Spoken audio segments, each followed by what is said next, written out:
Alright, sorry about that. Apparently, the New York Twitch server just, like, shat the bed. So, I had to switch to the Chicago server.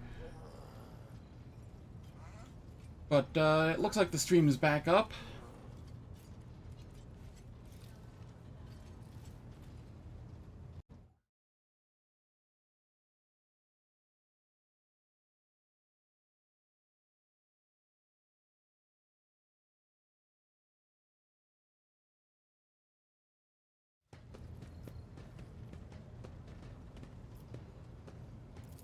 But here on the ship is a different story altogether. I saw more wonders in my first year serving Lady von Valancius than I'd seen in my whole life on Lyra. Like my first journey through the warp, I was in bed for 3 days. I felt like supernovas were exploding in my head. I only found out later that I'd gotten off easy. Just through the bulkhead in the bay next to mine, a whole team turned into... Look at me rambling on, Lord Captain. Pay no attention. You never finished your story about your first time crossing the warp? It wasn't like it was a very fun trip, Lord Captain. But look, if you want to be entertained, I'm the woman for the job. I'll entertain you with one of the stories from my collection, no problem. But if you want to hear about the time I melted everyone in the bay next door, well, I just don't really want to go into the details on that one, all right? What did you do before you came to be on the ship? Oh, I embroidered wall hangings in honor of our national heroes. I did the same thing I do here, Lord Captain. Divining. Our rulers prized the ability to see into the future. Every psyker that could be found was worth a small fortune on Lyra.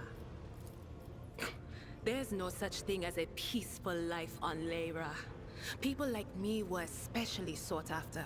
They'd pick psychers up wherever they found them, buy kids off their parents, even just abduct them.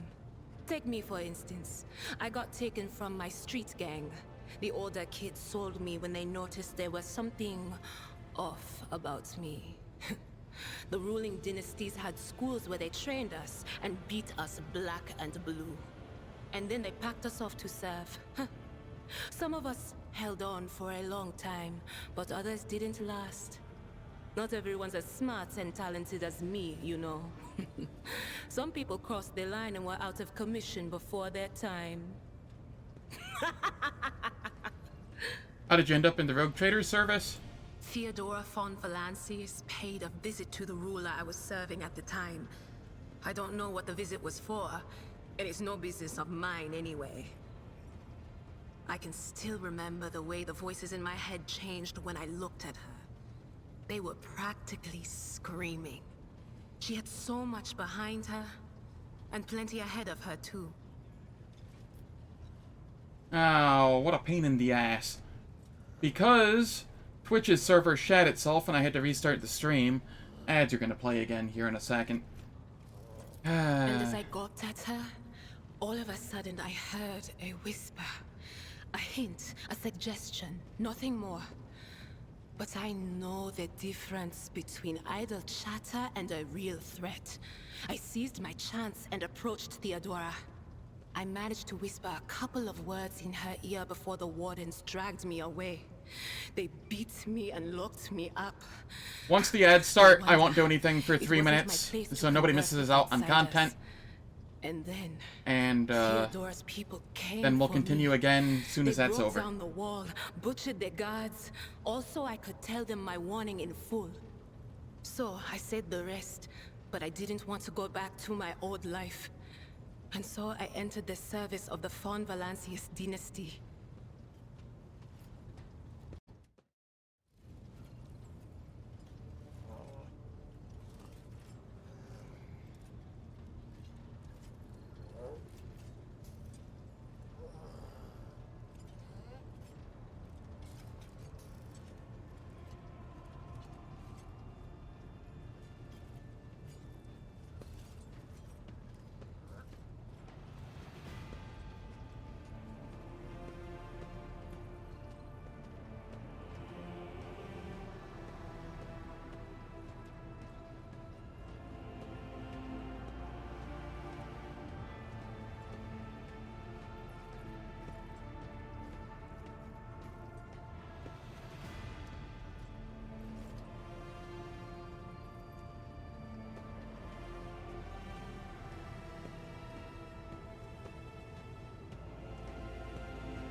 Alright, I can get back to the game now.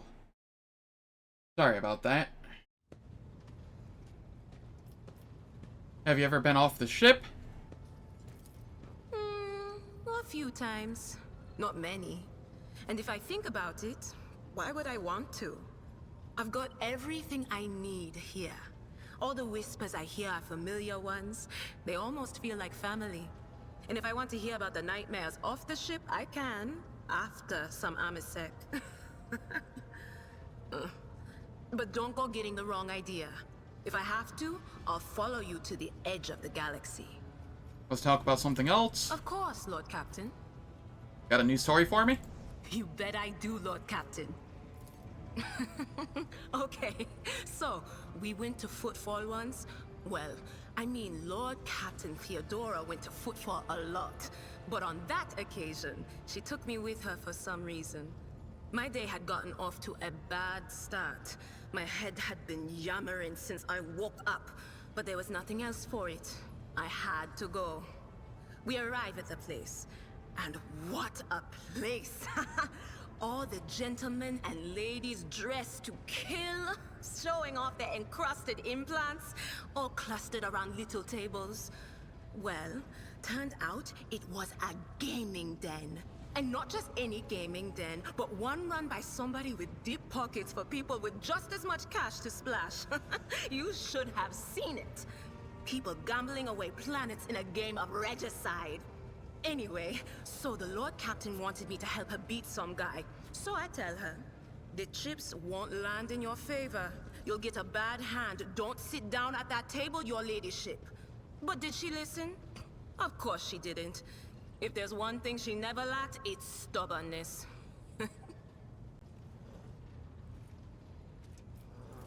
So they sat down and the cards were dealt. I'm hovering around like I'm not involved, but I'm keeping my eye on things. And everything in my head keeps getting louder and louder. Anyway, it's a good thing I realized in time that my mind wasn't going haywire over a losing hand, but something else. I made some excuse to drag the Lord Captain up from the table and took her away from that place. And a few minutes later, the room where we'd been... It turned out some wise guy had the same bright idea to bring a pet psyker along with him.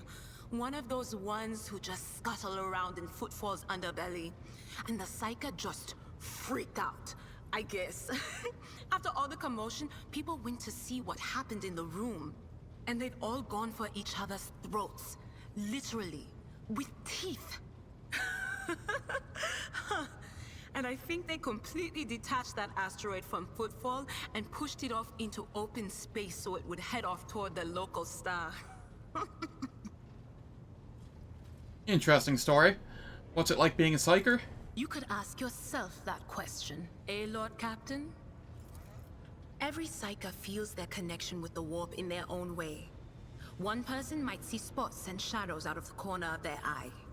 Another feels fingers running down their spine. As for me, I've got a door in my head. One that's open just a crack.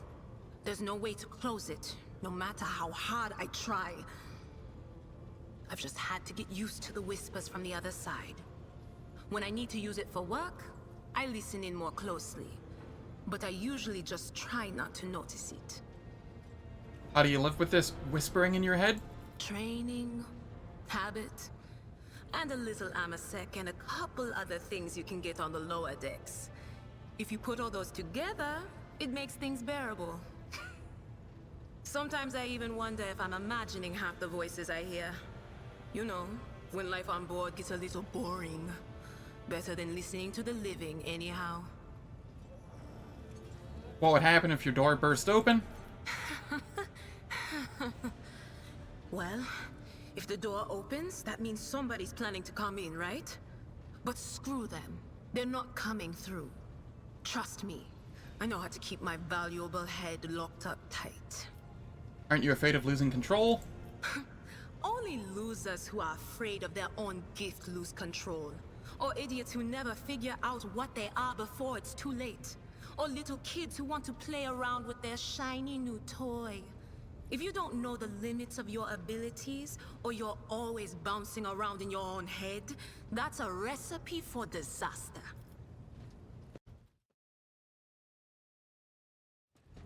Can you see my future? All right. That's what I'm here for, after all.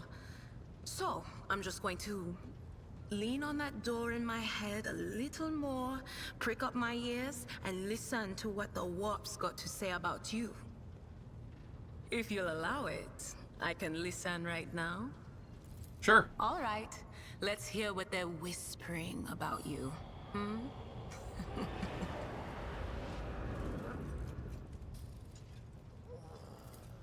Seek not on firm ground, but in a golden hall suspended in the void. There waits a child without kin, but with a name blind to truth. She draws the brush across the canvas and does not notice that her palette is full not of paint, but of blood. And with each smear, this well does not deplete, but fills and fills up to the brim. One thing is clear. When this vessel overflows, none will remain unstained. Among the blind men and false prophets, a red-robed sage seeks the answer to a question. He does not know that it is not the answer he must seek, but the question that will draw everything into focus. Will you help him, rogue trader? But mark that sometimes ignorance is sweeter than oblivion. A chained hound chases after glimmers of the aurora, but sparks in the scent of oil confound his nose. A chain trails after him. What will happen if you pick it up? Will you become his master, or merely another beast in the pack of his true lord? The glow of dawn bursts forth from its prison. Dungeon walls cannot contain the dark essence wallowing in the dust. A naive cub pushes his nose into a familiar hand, one that holds death in twisted glass. Cherish it or cast it off as a burden. The sword of change has already been raised. What is one more life to it? I'm sorry, Lord Captain. The voices are going wild. I can't make out a thing. I'll try to rein them in, somehow. But for now... Alright, let's see. Did you know Theodora von Valentius well? None of the officers knew the Lord Captain well. Not even Abelard, and she was always closer to him than anyone else. She told me from the off if I ever listened to anything in the warp about her without her permission, I'd be going out through the airlock. I'm not an idiot, so I never stuck my nose where it didn't belong. Only when I was asked. It's hard to wrap my head around the fact that she's gone. Lady von Valancius gave me everything I have. She opened the stars to me and the paths between them. I still think I can hear her voice.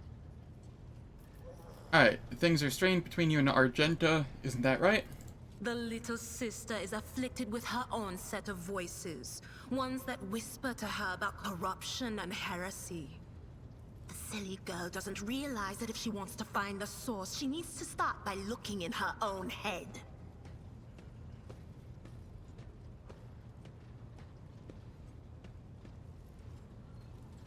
Alright, I must take my leave. Of course. Always at your service. Whenever you need me. Alright, is there anybody else I want to talk to? Maybe I'm lucky and I've run out of people I want to dialogue with?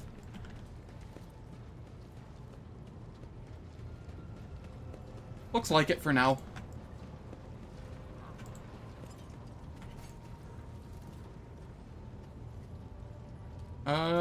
So where does this take me? To another compartment, huh? There's a void ship shrine and an astropathic chapel. I'm gonna hold off on that. And hold off on that one. I have a feeling those are DLC related. Because I don't exactly remember them being there before.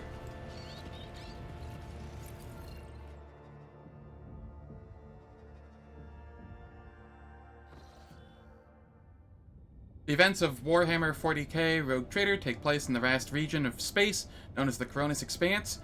The sector is composed of numerous star systems, many of which you will get a chance to visit. You will find yourself scouring the void in search of routes, leading to new uncharted systems, discovering more routes as you explore the expanse. What you see before you is a map of one such system. Each star system contains objects you can interact with. Alright, cool. I'm heading to the... Lord Captain, Astropathic Choir Master Zachary Weiss is asking to speak to you via a private channel. Greetings, your lordship. I can report that the choir is listening tirelessly to the Immaterium in hope of picking up voices from the Dynasty's ships or worlds. However, we have heard something horrifying instead. Amid the Immaterium's tumult, something is screaming. This scream is driving your choir mad. Until it stops, we have no hope of contacting any of the Dynasty's worlds. It is coming from the Rykad system's Astropathic station. I do not think we have been introduced. Indeed not. And we meet under lamentable circumstances. My name is Zachary Weiss, and I am proud to be the choir master of your ship's Astropathic choir. The duty I perform is to keep you in contact with the Expanse via astropathic messages sent through with a warp by trained psychers. What is the nature of this scream? We do not know, your lordship, but it has brought the Immaterium to a boil. It has always been a violent, roaring ocean that could spell doom to any who consider stepping into its waters. Now, however, it has become a cradle of madness where expelled images fuse together, twisting and cackling before crashing into the minds of all who perceive it. A mighty warp storm, the likes of which I cannot recall, rages in the Empyrean, and it fills me with terror. If the scream stops, will we be able to contact someone? I humbly hope so, your lordship. Perhaps we will manage to send a call for aid to the Von Valentius worlds, or one of the Dynasty's allies. We're going to pay a visit to that station. I have more important matters to attend to at the moment. I will go there eventually.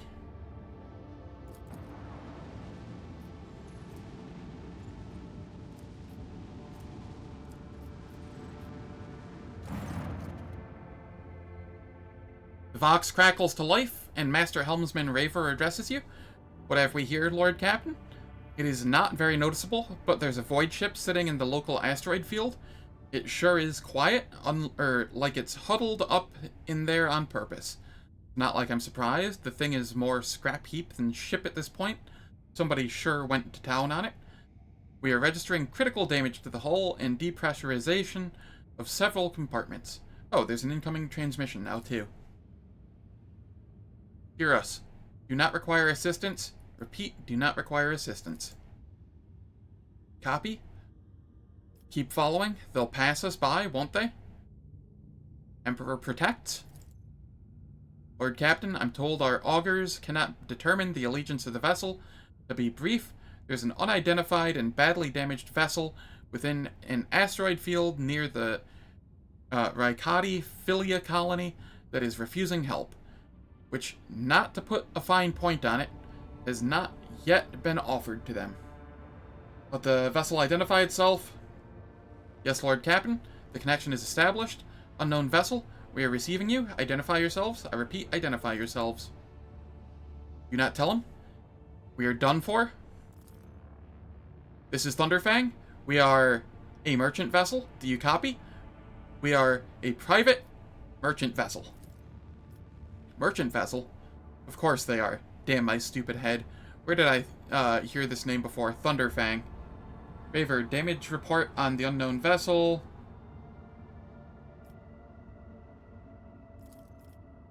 Telemetry shows multiple hull breaches, most likely caused by the guns of a combat ship. Several compartments are leaking air. The bridge has been almost completely obliterated. 2 of the engines are critically damaged. Somebody gave them a thrashing so solid they barely managed to limp away. Thunderfang, why can we not identify you? Why? I don't know. What if... Certainly not. Our vessel's badly damaged. Damage is preventing the correct identification. We assure you. Something... I guess, peaceful merchant vessel, I'm guessing? Thunderfang does not require aid. Thunderfang, your vessel is badly damaged. What happened to you? The Vox responds by bursting into a cacophony of sounds, words, and emotions. Someone chuckles bitterly, another swears with some foul expletives, and yet another hisses, furiously demanding that the other shut up. We were just flying, minding our own business, straight out of the blue, and opened fire. Miracle we could get away, Emperor protected, and then more fire. Who? Void only knows. Roasted our tail, bombed everything. Our folks are left without our help. We never got to them. Thunderfang, now stop playing games and explain again what your business is here, and this time I highly recommend the truth. Happy now? What have you done, idiot? It's too late now. Do you copy? We are from the Fellowship of the Void. We did not come here to loot on different business, to help our own out of jail. Do not hurt, please. We already had our Chronos cleaned. How about striking a deal? Our hold is full of, goods.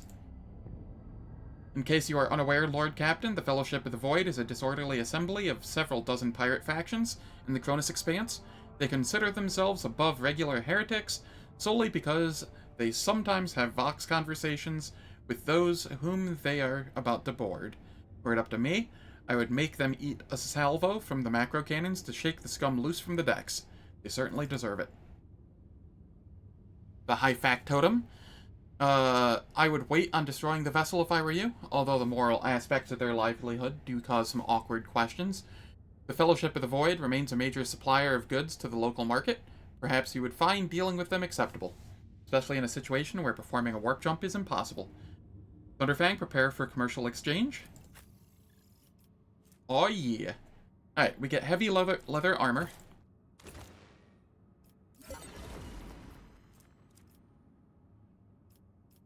I'm pretty sure I can just buy all of this without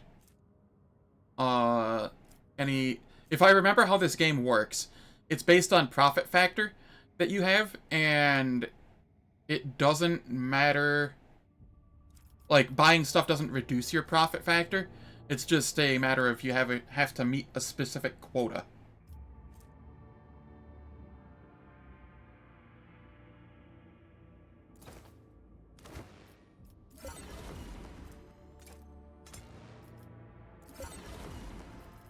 Yeah, so I can just buy all of it. And then if I were to get them 1,500 favor, I'd be able to get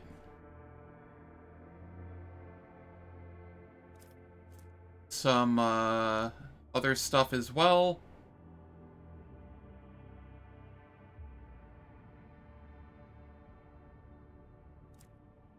What is heavy leather armor? It's heavy armor. Okay. So that can go on Abelard, I think?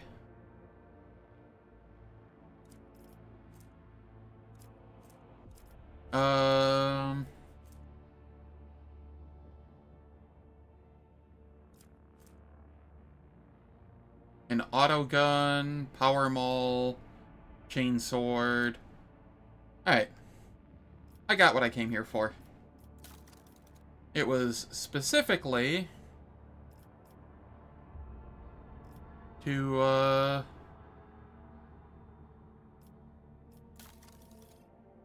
get the freebies that we get there. And then...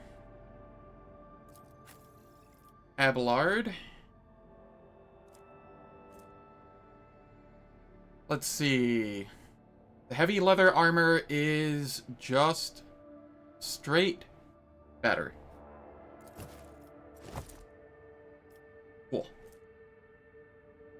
I will hold on to Seneschal's trusty carapace for now. I might run into somebody else who wants the heavy armor. You wear what, medium? You're an agility build? Yeah, I probably want you in either medium or light.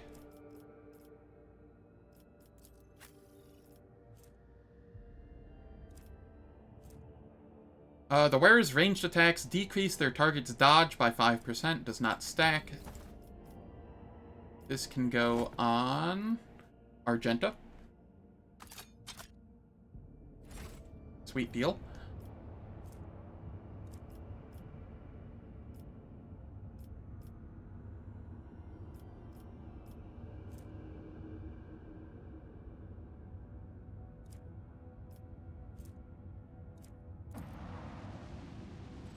Okay. Let us go to Eurac 5. Lord Captain reporting. The heralds of the novice Nobilite continue to maintain Vox silence. Perhaps due to Eurac 5 being off limits to visitors, we intercepted signals from the beacons drifting in the station's orbits. The demands are clear. We are told to turn the ship around immediately.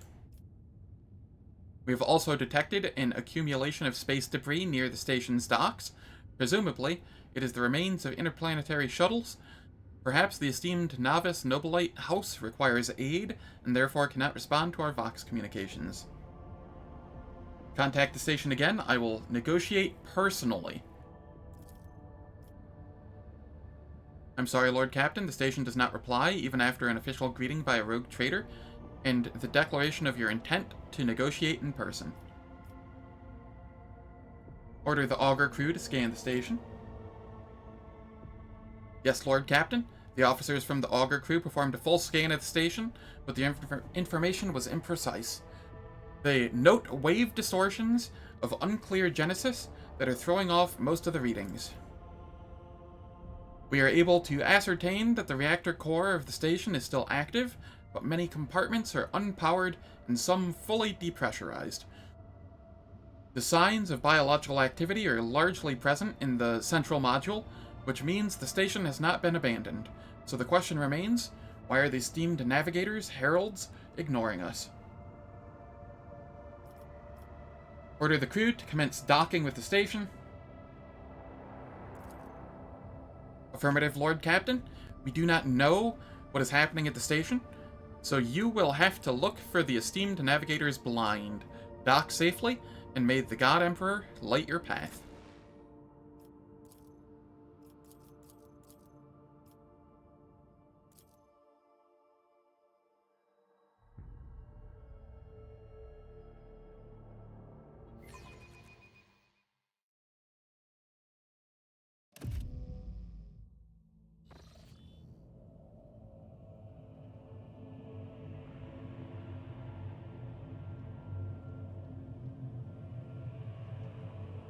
Pathetic worm. You dare to argue with your master? It was not you whom I swore to serve within these walls. My lips are sealed. Confess. What was the old man's last command? What are you planning? Give up, Keeper. You have lost this battle. Again. We're getting nowhere with these ones, sir. Permission to execute them.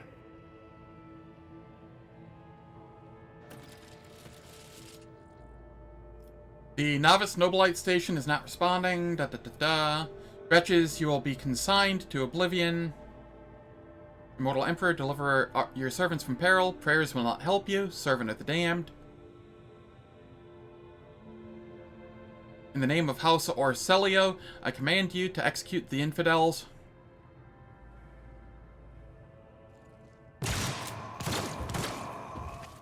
R.I.P. them.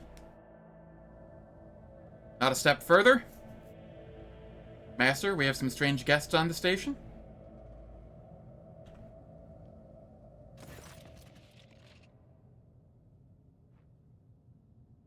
Felic Orselio, tall man, stops you with a gesture when you approach. Blood is trickling down the pearly scales of his weary face.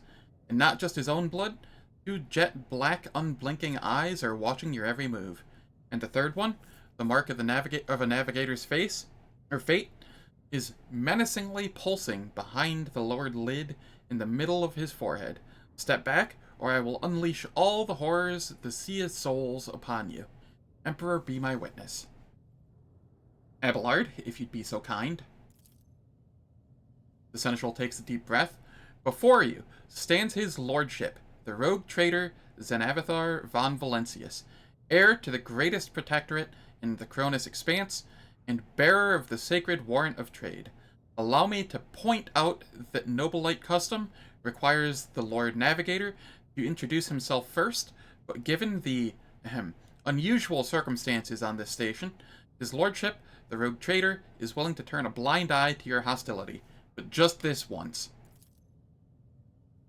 In this case, I shall turn a blind eye to your unceremonious invasion, but just this once. There's a dangerous glint in the man's dark, shrouded eyes. Very well. Allow me to introduce myself. Before you stands Felic, Christoph August, keeper of this place. So you did not arrive to offer support to the traitors? This is great news. Having said that, you must understand that Eurac 5 is a holy sanctum for House Orselio, and the path to it is only revealed to a select few. It pains me to say you are not on the guest list.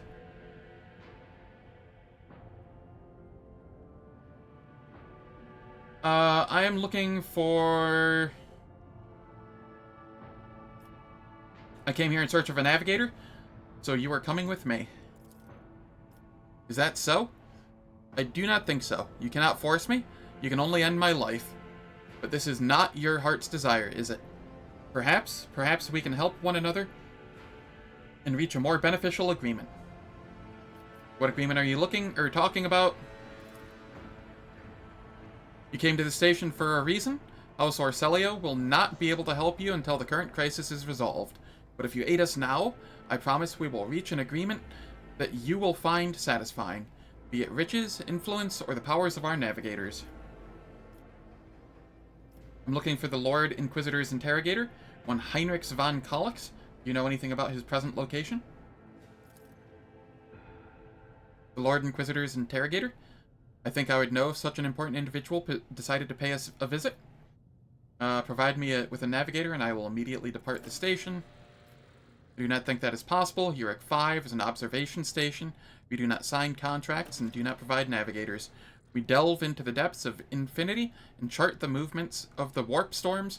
And besides, you have chosen an inopportune time for negotiations. What's happening on the station? Where did all the corpses come from? Aladdin was here, clearly. Betrayal? A most banal thing in the life of the Noblelite, don't you think? I was stabbed in the back by my closest friend, Theobald Orselio, the second keeper of Eurac 5 and my mentor. On his instruction, my own people sabotaged the generators, blew up the shuttles, and brutally massacred the loyal servants of my mistress. Most unforgivably, they dared take her prisoner. Greedy scum, I swear by the throne's light, their souls will perish in the darkness of the void. The madmen have captured Lady Cassia, and are now torturing her upstairs, while we are idly chatting down here. Help me rescue her, or be gone, but waste no more of my precious time. What kind of help are you talking about? I would never ask you for such a favor under different circumstances, and yet Lady Cassia's well-being is above all. I haven't got many people left, and my wounds are too deep for me to act with precision and swiftness. But you may actually succeed. In order to ascend to the mistress's chamber, you will need to remake a holy relic sanctified with the blood of Lady Orselio herself. This is the control rod of the elevator machine spirit. I have one part, and the other was lost during the mutiny. But even this relic will be of no use unless the elevator mechanism is powered. How do I remake the control rod? I have a phylactery containing the mistress's blood. It needs to be taken to the laboratory, which is located behind one of the reliquary doors. The most ancient of sacred mechanisms will help to rebuild the rod. The tech priests ceaselessly performed the rites of appeasement so that the machine spirit would serve the house in its time of need. The fateful hour is now upon us. So how am I supposed to power the elevator? The station's main cogitator is situated in the guard room. Just enter the correct command sequence and the sacred mechanism will do the rest. If it's so simple, why don't you do it yourself? Never said the feat would be easy to accomplish. The path to the laboratory in the guard room is blocked by the very same madmen who took over the station. They will not negotiate and are not afraid of displeasing the novice nobilite or incurring the Emperor's wrath. They bow only to brute strength, something which I currently happen to lack. I guess that makes sense. So what have you decided? Descendant of the von Valentius line? I have more questions concerning the station and situation on the station. Tell me about your mistress. Regretfully, I'm not allowed to discuss my mistress, whether with her retinue or the outsiders. She will tell you about herself personally if she feels like it. That is, assuming she survives. I'm begging you not to waste any more of our precious time, or it is running out. What makes you think your mistress is still alive? You may not believe me, but Lady Cassia is capable of incredible things. Not even the traitor Theobald can easily harness her power. My men have reported that the station is in a deplorable state. Trust me, I should know. Everything happened too quickly. There were dozens of reports of accidents, victims, and failing systems. But the only precious thing aboard the station is Lady Cassia's life. Everything else is futile and can be easily replenished. Why did you not respond to the messages from Rykid Minoris? I have already said Eurac 5 is sacrosanct. It is the holy domain of the novice nobilite, and it is forbidden for commoners from the world below. We had hoped to solve the crisis on our own, but when the situation spiraled out of control, we could not establish contact because the traitors had disabled our equipment. The woes of your house upset the balance of power in this part of the galaxy. I will help you, if not for the sake of profit, but for the good of the Imperium. It will be an honor to save the Lady Navigator from her woes.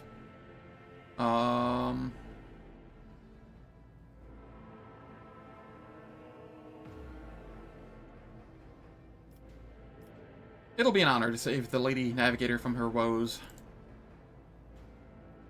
He nods curtly. You should hurry then. We will stay here to hold the line and lick our wounds. Good luck, rogue traitor, and may the Emperor's light be with you.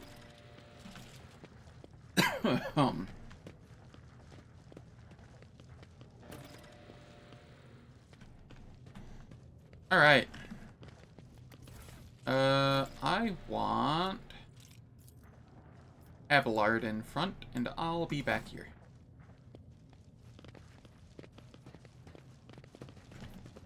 %85 chance at an awareness check.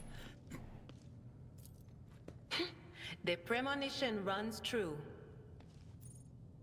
Corpses were mauled by a force far beyond any mortal capacity.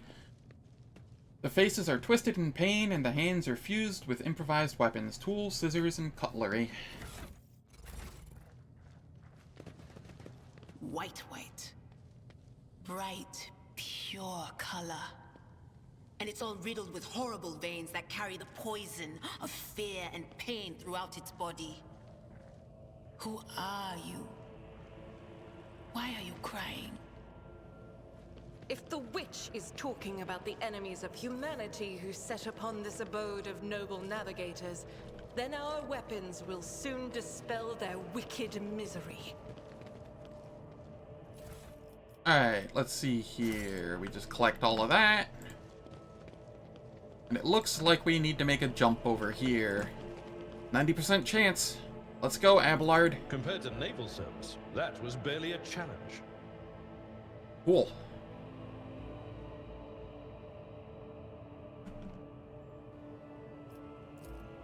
An expected result. Nice. Got more XP going back the other way. Nothing matters more. None shall stand Attention to in my detail way. is the key to success. Spotted a trap. Ah, I see. We need to investigate. Alright, let's disarm this. The Emperor favors me today. And disarm this one. I better myself through my service. A new challenge for me?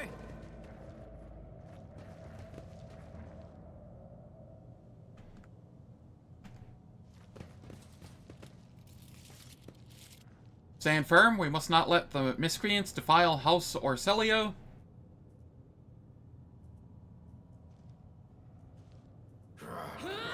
Fire at will for House Orselio.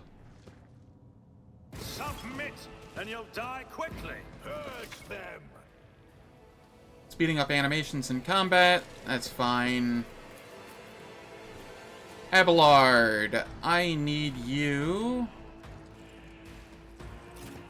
You can go there. Actually, you can go there. Argenta.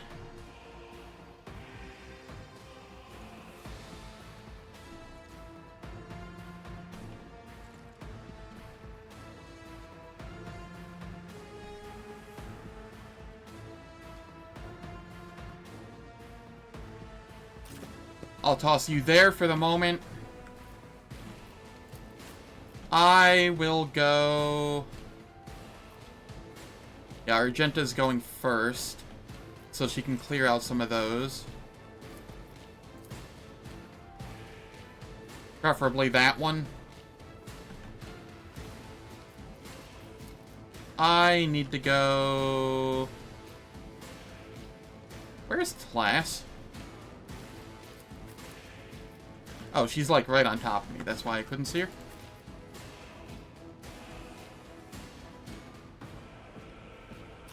I will go here, and Class will go here.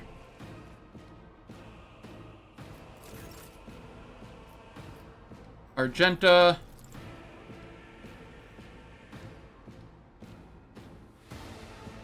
Alright, take them out.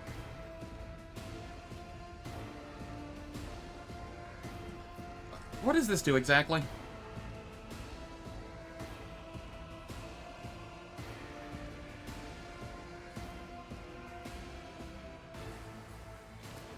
Alright, so I want to attack first before using that.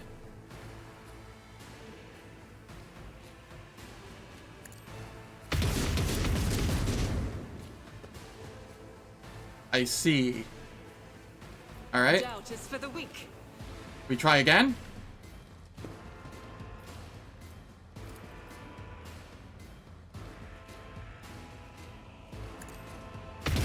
None can escape the Emperor's judgment. Well, we took care of one of them. I'll do it.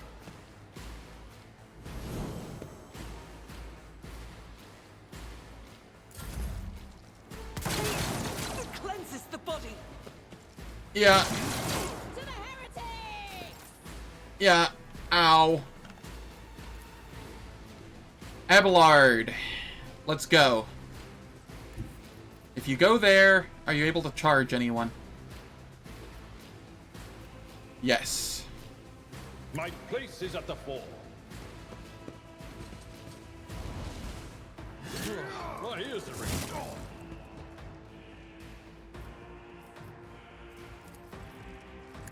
Gray hair, sure hand. I will Alright. do my duty. We brace for impact. Endure.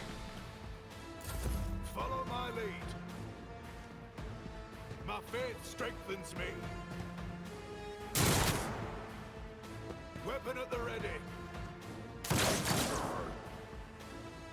Break their morale. Stay vigilant. Follow my lead. Follow my lead.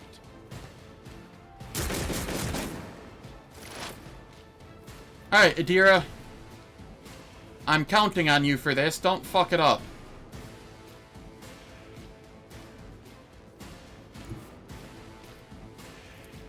If you blow me up, I'm gonna be mad.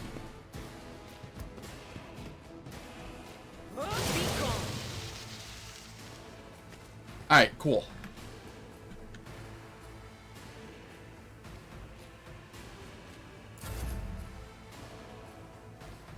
Over here, I can just burn some of these people.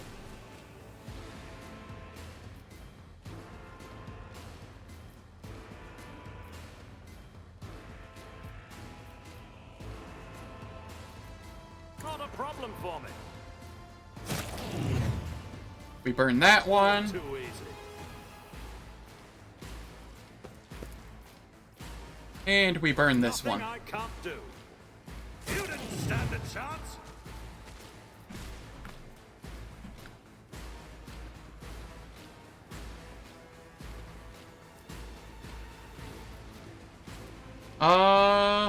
Until the end of combat, I gain this bonus. So I will use it now. I don't care about the accuracy penalty on this anyway, so... Argenta, you can come up here.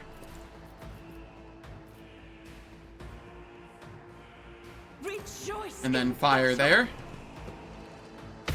Each strike is a prayer. Faith without And deeds is reload. worthless.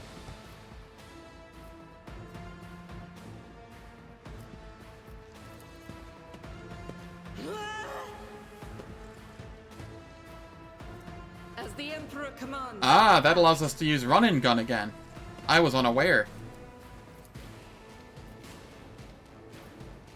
I'll do it. Follow my lead. Ow.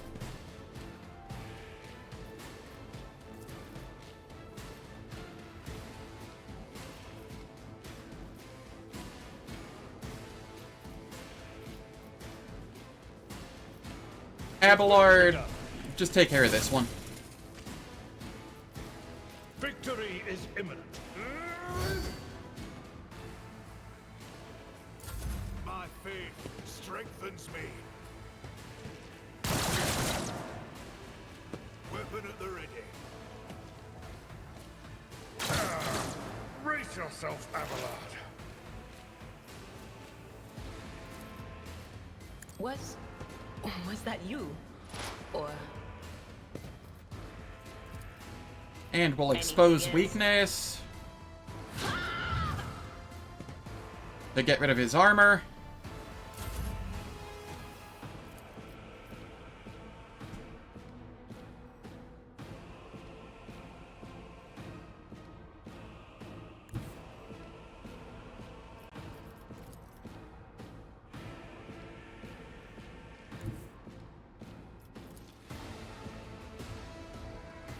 Yeah, I'll go here.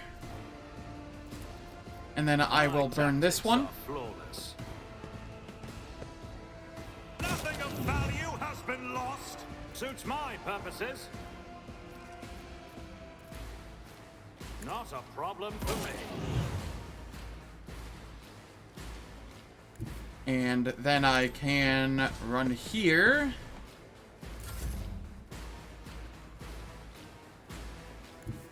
Argenta. Fire on him. I will bathe this battlefield in righteous fury.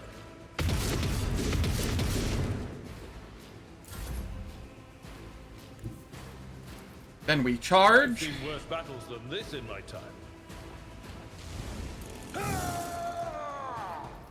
Abelard just does Abelard It will be things. done.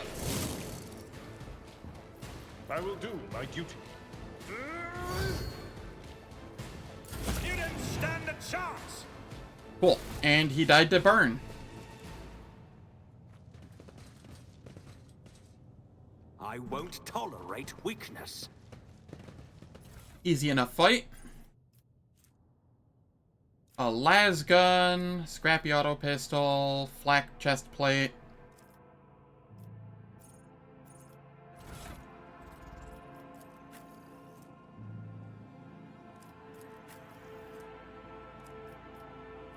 Yeah, no, all of that's just stuff I don't need. Well, no, I have a las gun on Adira already? Alright, yeah. No, that's fine.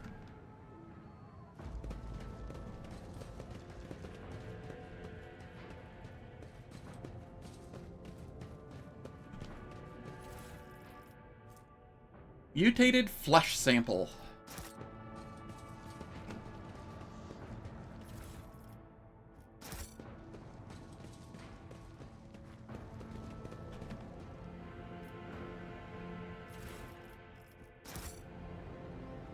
Follow my lead.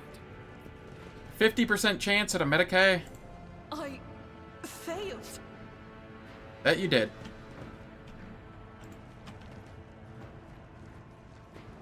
Here.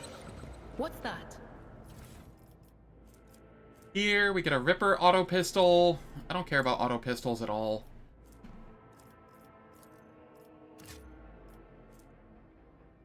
Frag grenades could be useful.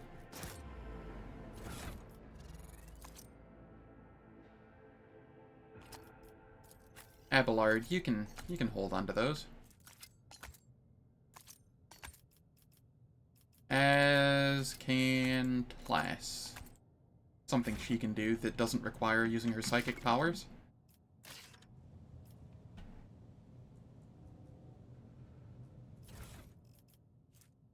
Meteorite chunk. Victory awaits.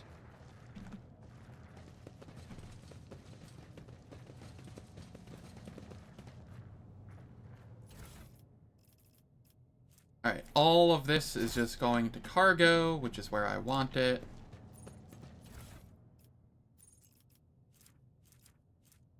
Same with all of that.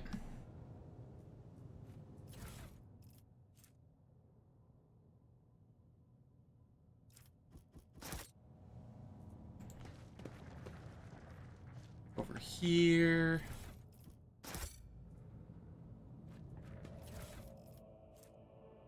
Intercepted conversation between security officers. I can read that a little later. It's about time.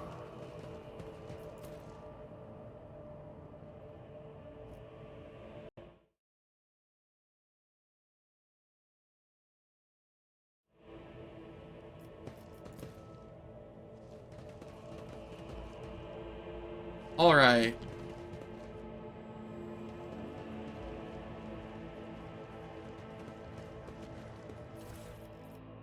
This is Data Crypt.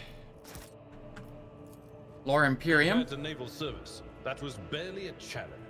Statue of the famous Calaxian sculptor and chronicler Zacharias Vernon the Magnificent. The 23rd year of the of this millennium. Original.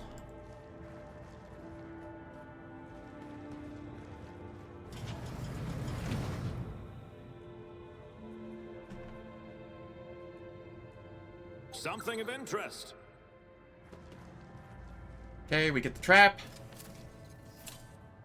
Never doubt me. A new And challenge for me. I am going to come back this way. Nothing's impossible for this old officer. Is there a button to...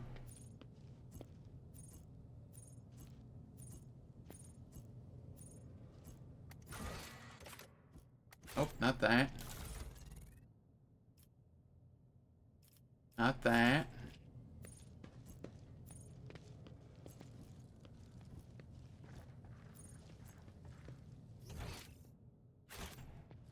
Alright, I guess I do have to, like, walk I all won't the way up. tolerate weakness. We're just going back to the ship to get rid of our injuries. Because going on the ship fixes our injuries. And then we step back in there to continue pathing.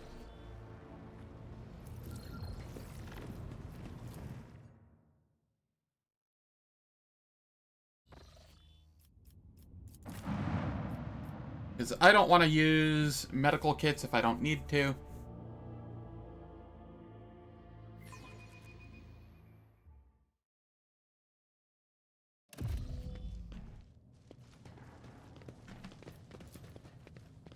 Experience. Nothing matters more.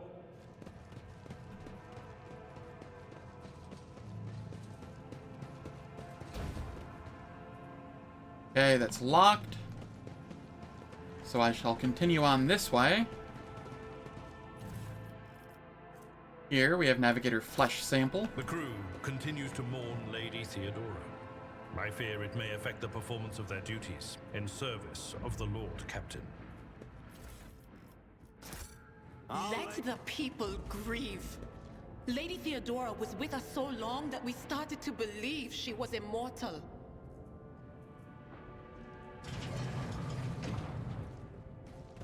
Over there! I see.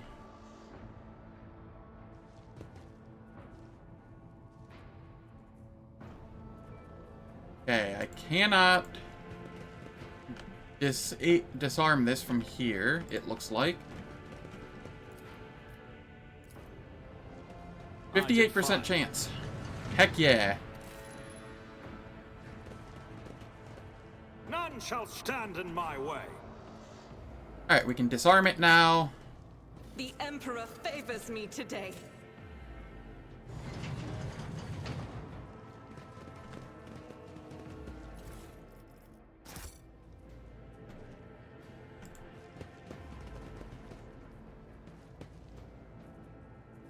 Did you hear the screams? Move. Sir, are you alright? We can't hear anything.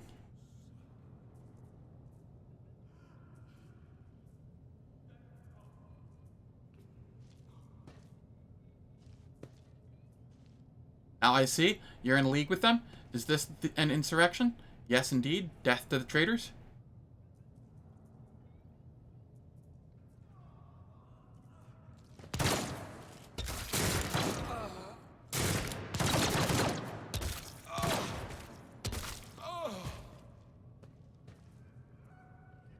I know you are all traitors. Traitors, all of you. They told me. They whispered. Hey, who are you?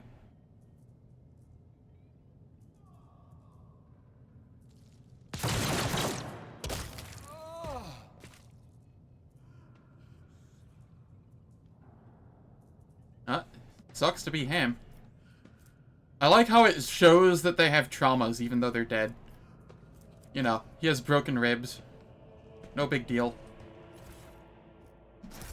Follow my lead. Another data crypt.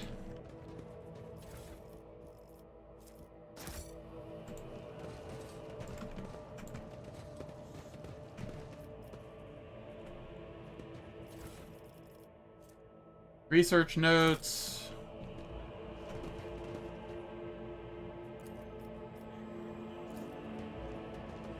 Excellence matters.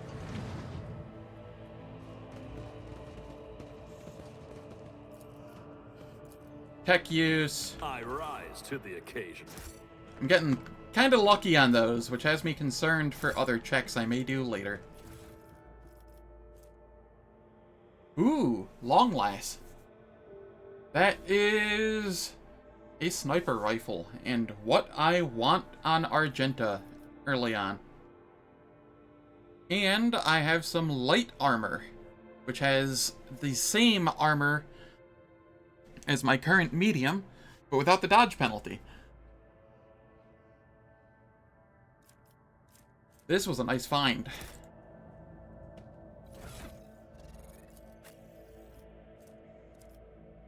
Argenta, you take the long last.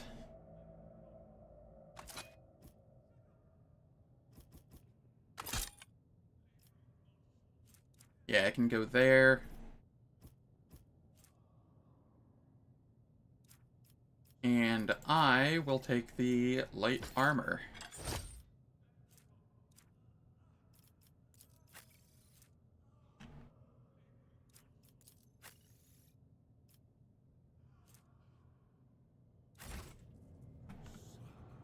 There are goods here. Alright. And now it's time for the hourly ads. They turn off mid-rolls and pre-rolls for the next hour. I don't do anything in the meantime, so nobody misses out on content. I'm going to use this time to stretch and refill my waters. I will catch you all in 3 minutes.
Alright, the ads are finished, and we can continue gaming.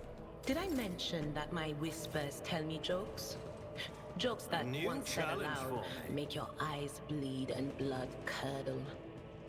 Talk about black comedy.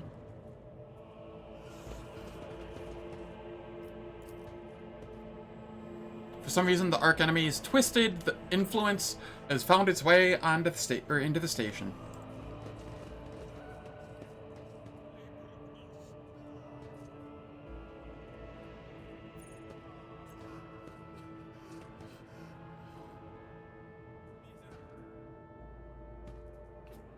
It's about time.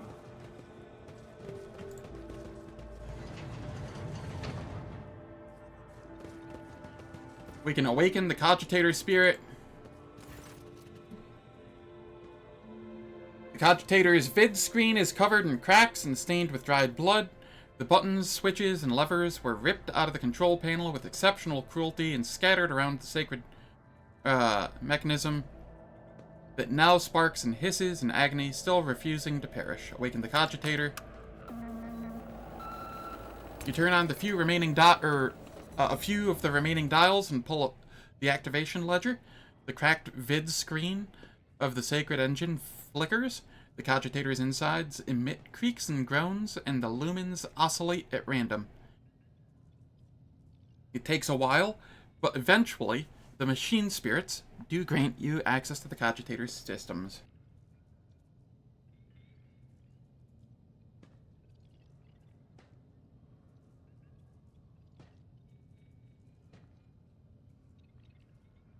request data on the station's navigators. Alright, 3 deceased, 2 alive.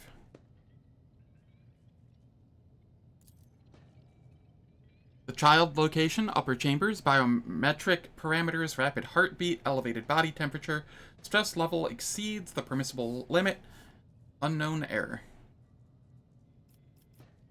Examine the log.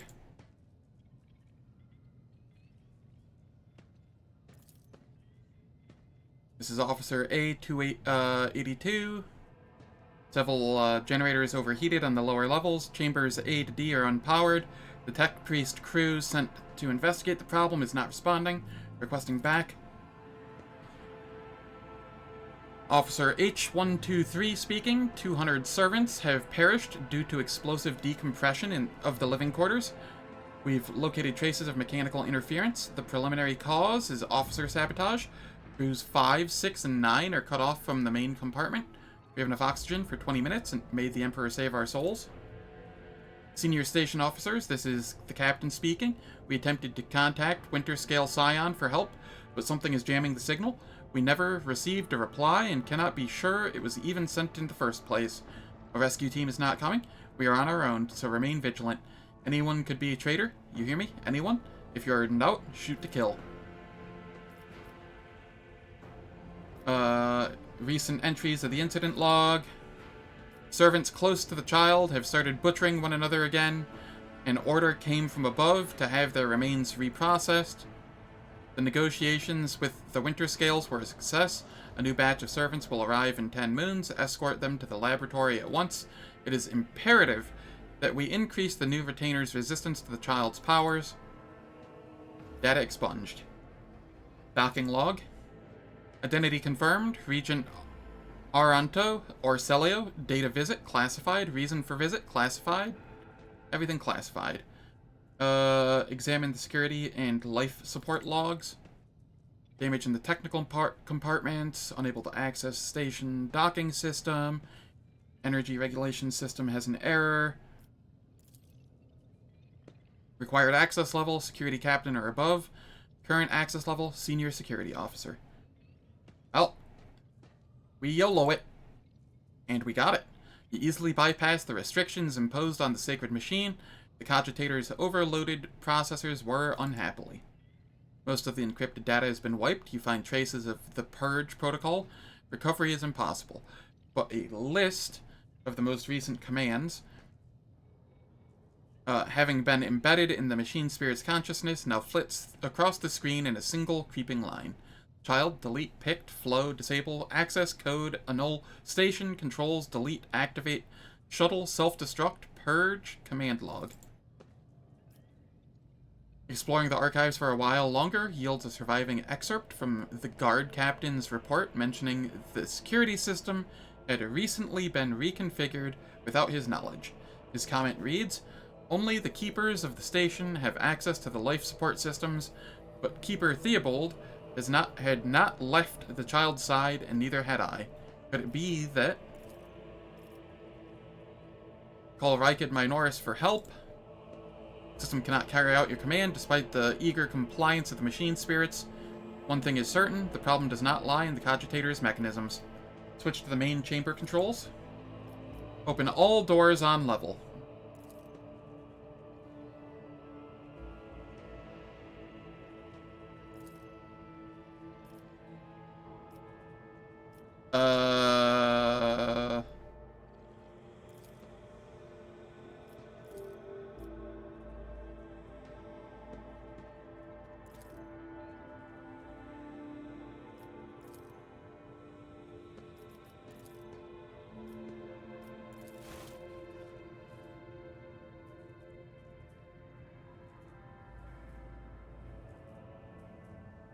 Okay, is that the big door over there?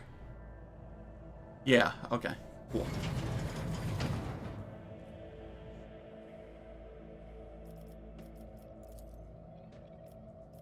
Main elevator controls. Activate the elevator. Step away from the cogitator. Cool. And then over here, Tolerate weakness. Abelard, do your thing. Result.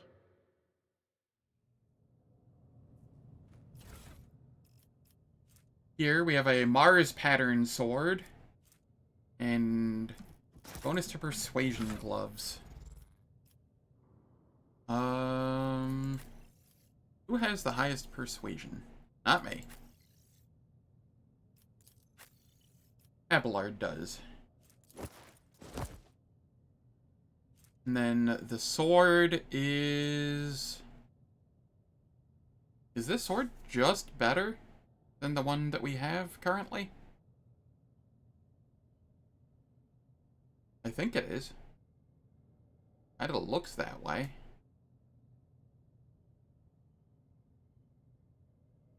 Chain weapons deal plus 25% critical damage. We don't care about the critical damage at the moment. So this is fine. I'll lay claim to the stars. We don't crit enough for that to be relevant.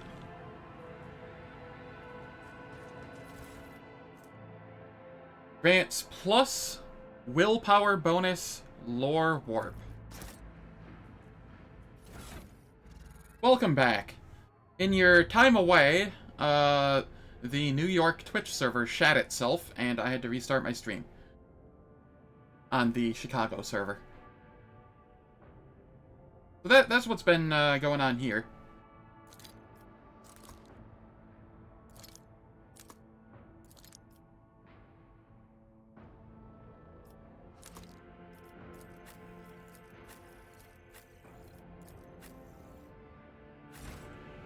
Yeah, fun times.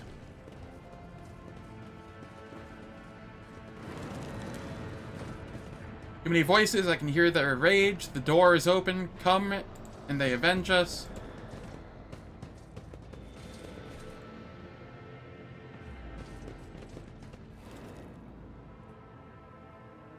Alright, let's see here.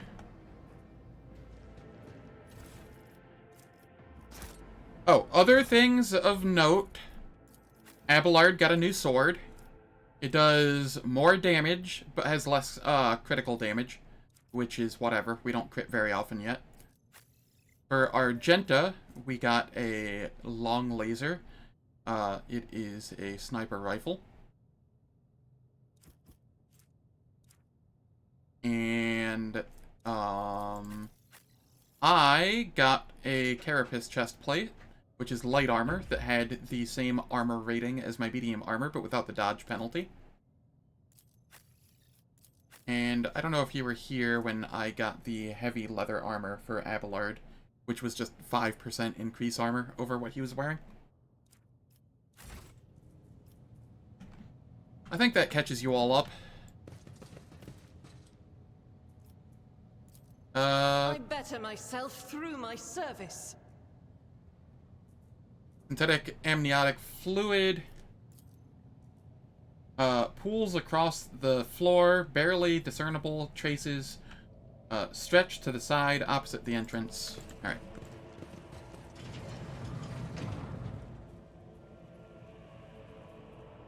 Finally started storming there?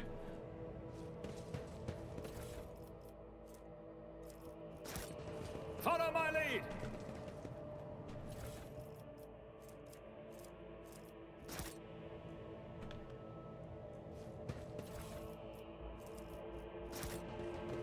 I knew how to do this puzzle at one point in time, but I don't remember anymore. I'm just gonna look it up real quick.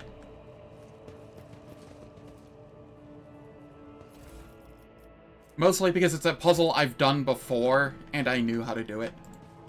I just don't feel like parsing through all the notes on stream to figure it out.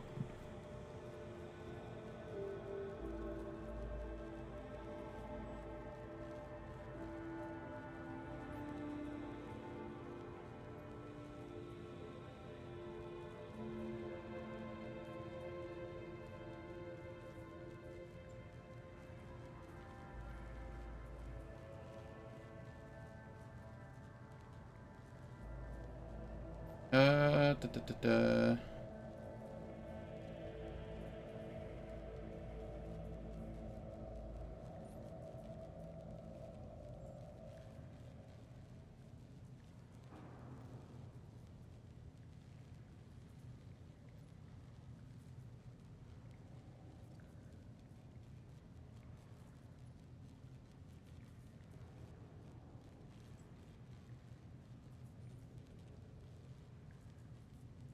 Okay, so let's see here.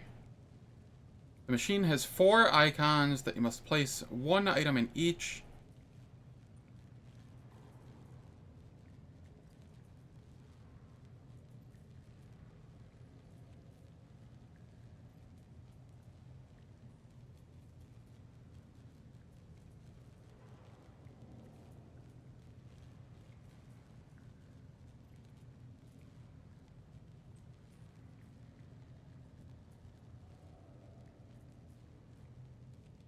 Alright, so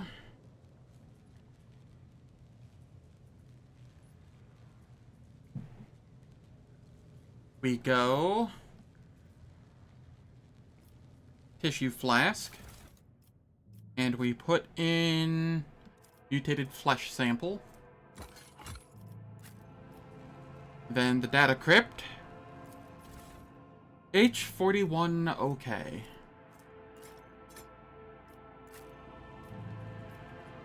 Catalyst flask, biogel,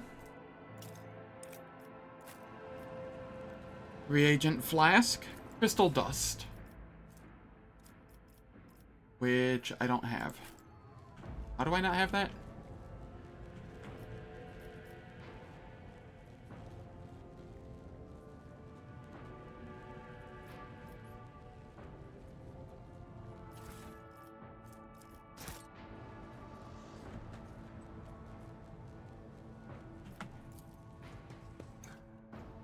Let's remake the control rod.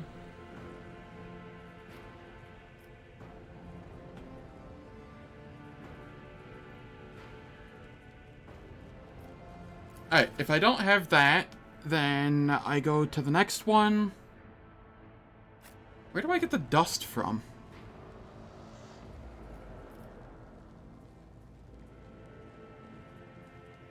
A new challenge for me? Is it the transducer? Ah, okay. What is that?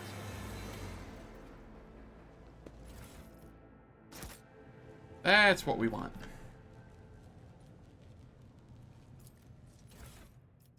So here we put this in, activate the device.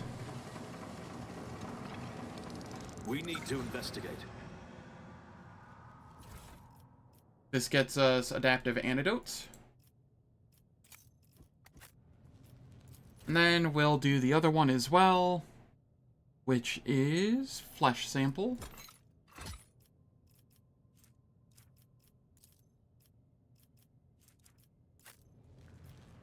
Into KO4OH. Catalyst is the unidentified acid. And we get adamantine dust. I think it's a max party of 6. I just don't have 6 people yet. I could be misremembering, though.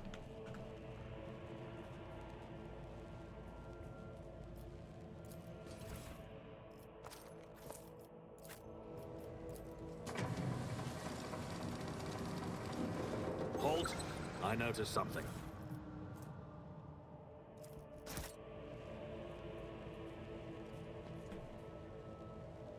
Alright.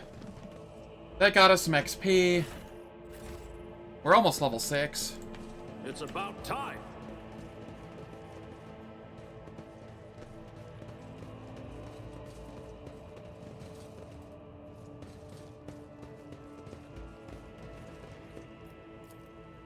Nothing's impossible for this old officer.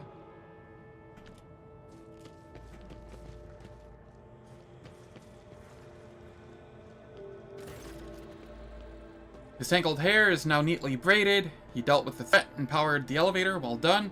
I trust you brought the activation rod as well. Remember, every second of hesitation may cost my mistress her life. Adira suddenly cocks her head and drives her nails deep into her shoulder. Then she starts mumbling. The crossroads. There are two paths, both stained with blood, both leading to the accursed eye. They all wear masks, so poor and flimsy. They fall at the slightest touch. One hiding a blind man, another a traitor. Tell me more. What paths? I cannot say. One is paved with blind faith, the other with hatred and treachery. Both lead to tragedy. You simply have to decide what kind of tragedy you like the most. Who is who? Who do you see behind the masks? My whisperers are giggling nastily. They will not speak, the naughty little things. They say that tearing off the masks is your concern. Thank you, everything's clear now. The station has enough problems without your sorcery psyker. I shall keep the key.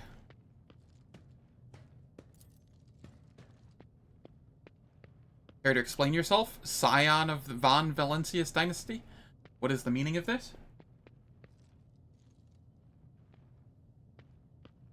Who is the child mentioned in the documents and reports found on the station?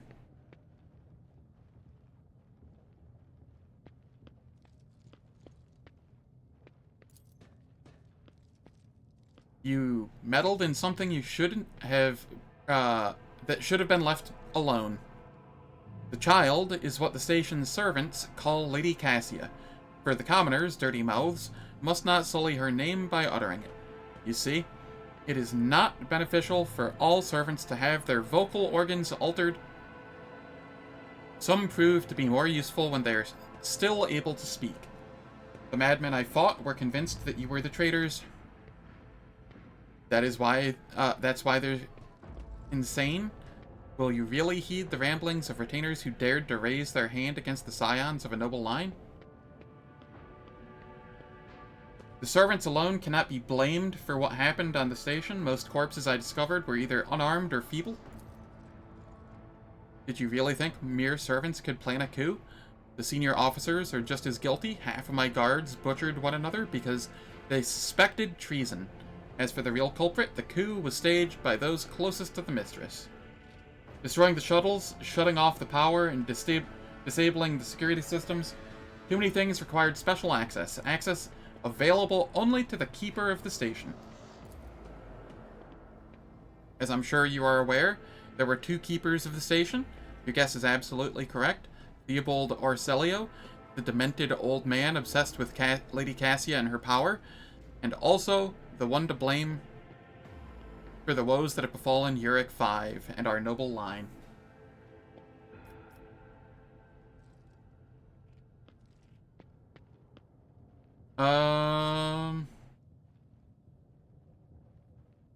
I saw the security captain's report. Only the keepers have access to the station systems, but Theobald stayed at his side the entire time and could not have initiated the self-destruct protocol. Which means he did it before the report was filed, or maybe after, or you dare suspect me of what happened? The one who is going out of his way to preserve what little there is still left? By the God Emperor, you will keep these slanderous accusations to yourself. I listened to a recording of a private conversation between station's officers. You were very lenient toward them, purposefully neglecting the security protocols.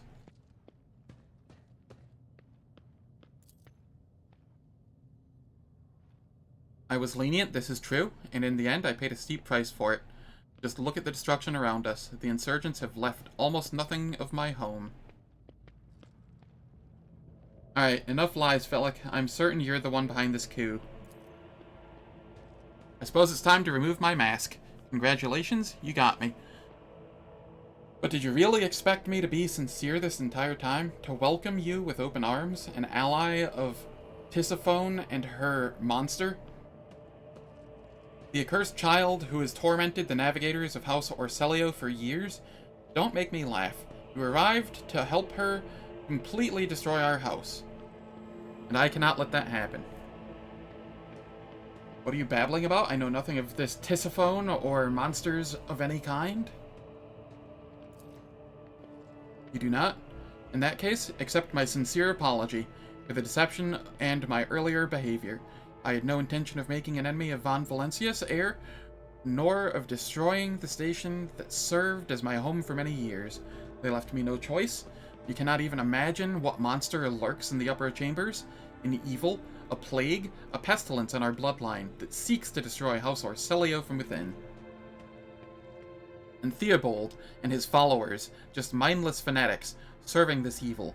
Lady Cassia is a scion of a merciless tyrant, but it is not her relation to Tisiphone that is terrifying. She is a monster whose powers drive servants insane in mere turns. A cursed child who can kill a navigator from the Orselio bloodline with just a look. I alone managed to get close enough to her over the years. She lowered her guard and trusted me, and at long last I rid my house of the curse. This is the truth.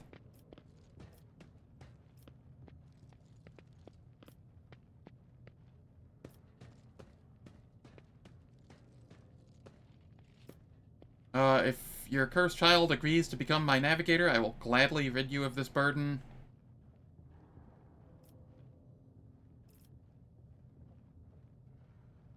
Heck yeah!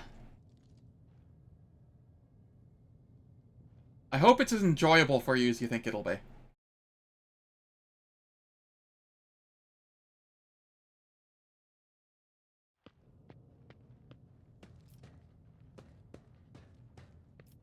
Perhaps you are ingratiating yourself to me, hoping I will let my guard down.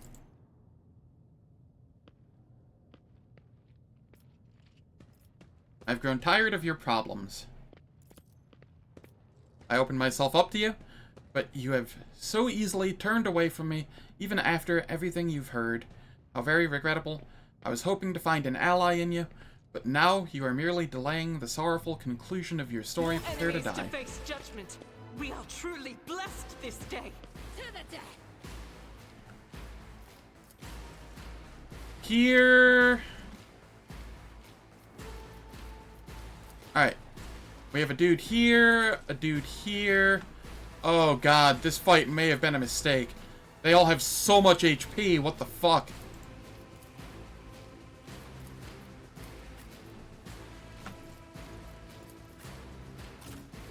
Alright. I'll go here. Abelard. You can stay where you are. Idira.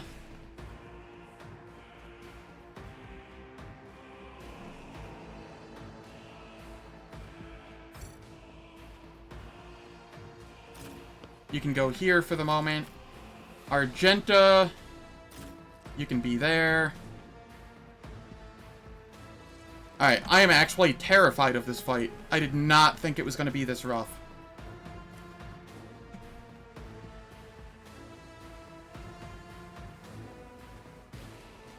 Yeah, nah, I feel ya.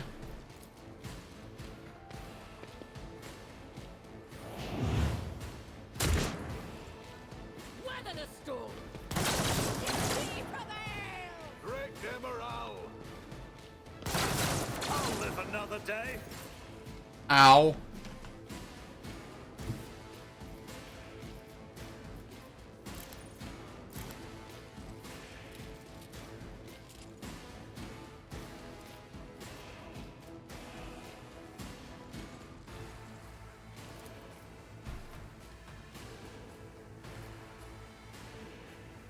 If I'm lucky, I get over penetration here.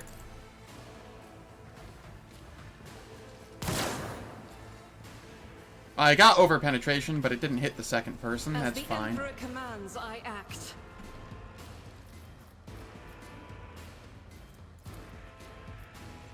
Faith without deeds is worthless. Damn. Didn't kill. Why are my people such low HP when everybody else has, like, just an absurd amount? This is fine. Nothing I can't do. One down. All too easy.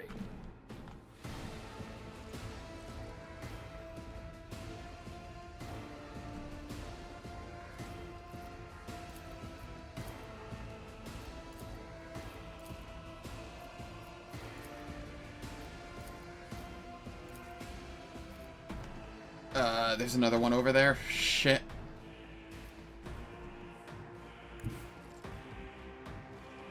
Alright, I'll head there and start damaging that one, I guess.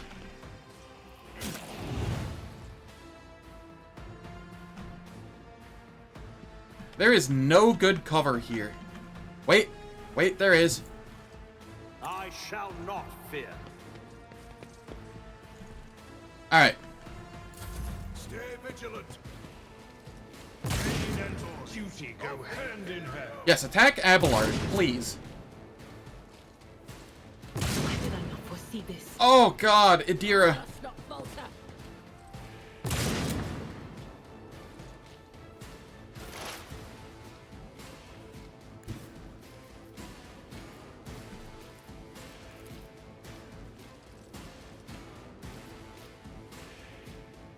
I know what is Alright, to come. Idira. Do what you can before you go down.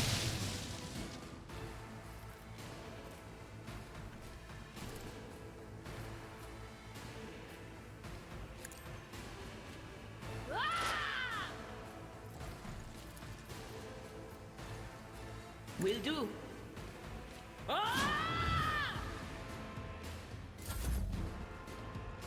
Alright, Abelard. I need you to walk here. Charge this one.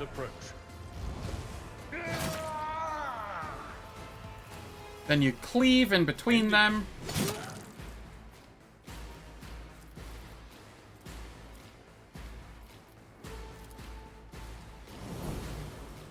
Brace for impact.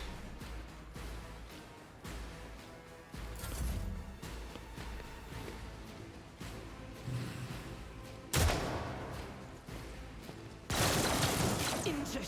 I'm in. Argenta, please don't die. I need you. Try your luck while you still draw. Oh god.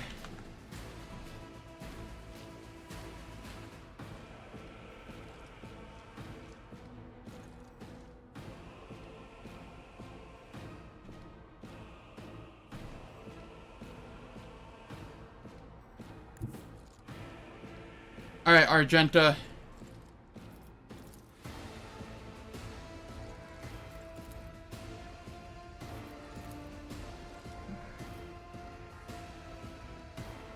Guided Take by that one fate. out. None can escape the Emperor's judgment. As the Emperor commands, I act.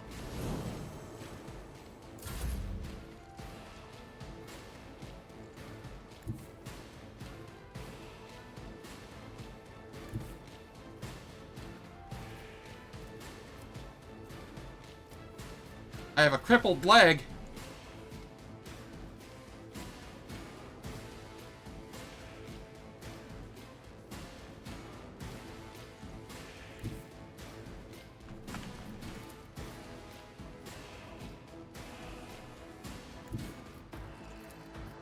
Forge ahead.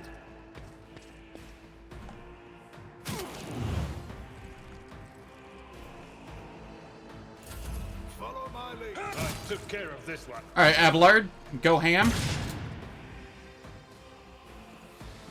In our ranks. Another one is down. It's okay, Abelard. Abelard will carry.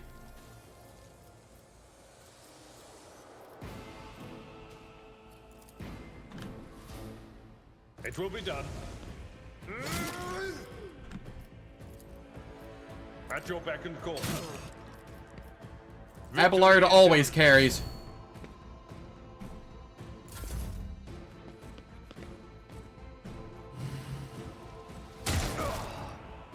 I've suffered worse.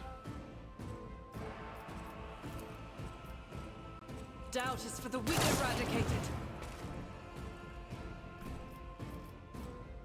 As the Emperor commands, I act.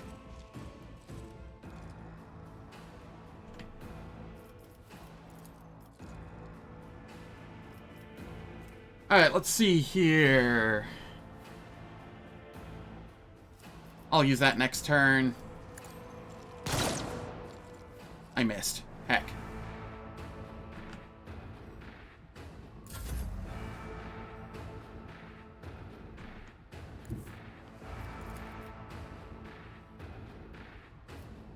Already done.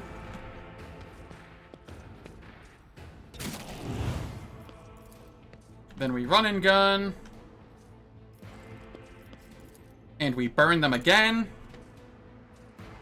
And even if this doesn't kill, they would have died to the burn. Cool.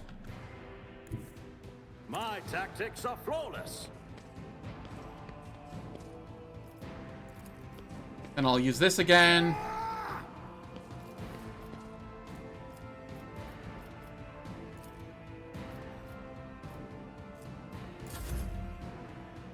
Abelard.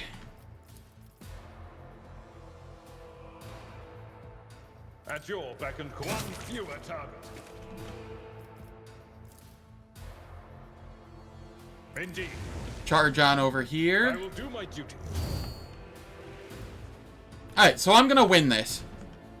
I'm just gonna have to head back to the ship and heal everybody afterward. That's not that bad. Could have been far worse. I need your aegis, oh Emperor. Ow.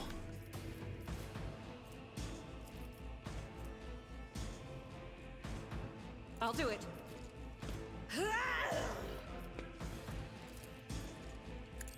This is why I was chosen.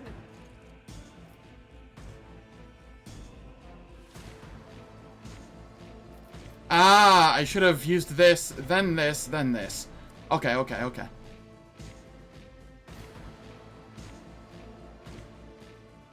Or no, okay. I see what I needed to do. Okay. Oops. Still relearning how to do things.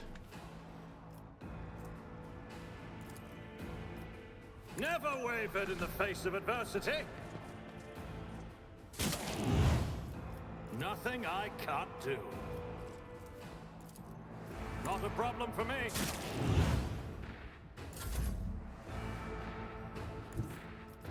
We go here, we charge.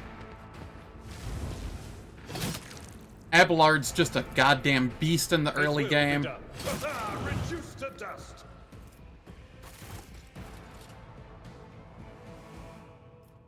And everybody's back up.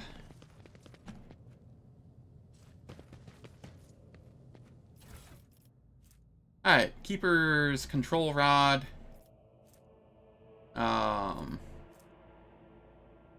Staff of House Orcelio.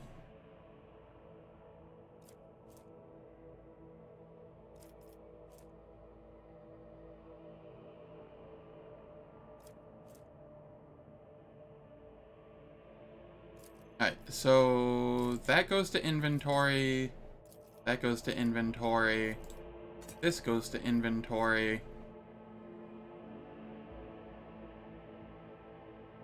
Is this better or worse than the las gun that I currently have?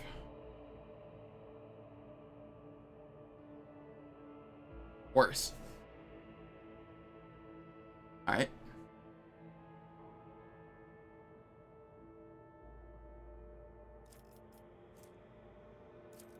I will still add it to inventory for the moment, though.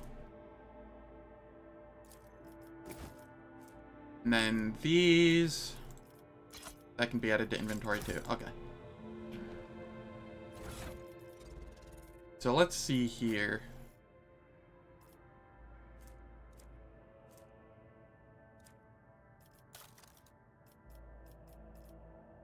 Armored body glove. That's what she's already wearing. Okay, that can be added to cargo then. We want a shotgun.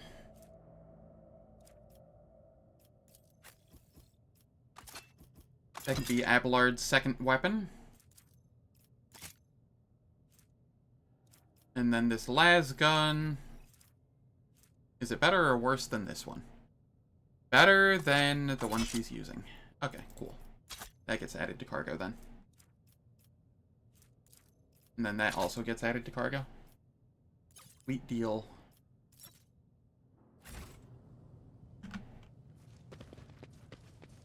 I won't tolerate weakness.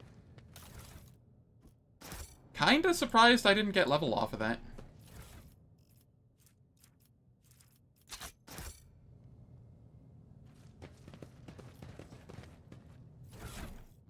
I am so close. 46 XP away. Alright, we're returning to the Void Ship.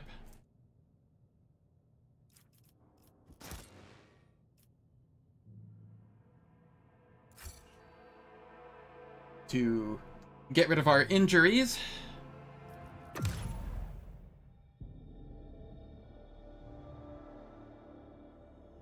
And then, once our injuries have been healed, we head right back out and continue that zone.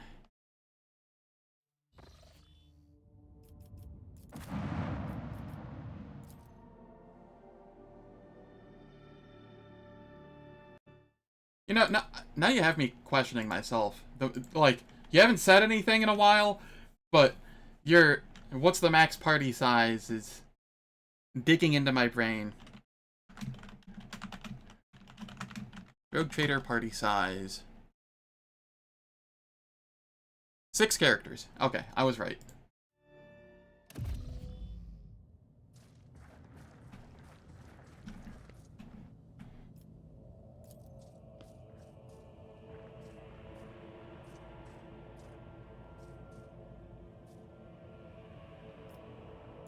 And we go up.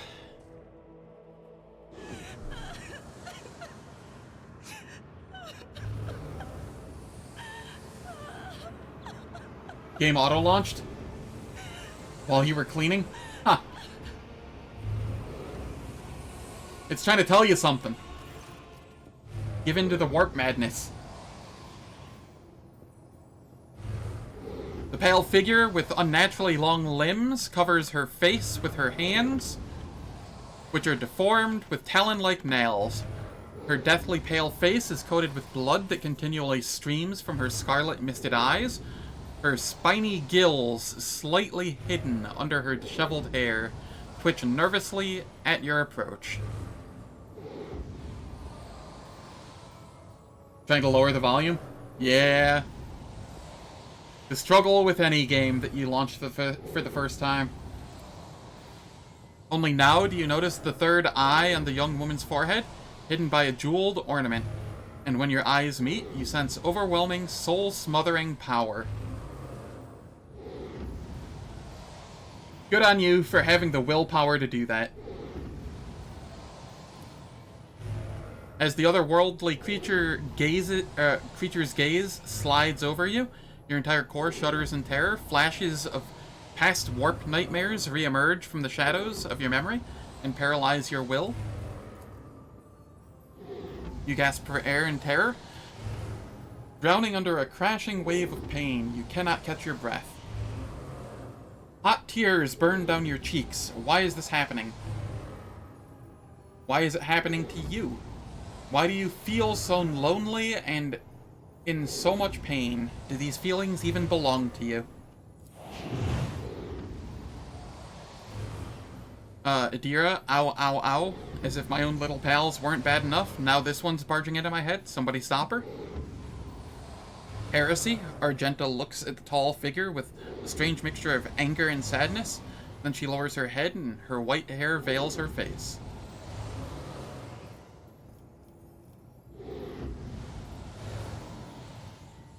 Abelard, is this? Lady Cassia, I presume.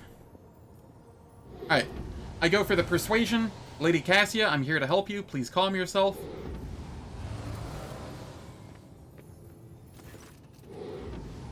We succeeded.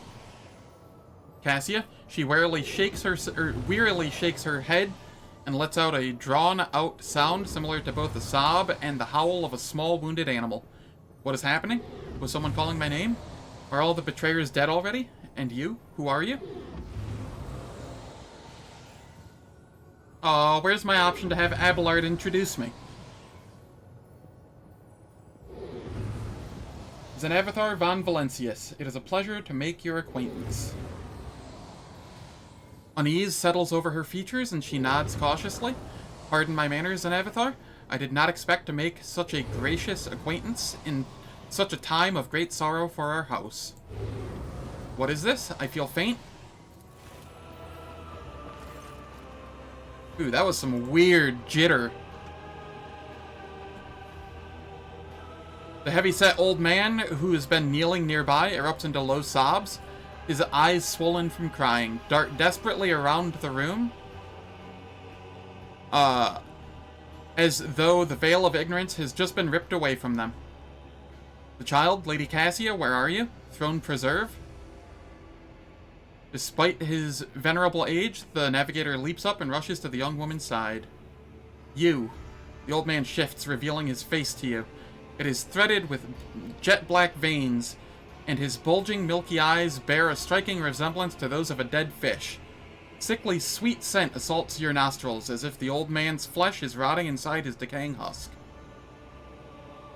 My eyes fail me, for they are unable to make you out as either enemy or ally. I'm warning you, one wrong move, and you will bring the wrath of House Orselio down upon your head. Watch out, Lord Captain, this one's so deranged, it's making the Whisperers shriek like crazy. You might just open that eye of his. Threatening the head of a dynasty is a grave offense, esteemed whoever you are. At present, I'm trying to determine what is happening. I mean you no harm. I came to seek the navigator's aid.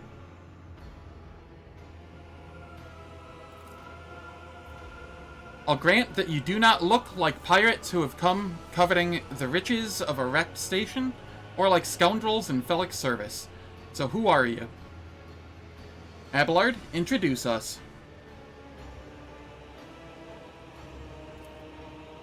His lordship, rogue trader Zenavathar von Valencius, heir to the greatest protectorate in the Cronus Expanse, and bearer of the sacred warrant of trade, extends his greetings. Another rogue trader in our corner of the galaxy. How interesting. Your kind always makes an appearance in desperate times, ready to cut a deal that benefits one side alone. Given that you have not so far drawn your weapons, your intentions are probably peaceful, and so House Orsilio now asks a service of you. Save the life of the child in exchange for future cooperation. Do not hurry to answer. Think on it. You can make yourself an ally or an enemy of our house today. You decide. What is the curse that has taken hold of everyone in this room? Curse? You do not understand the sacred gift given to our child? When the child is sad, we all weep. When the child smiles, we all laugh giddily. And if the child wants blood, the world turns crimson. The child's will is the will of the great Tisiphone? Tisiphone? I don't know how to pronounce that. I'll go with Tisiphone. That's probably more correct. For she is the heir of House Orselio. And they call me dangerous with my witchcraft. Idira says. What service do you ask of me? Save the sacred child, take her away from the station. I fear I do not have long left. A bluish rivulet trickles down the old man's chin, and he wipes the mutated blood brusquely away with his sleeve. You glimpse strange burns covering his flesh under the clothing. The slightest movement must be causing him unbearable pain. Save the child and deliver her safely to Regent Aranto, acting head of House Orsilio in the Cronus Expanse. Rest assured that the reward will be worth your effort.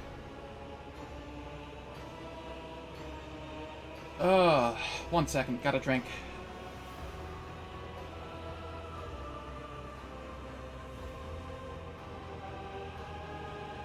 Idira says, I know we came here for a navigator, but after everything we've seen, I've got some reservations about this girl.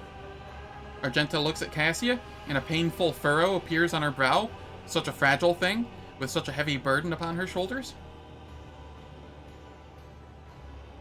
You're talking as though you expect to die here. My service to the house is coming to an end. The wounds Felic inflicted on my flesh will never heal. I'm dying, praise the throne, slowly enough to see the child is taken care of.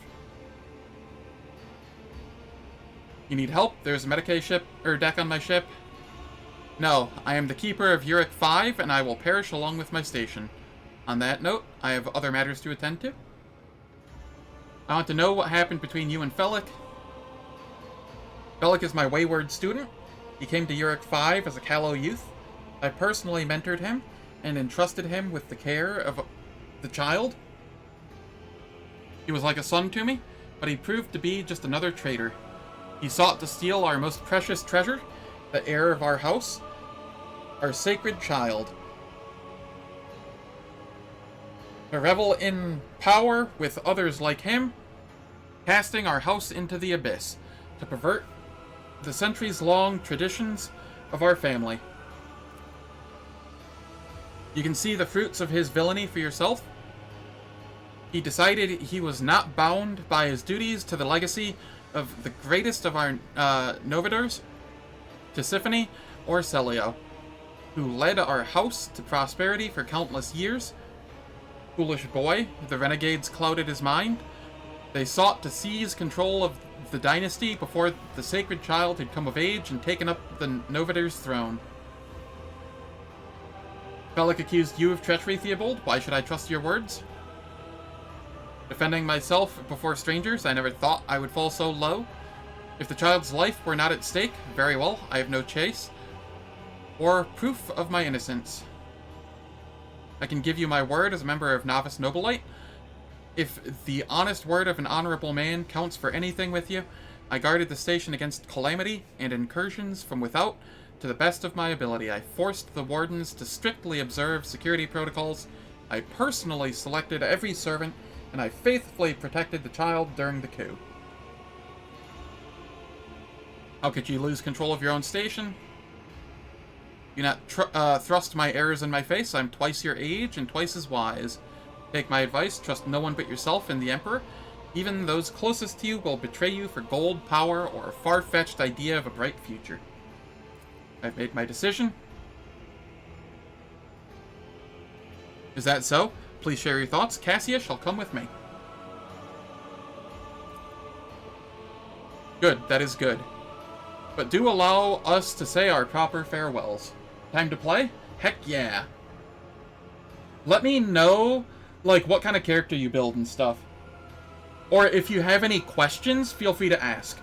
My knowledge is limited to, like, Act 1, but I am decently good at build theory crafting and such. Just in general. And I know more or less what is good in this game.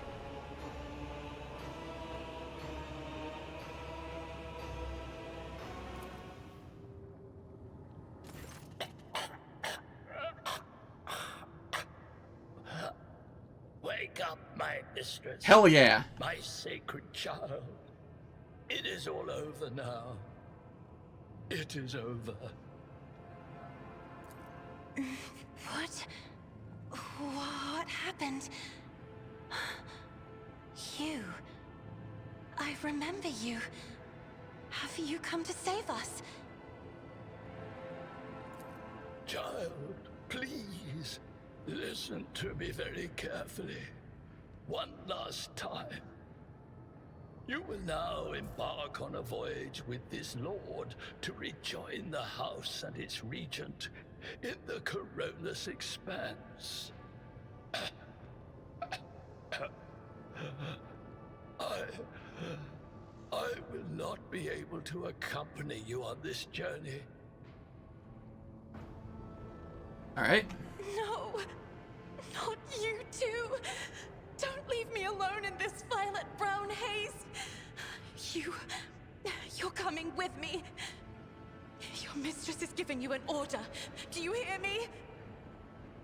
A hot wave of despair that is not yours washes over you. Your palms sweat and your heart freezes in panic. Mistress, I fear this will be your only order that I dare to disobey. I am the keeper of Eurac 5, and alas, I have less than a day left in me. Allow me to serve you one last time and honor my final duty to House Orselio. I will remain on the station and destroy the secrets it holds. Oh, Theobald. Crimson tears stain the Lady Navigator's white skin once again, but this time her power does not make everyone weep along with her. I regret that we had to meet under such circumstances. What need have I for your regrets? I just want things to go back to the way they were before. What are you going to do to me? If you wish to leave the station alive, you must first sign a contract you will undertake to serve as my navigator until I release you from that obligation. Or, let's see. Lady Cassia, Eyes, and Avatar von Valentius, rogue trader of Imperium of Man, offer you my protection and grant you shelter aboard my vessel. Or, become my navigator and I shall restore you to House Orselio. I'm gonna go with 2. Need to lurk for a little bit? That's entirely fine. I'll be here when you come back. Okay, I'm gonna go with 2. Do not fear what is to come, child. You are ready to guide any vessel. I know this because I taught you myself. And it is difficult to imagine more worthy company than a rogue trader. But remember, your safety is of paramount importance. Get to the Great Regent and fulfill your destiny. I beg your pardon, but what about my servants? Eurac 5 is still full of people loyal to House Orselio. All who can be saved will be given succor on board my ship.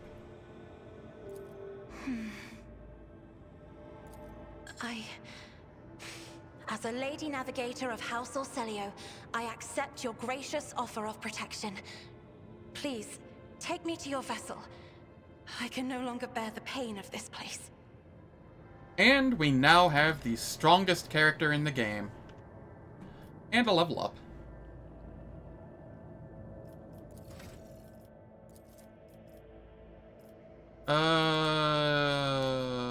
Willpower? Ouch. Had an itch. And then...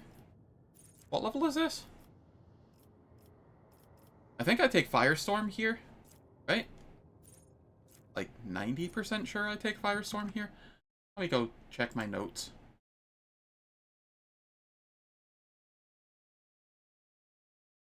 Yes, Firestorm. Psychic power can only target creatures suffering from warp or burning damage, or warp, burn, or burning. If the target is an ally, this psychic power deals no damage to it. Everyone adjacent to the target, both allies and enemies, suffer the effects of the Ignite psychic power. So it turns my Ignite AoE, more or less.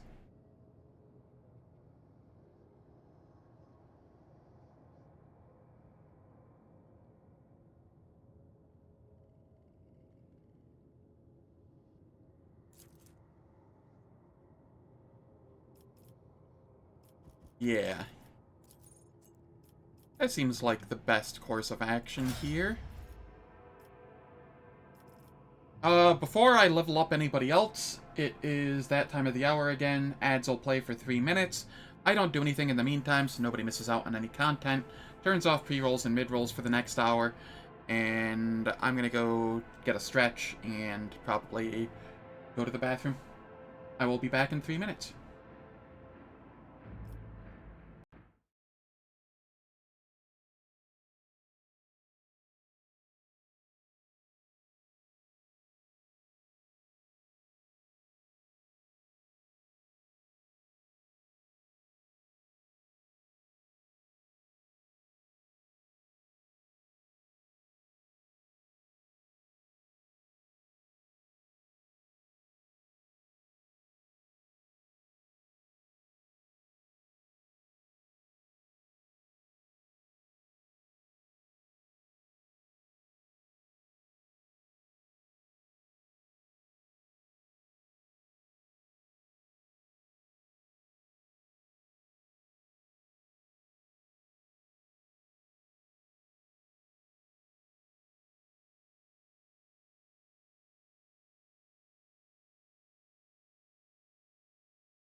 Alright, the ads are finished, and I can start leveling people up again. Yadira, what do you get this level?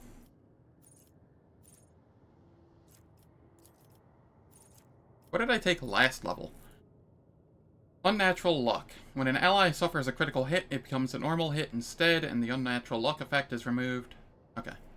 That's fine.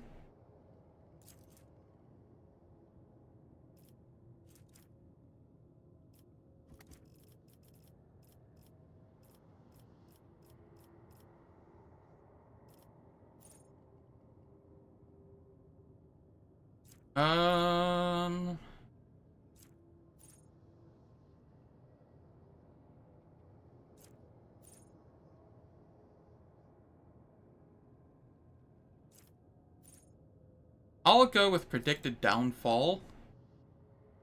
Just make her a support, like a passive support, more or less.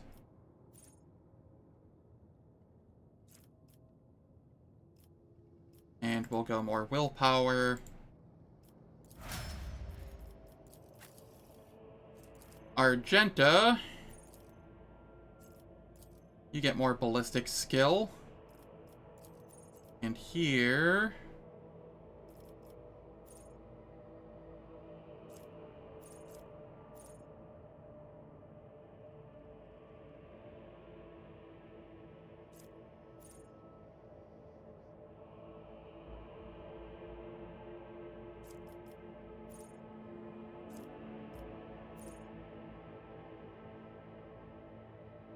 I think I go concentrated shot for now, because I'm using a... Oh, it's next range to area attack.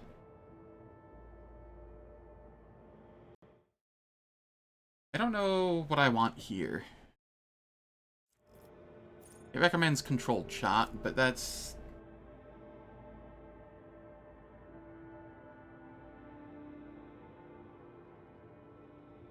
Dash could be useful for repositioning. Let me see here real quick. What did I have here?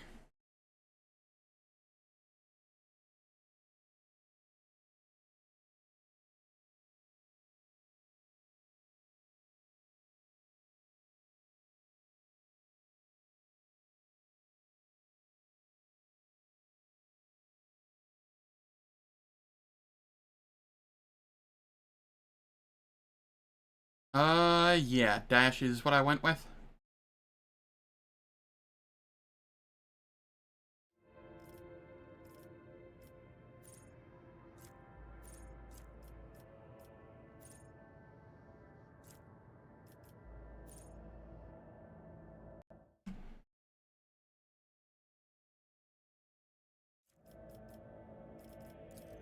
So we'll go with dash here. The repositioning can be very useful. We won't take opportunity attacks. Just good, all around. Abelard. I grabbed Taunting Scream here, right?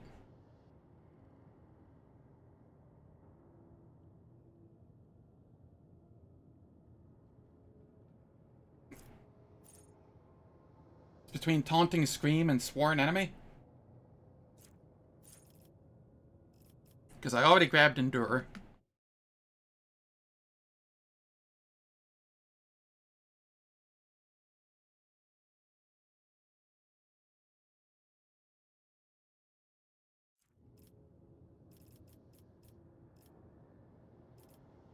When do I get my next one?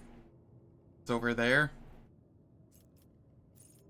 What does Sworn Enemy do? Marks a target gaining 22% armor and 6 damage on melee attacks against that target. Alright, you know what? I'll go with Sworn Enemy. It'll help me take down big threats to start with. And then here we get more athletics. And then Cassia has 2 levels to get.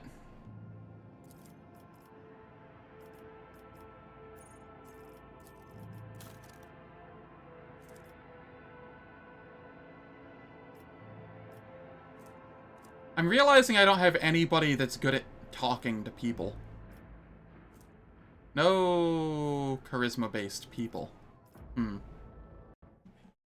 That could be a problem.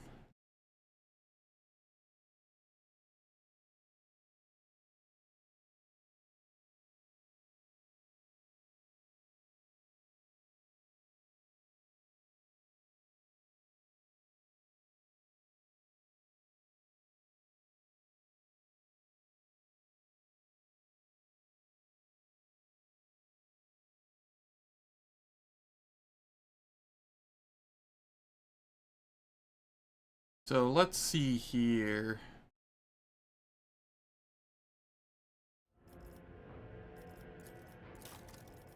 We definitely go willpower, because that's what her navigator talents scale with, to my knowledge. That and perception. So what did she have here again? I have Oblivion. Mind over Matter. Yeah, Mind over Matter makes it so her willpower determines her health as well. But, what is this? Whenever an ally in combat gains an extra turn, the navigator gains a stacking +5 willpower. Yeah, okay, that's OP since she is an officer.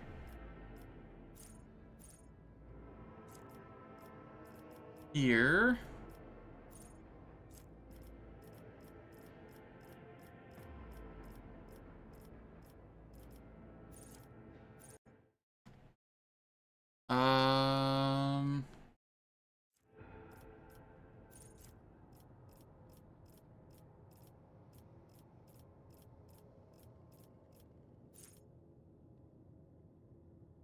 Where is...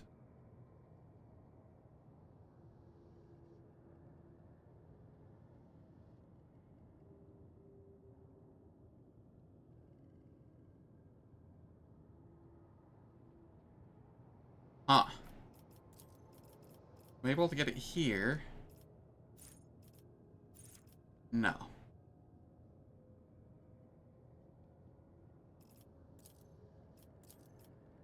Did they change when she can take Waking Nightmare from the last time I played? Alright, one sec, I gotta look things up.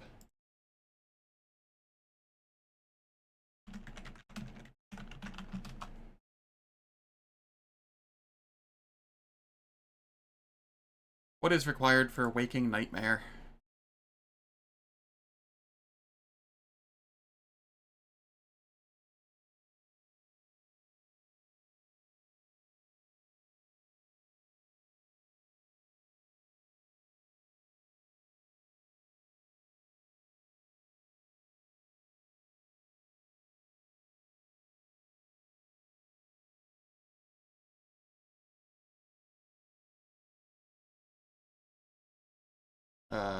Okay, this isn't telling me anything.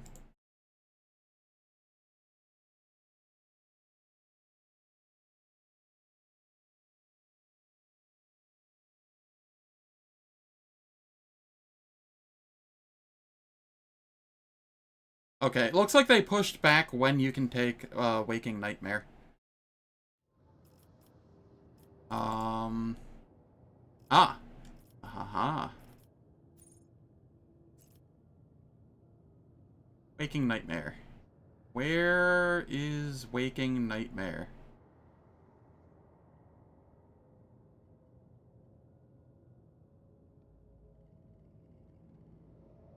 Why do I not even see it?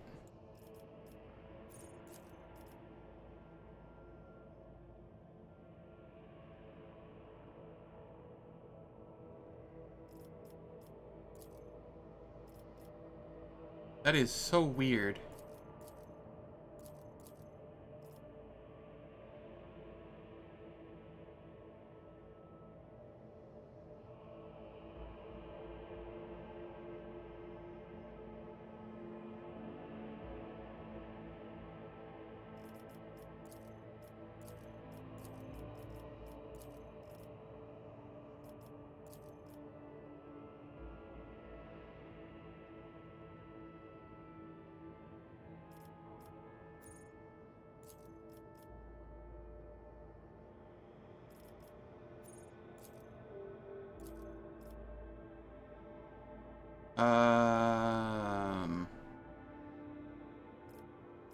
So when can I take it?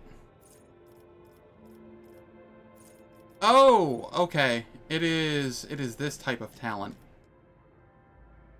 Okay, that makes sense. Cool.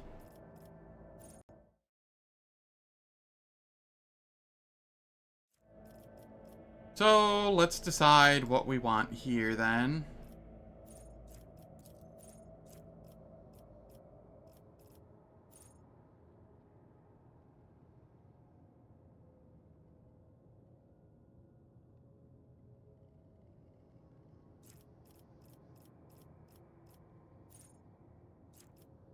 I could go Eye of Oblivion.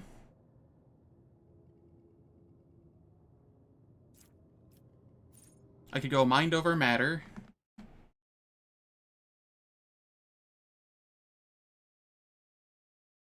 Because those are all things that I'm going to want at some point.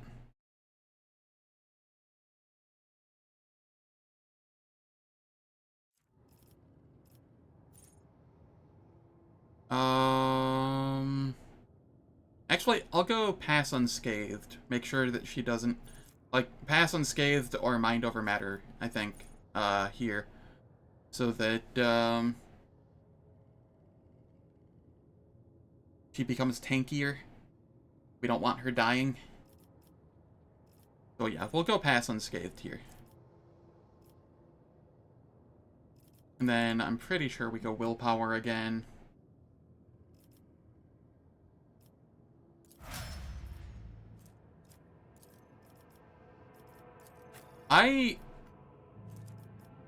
Are there any companions with Fellowship?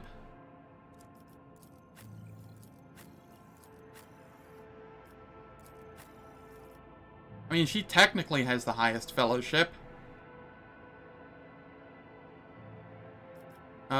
Commerce, Coercion, Persuasion is 50.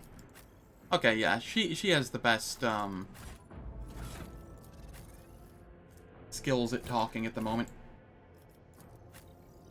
So I shall give her these gloves. Argenta, you get the...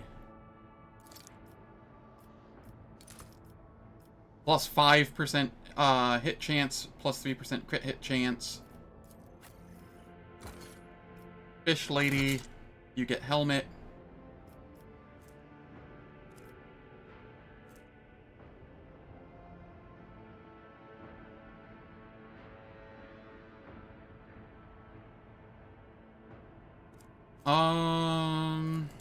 I don't need the flamer.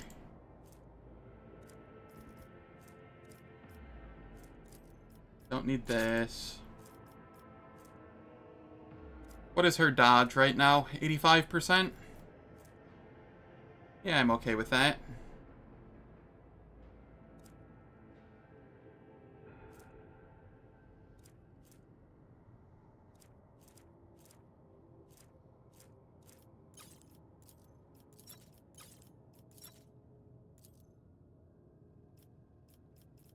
Cool. Alright, and I think we're good there. I don't know when I saved last or when it saved last. But, yeah, we have Cassia now. Strongest character in the game. Bar none. I'll lay claim to the stars.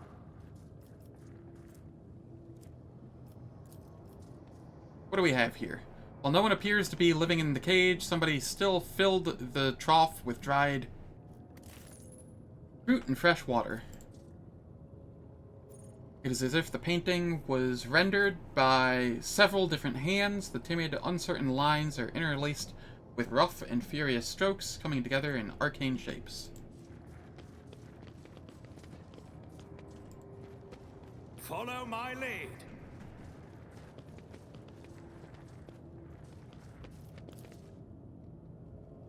We have goods here.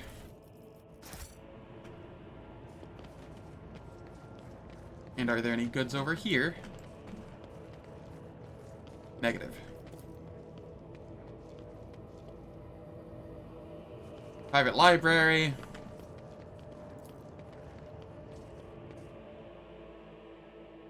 Cool. I'm happy about that. Getting a 5th party member is huge. Victory awaits.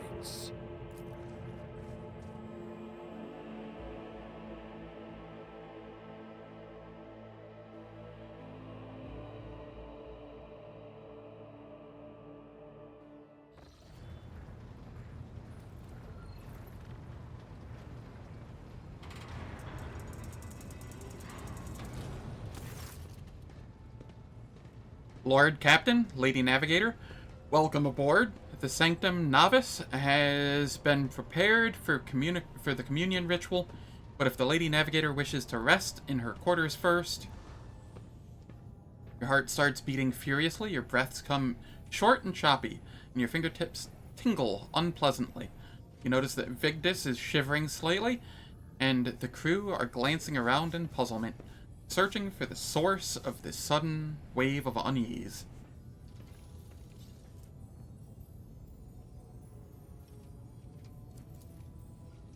Without even looking at Voxmaster, Cassia waves her away. First, I wish to speak with the rogue trader. Leave us. Of course. When you are ready for the ritual, please let me know.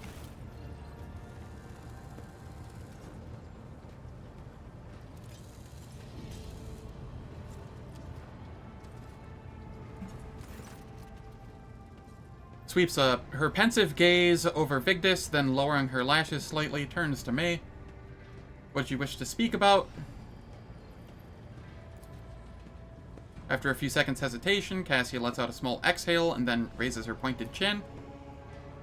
I've not yet thanked you for saving me on the station. My thoughts were clouded with so much mournful ash when Theobald's heart stopped, but you acted honorably and did not exploit me in my wretched position, and for that I am immeasurably grateful.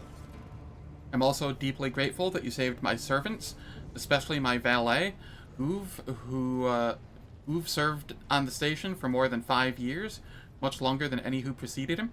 He knows how to properly tend to me during journeys through the Immaterium, and what to serve me for breakfast. His presence envelops me in a cloak of amber. But now, I am ready to go to the Sanctum Navis and perform the sacred rite. I require brushes, canvas, and the best paints you have on board, but no red. Tell me more what the ritual entails. I doubt the uninitiated could understand the mysteries of navigation, but I shall try to explain the essence of it. I must merge my mind and will with the machine spirit of the ship, so that I become one with the vessel. Lifts a lock of hair from the back of her neck, revealing gilded implant parts. After that, I use the House Orcelio ritual, which I am loath to reveal to you, to free my mind of all errant thoughts, and then it is time to open my third eye and peer into the depths of the warp itself. Among the nightmarish visions, mirages, and creatures of the abyss, only the light of the Emperor is the truth that will lead me from star to star, from system to system. Oh, the light, the guiding thread, so fine it can slip from one's grasp at any moment. But you have nothing to worry about. The navigators of House Orcelio never lose their course. Why do you refuse red paint? Uv will give his blood before the ritual, as always. I shall ensure that all the necessary supplies are delivered to the Sanctum Novice. I shall take my leave of you for the duration of the rite. I ask that you do not follow me. You can survive the gaze of my warp eye when it's opened.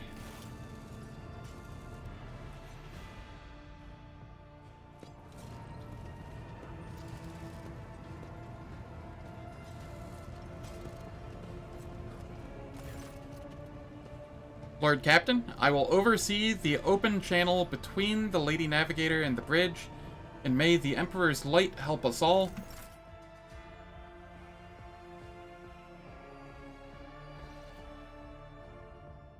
The Voxcaster and the Sanctum Novice picks up the susurration of clothes, pious chanting, and the metallic clinking of implants. Then the serene voice of the Lady Navigator breaks the silence, initiating communion ritual. Come here, Uve. The exultant ring of metal freed from its scabbard, the low sob of the servant, the rhythmic drip of liquid on canvas, the faint whisper of the brush. Go. I see violet, vortexes lashing an ocean with million flails, and umber shadows spinning over the surface in a fiery dance. The storm rising above foaming waters, armadas drowning in fog. The path from one end to another cannot be seen. And here, beyond the wall of glass, a daughter forsaken by her father yearns for her brother, and the sun's pale disk goes in tireless pursuit of her. No, of me. Its frozen rays lithe that spring is here. The light is deadened. The great ruler is gone. The Voxmaster recoils at Cassia's words and accidentally snaps one of the cogitator levers. The panel beneath her fingers emits sparks, and the Voxcaster falls silent. She quickly flips a series of switches and bows guiltily. My abject apologies for cutting off the broadcast, Lord Captain. I have never heard the warp speaking through a navigator before. The connection is restored now. It will not happen again. Voxmaster, see to it that... Nah. Cassia, are you alright in there? I'll leave her undisturbed for now. Soul-shredding screams drown out the Vox transmission. The servants in the Sanctum Navis are howling and shrieking like wild beasts, moaning in pain, their throats raw from the strain, and then sudden silence. The dull thud of dropping bodies proclaims their fate. It appears the servants were part of the Lady Navigator's right, as it was for her predecessor. I will arrange for the bodies to be removed from the Sanctum Navis after the ritual, or what is left of them. Rogue Trader, I fear I have unfortunate news that endless blackness has spread across the canvas, dividing what should be whole in two. And my sight cannot glimpse the light of the Emperor as clearly as before. I cannot turn around. My brush only draws me onward. The way is blocked. By the Emperor's grace, the ritual was successful. Your vessel's temperament presented a challenge. Its cold steel grip did not allow me to breathe freely, even for a second.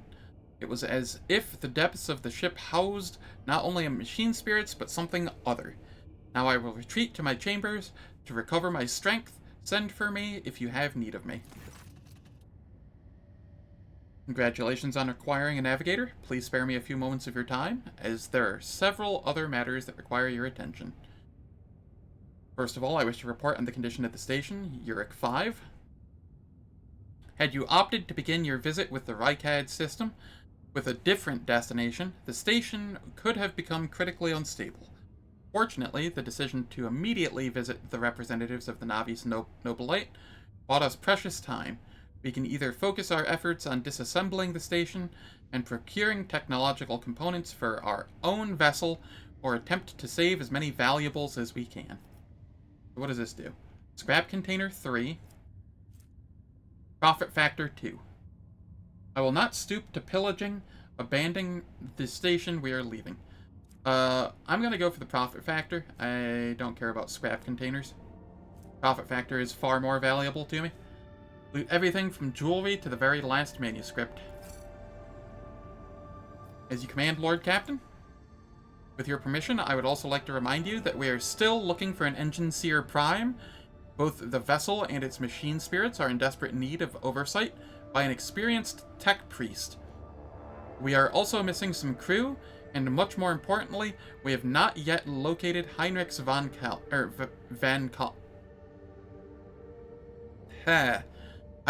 Kalix, the right hand of the Lord Inquisitor.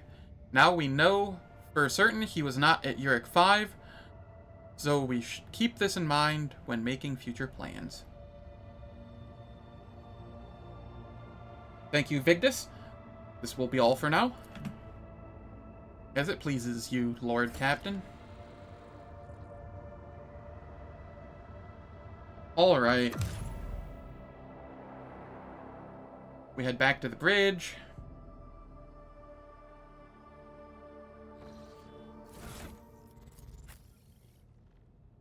What was I searching here? I wanted to look at something on her, and I don't remember what it was. He has lidless there already, which is nice.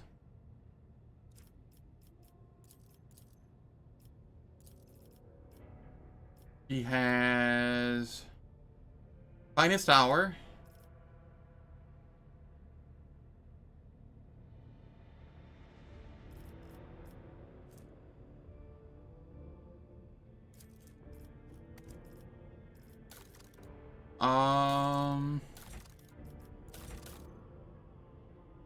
She is dogmatic. I think that's what I wanted to look at. I don't know. I can't remember.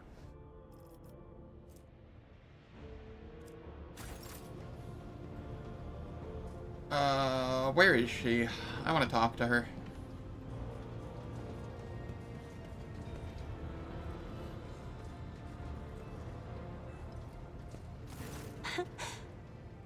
Words cannot describe how boring the bridge is without our stimulating conversations. Tell me about yourself.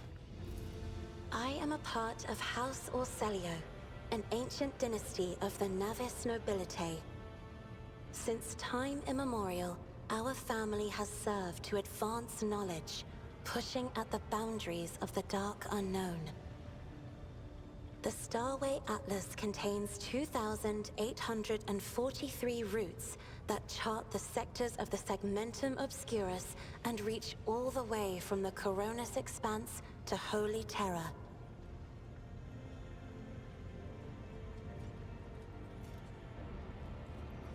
I'm gonna go with 2 here. Navigators identify so strongly with their house.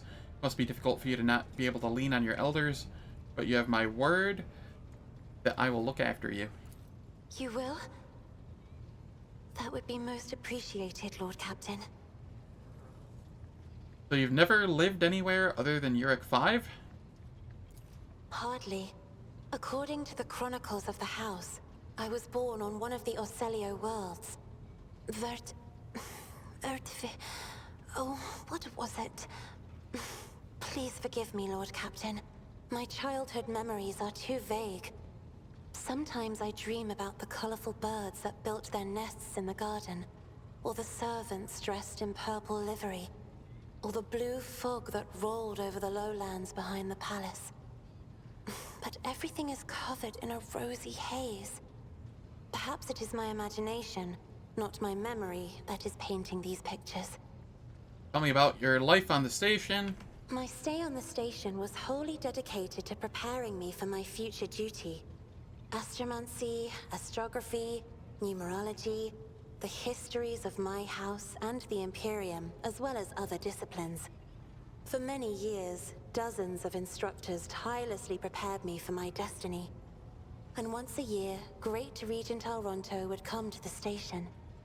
He would entrust his beautiful vessel to my command, so that I could master the practical aspects of our art as well. Did you have friends? Someone you could turn to for a simple conversation, not a discussion of yet another lecture? The Regent gave me a bird from a sunlit planet once. I tried to befriend it and make it sing, but for some reason, it refused, and died soon after. The instructors were too respectful of my duty to my house to waste precious time on idle chatter. Aside from them, there were only servants on the station, and you know they have their vocal cords removed, so they cannot break their vow of silence. And since the subject has been breached, Lord Captain, why do you not follow this honored tradition? Your decks are so garish. Apologies, I meant noisy.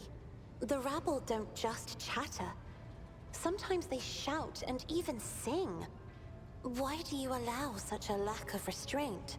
Rogue traders are highborn, are they not?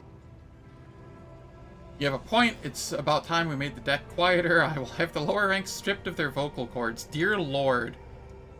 A ruler cannot maim people just because it is in his power to do so. It is the duty of every ruler to look after his subjects.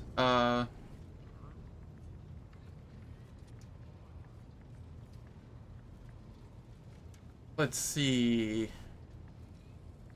I'm gonna go with 2 or 3. I'm gonna go with 3. You may find it difficult to believe, but the practice of depriving servants of their voice is not particularly widespread outside of House Orselio. Please forgive me, Lord Captain. I was sure it was a sacred tradition made sacrosanct by the ancient vows of obedience. I expect more surprises will be waiting for me outside the walls of Eurac 5. Your third eye, you always conceal it? The Navigator's open eye is baneful to whoever the warp's ruinous shine falls upon, and therefore it is the symbol of our power. We are the guiding stars of humanity, found worthy of an uncommon gift, and one of the duties that we bear is to guard our eye, even from wayward glances that may bear evil. Let's see here. Besides, I am aware that lesser servants of the Imperium may find our appearance repulsive. The Navigator gene twists the features the rabble are used to seeing, and the magnificence of our role cannot be grasped by their feeble minds. I'm gonna go with 1. I'm gonna call her beautiful. Lord Captain, you are overstepping the bounds of propriety.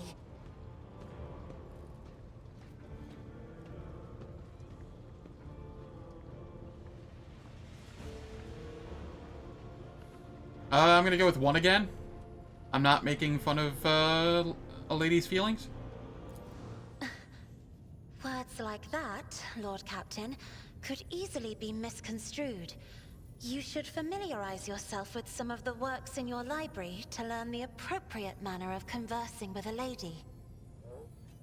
What does it feel like to guide a vessel through the warp? It may be difficult to describe. You see, every navigator perceives the warp differently.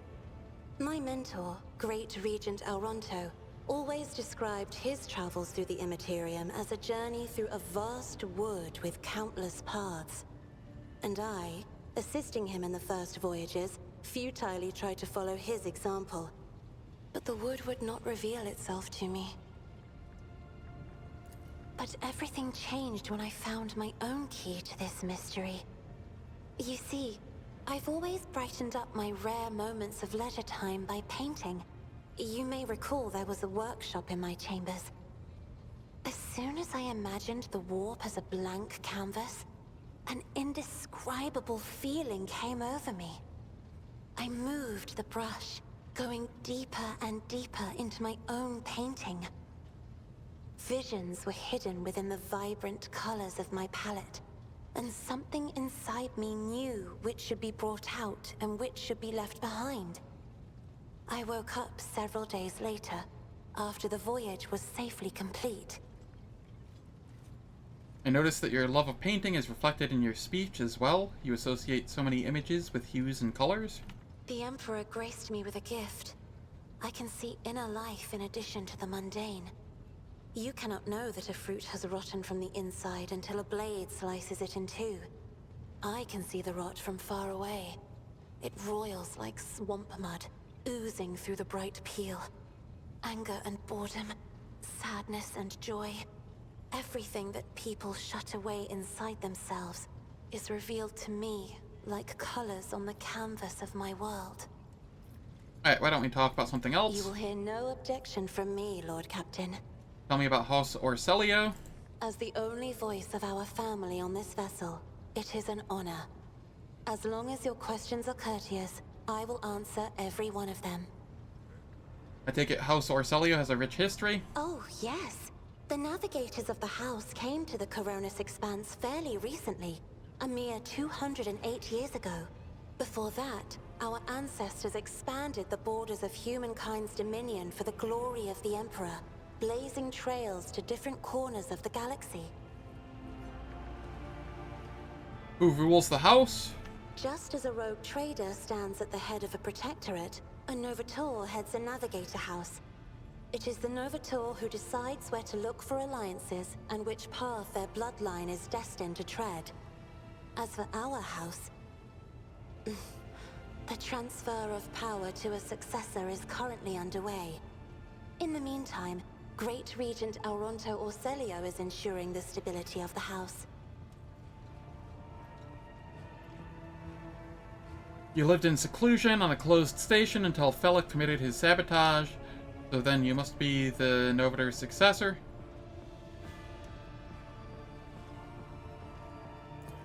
So, says Regent Auronto. Nothing is decided yet. Some people in the house become enshrouded in rolling grey clouds at the thought of me becoming the Novator. But even more are bound with dull leaden chains. They think I am not ready for such a burden. Okay, with your permission, let's talk about something else. By all means. What is your special sight reveal?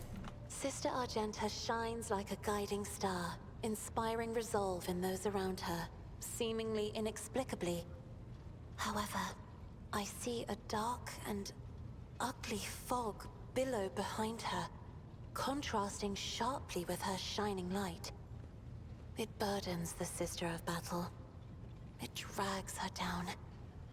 Yet Argenta herself is hardly aware of it. Seneschal Viserion is among the few whose colors are a pleasure to look at. Whenever the Seneschal speaks, heavenly crystal clarity spreads around him. And whenever he is angered, dark blue clouds condense over him. And in his rare moments of joy, a pure gleam of sunset pink caresses the souls of those near him. Out of your entire retinue, Lord Captain, he is the only one I would trust with my life. Nice. Idira's emotions are like a maelstrom, bright, unbridled, enveloping her form like a wondrous kaleidoscope of colors. And as dangerous as a twisting warp storm. The riot of colors hides the truth from my eyes. What exactly is driving this woman? Is it her own will, or is it the Immaterium, Lord Captain? Let's talk about us, shall we? Right here? Are you sure? Let's discuss other things. Of All right. course. Let us... I have enjoyed... Cool. That is taken care of. Do we have anything else? Anything new? Have the Vox Spirits brought you anything interesting lately? Nope.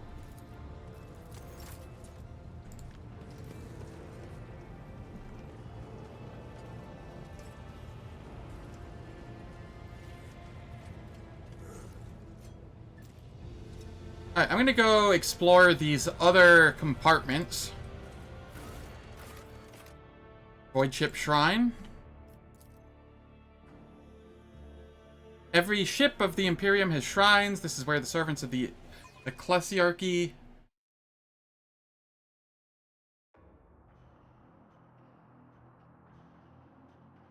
watch over the purity of the crew's faith and fortify its members' spirits on journey after journey through the dark corners of the galaxy where the unthinkable horrors lurk.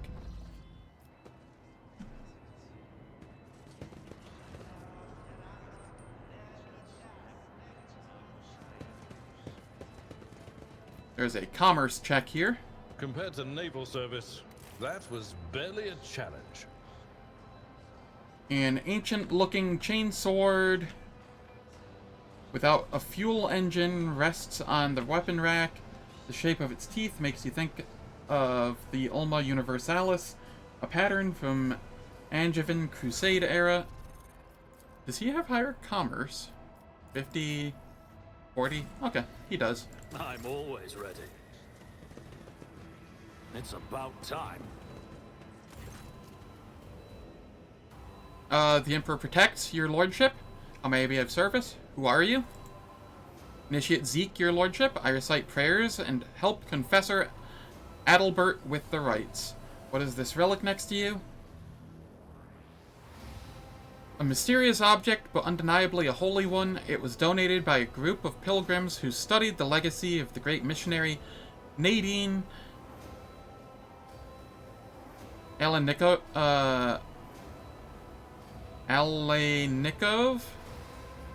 They believed there was something inside that only someone truly righteous was meant to have. One of the pilgrims was so desperate to witness the moment of the orb's opening that they bequeathed their body to us. A riddle. It would be most interesting to learn what's stored inside, Lord Captain. Would you try opening the orb? Do you have any ideas on how to open this orb? One of your predecessors was the last to attempt solving this relic's mystery. Happened a long time ago, before Lady Theodora was born. That's all I know. Let's try and open it. The initiate opens the lock and hands you the orb. Someone has already moved the hoops around, trying to arrange the letters into meaningful sentences. It will only take a few more rotations for the orb to split cleanly into 4 parts, each with its own question. The answers should presumably be formed using adjoining hoops. Form the question in the first orb's first quarter. My light reaches everywhere. The greedy will see me in gold, the scholars in humanity's cradle, but only the righteous will see me within their souls. The Emperor? For better or worse, something clicks inside the orb. Form the question in the orb's second quarter. I'm within every human, and my loss is feared, for without me comes the end. But give me to the Emperor, and you will be eternal. The answer immediately comes to you. It is blood. You have spilt it too many times in the name of faith for you not to realize that it is the most precious offering one can give to him. Another soft click. Third quarter. I am poison, I am perdition, I am disgrace. Burn me down, eradicate me, or perish rejected by the Emperor. Your sharp mind quickly scours the recesses of your memory for any fragments of Nadine's sermons. You recall that she mercilessly denounced the weakness of those who have faith in the Emperor, but are incapable of translating that faith into deeds. You must have despised this shortcoming of the soul more than any other.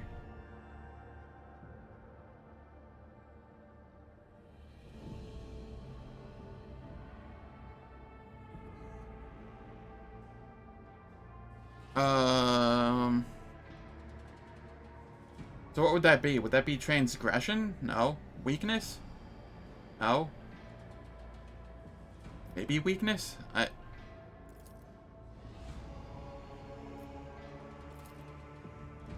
In your body, mind, and soul, you must possess me.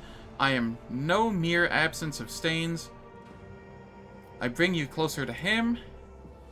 If I recall the pages of life correctly, this part speaks about purity. The saint saw it as... Alright, purity it is. I will have to start over. Alright. So this is the Emperor. This is blood. This one I was unsure of. Transgression.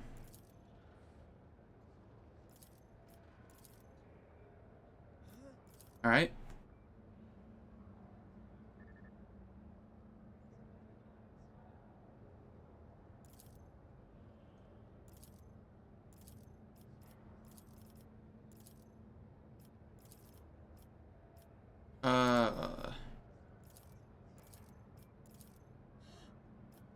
Okay, it's not that.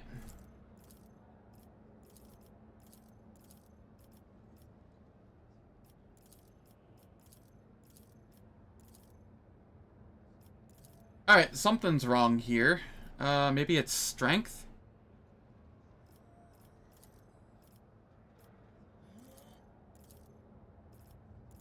Blood. Weakness. No, that's not what I... Oh, god damn it. Strength. Blood. Weakness. Purity. Alright. I give up. Let me look this up.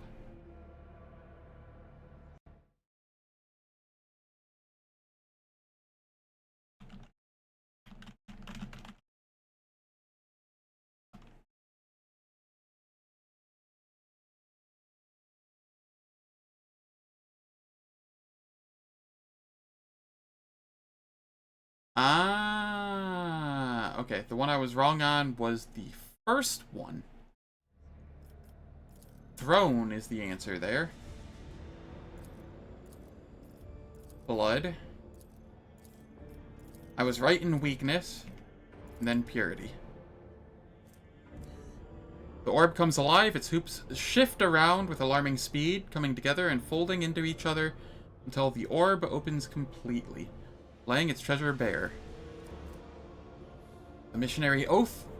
Once per combat, if the wearer does not use any abilities during their turn, they can end their turn to immediately grant all adjacent allies an extra turn with 1 AP. The initiate stares at the relic in your hand, stunned. How strange and exciting it is to behold the holy object that has lain hidden from the eye for so many years. Truly, it is a great day upon which the rogue trader himself has revealed the legacy of great missionaries to us all. Alright. So,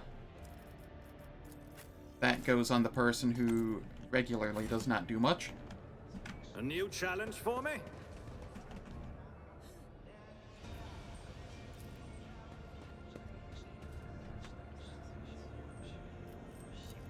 The Imperium Invictum, the shards of an unknown Angevin crusade, twin blades returned from pirate captivity by the grace of the Emperor. Ooh. That is a high lore Imperium check. Do I not have anybody with high lore Imperium?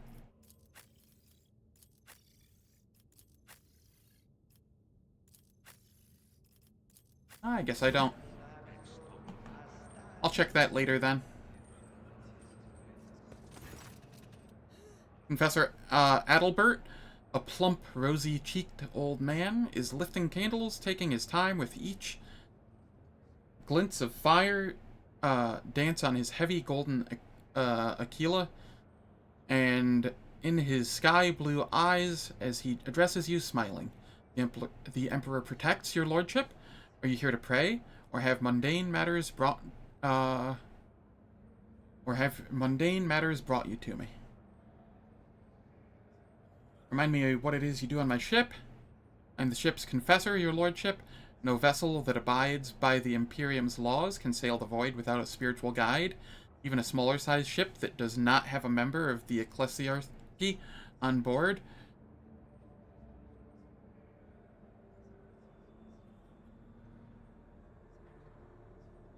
entrusts all matters of faith to a layperson who is a staunch adherent of the creed. A rogue trader's flagship naturally is expected to have a confessor who comes from a line of his reverent servants. I am such one.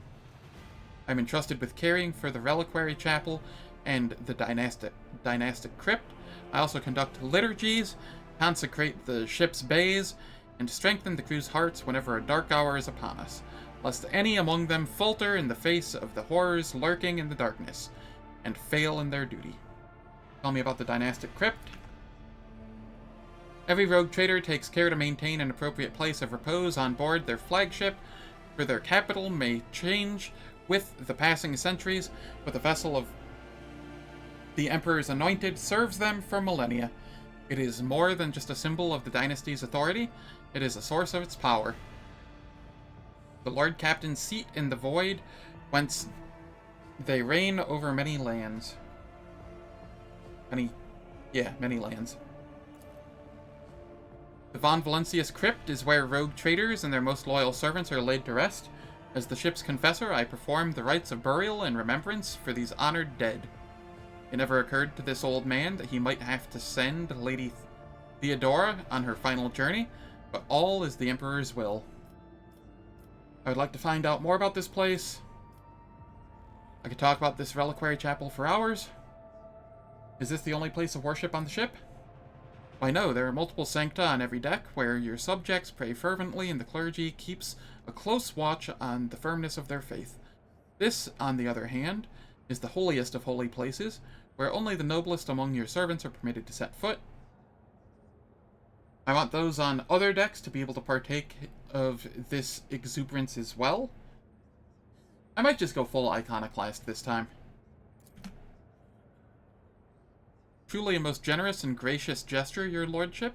I will arrange for commoners who have distinguished themselves in their service to be allowed in here. An event like that will fill them with fervor, and they will pass down the memory of what they have seen to their offspring. Where does this collection of sacred relics come from? Every relic we have here was either arduously tracked down by your ancestors, captured in battle against the faithless, or received as a gift for glorious deeds. A show of loyalty to the Emperor that speaks for itself, does it not? For our part, we keep the precious relics intact and undisturbed as we conduct liturgies and perform rites. Initiate Zeke is especially diligent in his care for the relics. Though he is of a common stock, he earned his position through dedication and piety.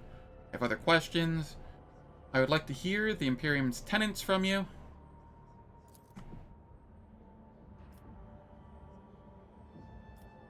Oh, Lord. So much dialogue. Every man and woman has their place in the order he created, and this order must be followed and the will of one's superiors obeyed. Beware of witches, for they have been stained by the warp. Persecute mutants, for they are perversions of the human form, and hate the accursed Xenos. The Imperial Creed prescribes being wary of Psychers, but the Imperium needs them. I can understand. Having been touched by the powers of the warp yourself, you are pondering your own essence. You are right. Without the astropaths, we are deaf and blind, and there are many other Psychers laboring for the good of humanity. That is their place within the Emperor's design, but only those among them who accept his light and have been authorized. Adira, for once in your life, could you just admit that it doesn't take a tongue calloused from prayer to handle the warp's dangers? The Ecclesiarchy tells us to persecute mutants, but an exception was made for the navigators.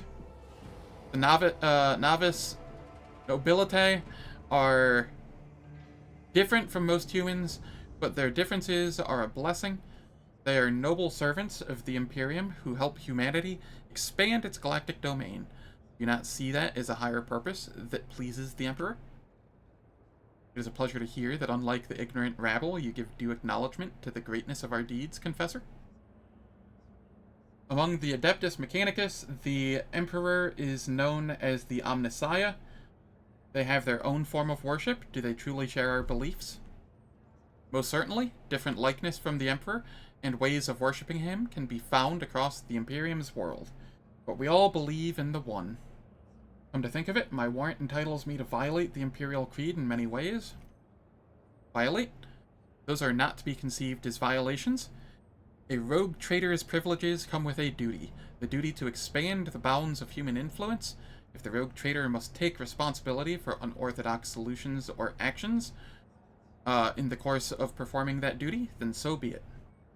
Seems there are more holes in the Imperium's religion than parasites in No, I'm not saying that. That will suffice for now. You are positively beaming with joy. A priest like you is a rare sight. A fair observation. Everyone knows that the clergy must maintain a stern appearance to inspire fear and awe in their flock. The truth is that my clan and I experienced great hardship. I cannot explain how it is that I am standing before you now, except by his will. How could one be anything but joyful, knowing they were saved by the Emperor? Oh, my throat's starting to hurt a little. What happened to your clan? I was scarcely more than a child when the malady struck our cabins. First would come the fever, then the unlucky victim would start retching blood. After that, they would melt away like a candle. Only the youngest survived, myself among them. Now my family is growing, and I am grateful for each new life that replaces one lost. Still, your gentle manner may... Nah. He can have his gentle manner. Did Lady Theodora come here often? Your predecessor always had due concern for the reliquary's maintenance and its needs, and under her rule, faith occupied its proper place on this ship. Gives a diplomatic smile. So, no. No, she did not. People confess to you, do they not? I'm interested to know the thoughts of some of my subjects. Ours is a throne-fearing flock that regularly leaves Vox recordings and the Shrine Confessional housed in the eastern part of the reliquary. This allows us to maintain constant watch for any heretical tendencies. We observe the earnesty with which our parishioners render their duties, as well as any dangerous dissent brewing within their minds. Initiate Clotis is responsible for sorting the confessions. Alright, and I must take my leave.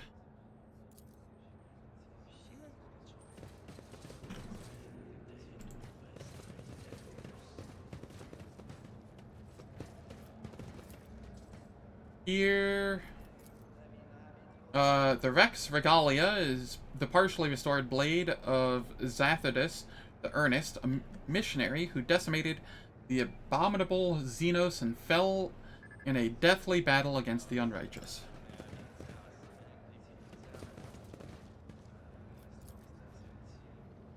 Machine in the Shrine Confessional emits a low hum as it processes the congregants' Vox recordings. Alright, it's time for ads again. 3 minutes every hour. I don't do anything in the meantime, so nobody misses out on any content. It turns off pre-rolls and mid-rolls for the next hour, and I will catch you all in 3 minutes.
Alright, the ads are done, and we can continue gaming again. None shall stand in my way.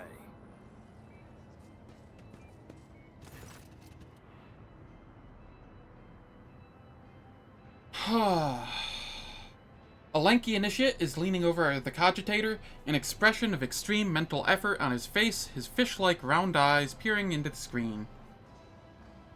Grant me understanding, Master? 1 second, gotta blow my nose.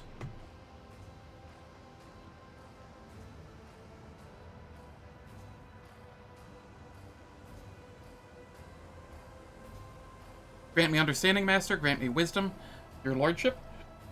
How can I be of service?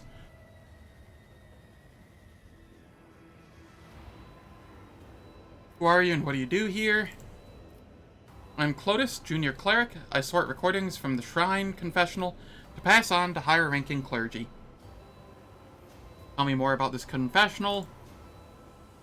Our parishioners come here to repent, to share their innermost thoughts and observations of their neighbors. The sacred machine records all confessions and alters the voices beyond recognition. Is there a way to find who made which confession? There is not. That would undermine the usefulness of it. The first prototype wasn't anonymous, so those confessions might as well have been carbon copies of each other. Everyone was impeccably diligent and pious and whatnot, but as soon as the machine spirit started keeping the name secret, the parishioners opened up.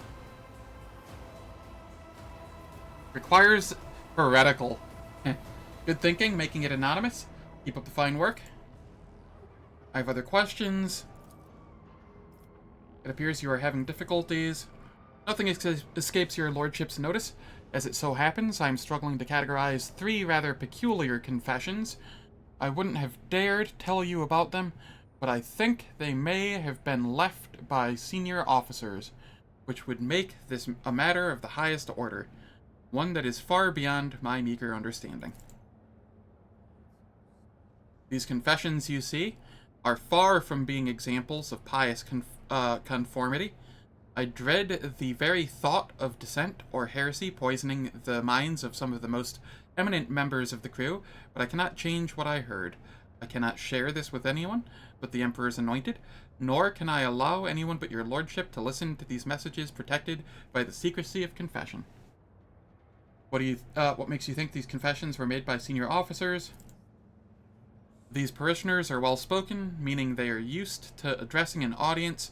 Perhaps they issue orders and are vested with power, and well, after categorizing so many confessions, I've learned to notice the subtle differences between them.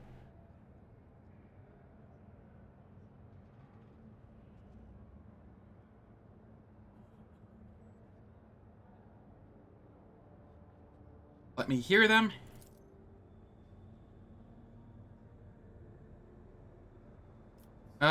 We'll go 17 FL2.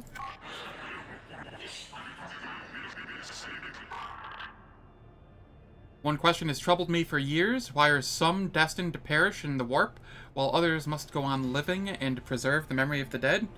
Worthier and more luminous souls have been lost, and yet I'm still here. Alleged theft of ship property. The orphans on the ship have already been provided with bare essentials, but every so often I consider increasing their rations and ordering more sets of clothes for them that will not replace the families they lost, but it will improve their lives somewhat, especially given that the ship has enough resources to cover that comparably trivial expense.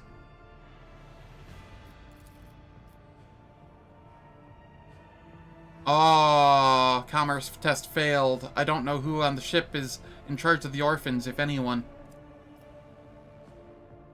Coded message, irreverence.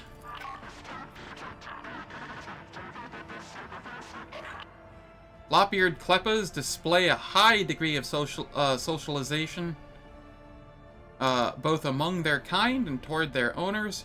These animals adjust well to avoid ship's lower gravity, since it is similar to their homeworld's conditions. Lop-eared kleppa meat is edible, and should necessity demand it. I'm curious to know who left these confessions. I will seek them out. I suppose those confessions truly are special if your lordship is giving them his personal attention. Never would I have imagined the rogue trader himself coming to my aid. Alright.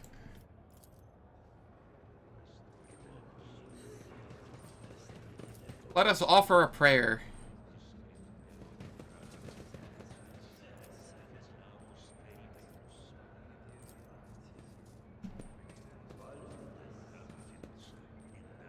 You recite a prayer, the one you remember best.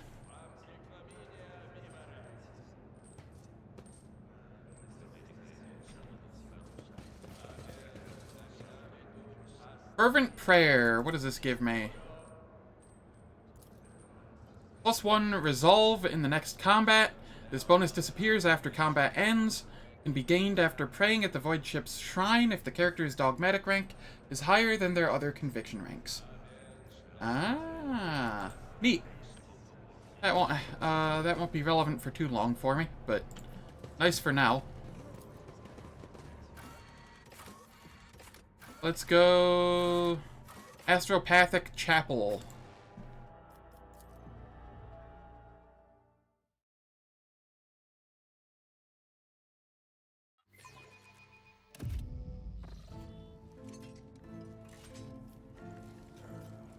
%73% logic.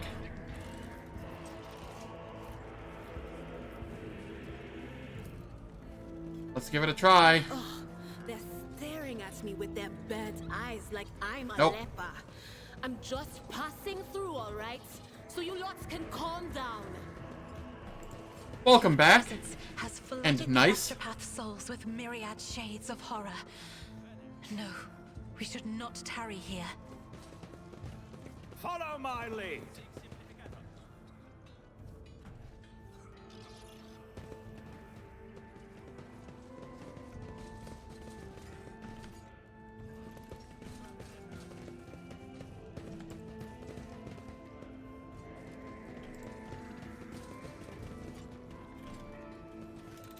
What sort of build are you thinking about trying?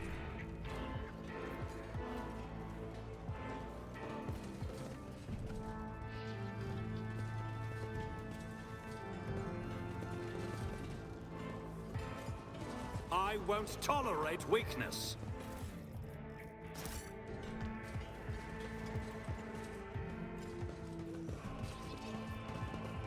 Melee?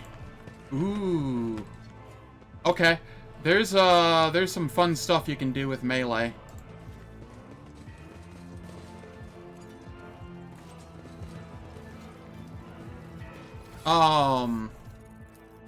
Generally speaking, see archetypes. Warrior is generally speaking the first thing you take for a melee. Though there is, I don't have a list of the archetypes in front of me. One moment.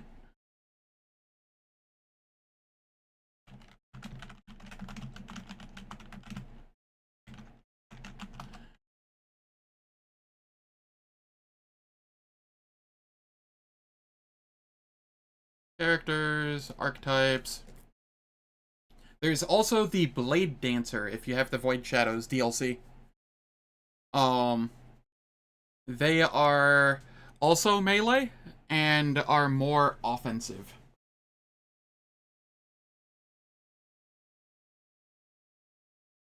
Lots of things you can do when upgrading past Blade Dancer. You can go into something like Executioner. There's Assassin, which I think is okay, melee. Arc Militant gives you the ability to do some, be both melee and ranged to an extent. But that requires being warrior first. Assassin also requires warrior first. What does... No. What does Blade Dancer turn into?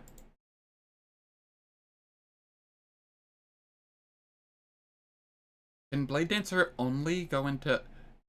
Okay. They can go into Assassin, Master Tactician, Arc Militant, and Executioner. So yeah, Three of the ones that I mentioned. Master Tactician... I'm not sure how that one would work.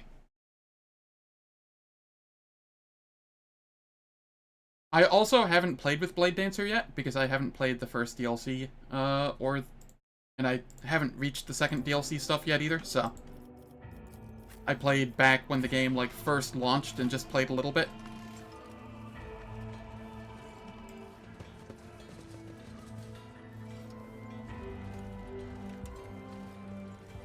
Haven't gotten any DLC? Gotcha. If you have not gotten any DLC, then if you're melee, warrior is the way to start.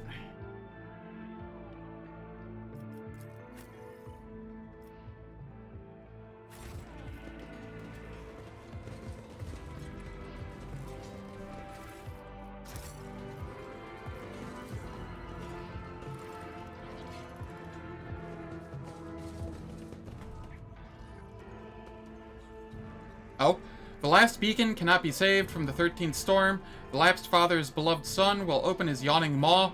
Uh-oh. I don't like this. Yawning maw usually sounds like, chaos. Oblivion is inevitable.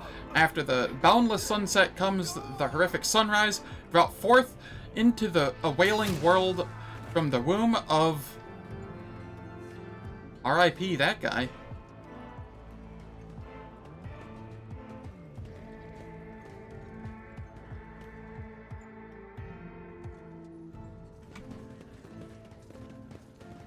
It's about time.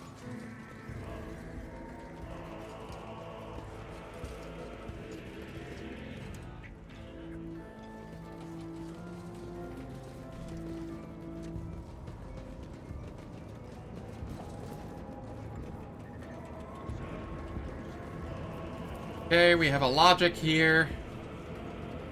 That wasn't so difficult. The receiver's enormous reels direct paper tapes containing unprocessed text into chapel's depths after blessing the paper with an imprint of sacred cogs. Victory awaits!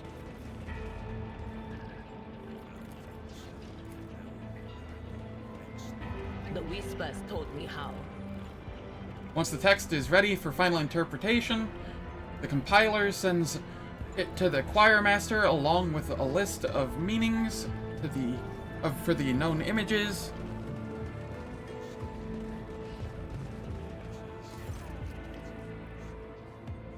Protect us from the machine spirit's unrest, for without his gifts, our sacrifices are fruitless. You can barely hear the voice of the young astropath standing very still next to the bulky mechanism, his face frozen in a mask of despair. His anemic hands are pressed to his chest, clutching crumpled strips of thick paper. He hears you approach and composes himself.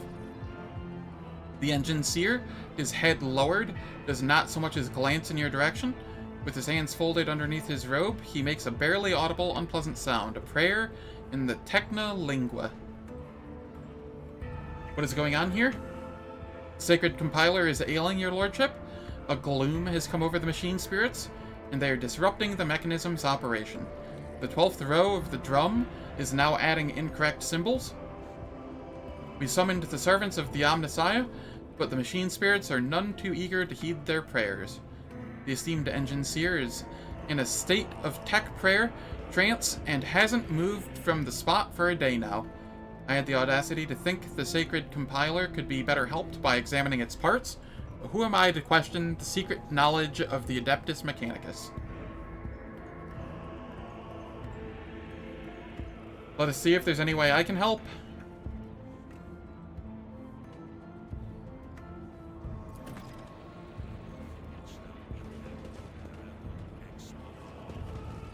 None shall stand in my way.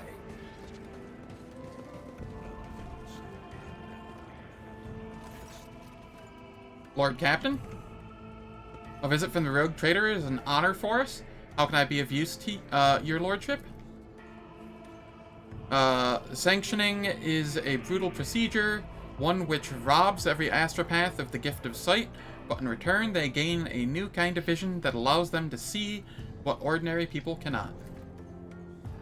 The light emanating from beneath the bandages flickers with strange hues as the choir master clutches his temples. His expression shifts in a way you are well familiar with. It is the look of one who has glimpsed the grim signs that evil has left upon your soul. Oh, did my nightmare scald you? My apologies, your lordship. I sensed a strangeness in you, and my mind reached out of its own accord. I did not see much, but what I did see was enough. It grieves me to know that this mark weighs on you so. Trust me, I am well acquainted with the oppressive burden of doom. Have you made a confession lately? I beg your lordship's pardon.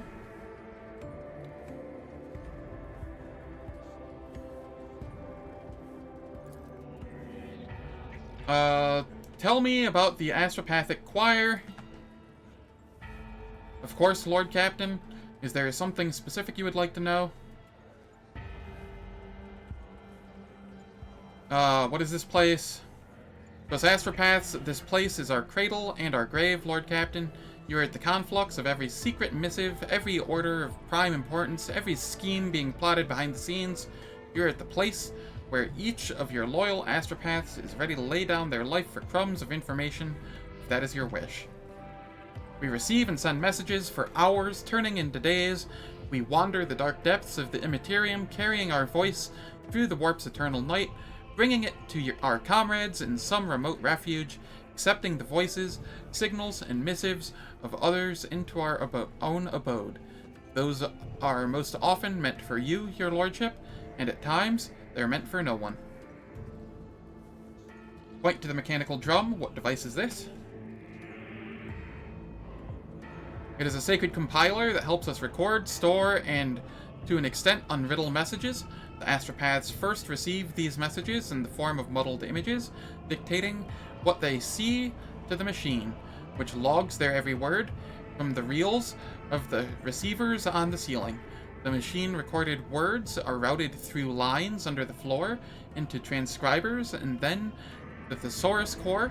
This core is the most important part of the mechanism, as it contains a vast catalog of various symbols and the methods of their interpretation. The compiler matches the images in the message against its data and forwards the results to the central cogitator and myself so that I can begin the ritual of decoding. I know of no other choir that possesses so wise a mechanism, and I praise the God Emperor for its existence. However, while the compiler hastens the extraction of intelligible meaning from perplexing imagery, an astropath must still open their mind to interpretation, which is no less perilous than the rites of receiving or sending astropathic messages. If your machine knows the meaning of the symbols, why can't it decode the messages itself? Regrettably for all of us, for us all, your lordship, astropathic messages are not ciphered dispatches, but rather psychic imprints containing information. Only an astropath can read the entirety of something created through the medium of the warp. Furthermore, as messages pass through the immaterium, they might become distorted by malevolent intent. My tongue is failing me. It falls to your servants alone to shield their mind with faith and separate the true meaning from influence of the ruinous powers. So you wanted to hide certain information from me, you could. So if you wanted to hide certain information from me, you could.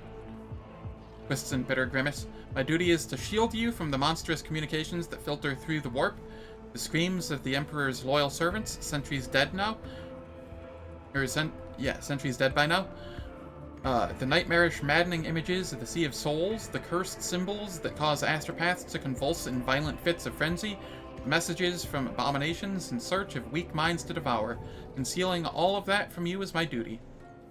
How does one become an astropath? I would assume that you know the answer already, your lordship. You have walked a similar road yourself. I'm a psyker. You even though you took a different turn than I. We were all part of the Imperial Tithe once. Psychers delivered to Terra on the Black Ships, but only a few of the candidates had what it took to study astropathy. Fewer still successfully completed the grueling training to be eligible for soul binding, and almost none survived the initiation. We were given the privilege to behold the Emperor's light, a light flawless and searing. That changes you. It wounds you irreparably. It takes your eyesight, but in exchange you commune with greatness. His presence in our souls fortifies them as we stand against malicious powers. After the ritual, an astropath is assigned their position at this or that adeptus, an astropathic relay, or a ship. More often than not, our first place of service is also our last. If something happens to your choir, where can I find new astropaths? It would be more on point to say when something happens. The Emperor's blessing protects us from the warp's various influences. However, there are horrors dwelling in the void for which even this defense would be no obstacle, especially if one spends as much time in their company as we do. There is only one way to procure astropaths, and that is through the Adeptus Administratum. Luck permitting, unattached astropaths from the sector will be posted to the ship, ones who, for whatever reason, have lost their place of service. Failing that, the request will go to Terra, and we will have to wait a long time. That said, there are other options, blasphemous, forbidden options, unsanctioned psychers, unprotected and broken souls who seldom live past their first few seances. But even those would do should the God Emperor put our souls through severe trials, and judging by how rabid the warp has been of late, by the number of dead astropaths, those trials will be upon us sooner than our prayers could reach Terra. Adira says, I know a couple of places where you can get new astropaths. That's of course if you don't insist on them all being all classy and proper like this fried-eyed bunch. I want to discuss other topics. The odd noise inside the chapel, does it not bother you? On the contrary, Lord Captain, it is a mental focusing technique used by your flagship's choir, one that I invented myself. This music was written by an astropath. What my charges and I hear in it is not what ordinary people hear. Its true depth and beauty cannot be fathomed without the Emperor's blessing. The music protects our minds from rudimentary thoughts, purifies and sharpens them, but above all else, it serves as a beacon of sorts amid the tumultuous sea of souls. A thread to lead us home from the deadly maze. I have witnessed the death of one of your astropaths. What happened?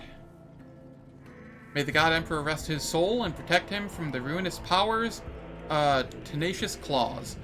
That was the 5th one this month. Our younger voices cannot handle the warp storms raging in the expanse, and end up losing their minds, if they are lucky.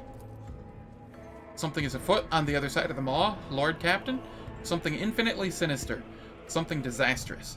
The scraps of mental images that reach us from the Imperium carry the mark of doom.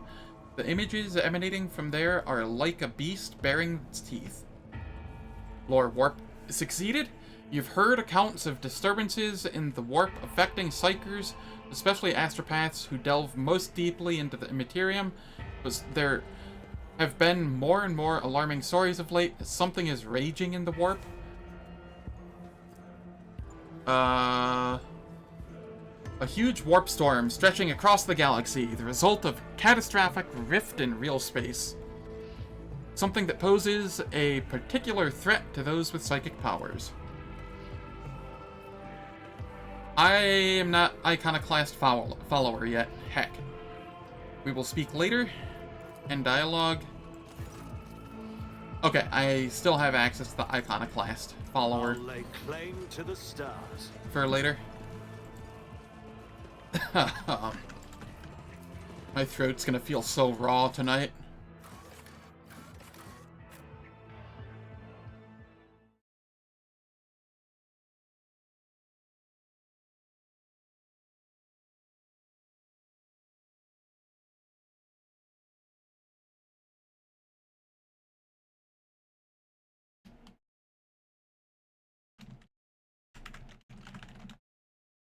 One moment, please.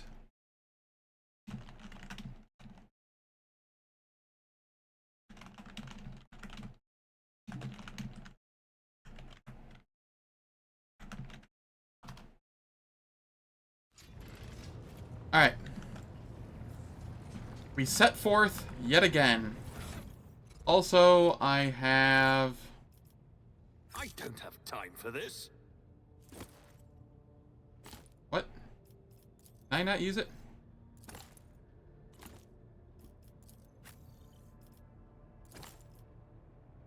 Okay. She can. He has one. I'm afraid not. Okay, so only these two can use it. I'm okay with that. Let us set out.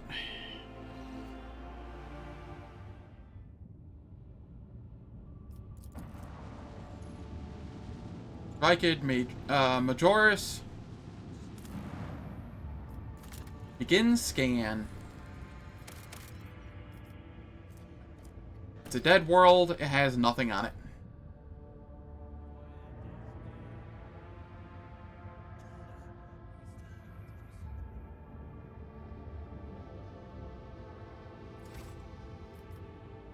Alright, let's go to the prison planet or the astropathic station.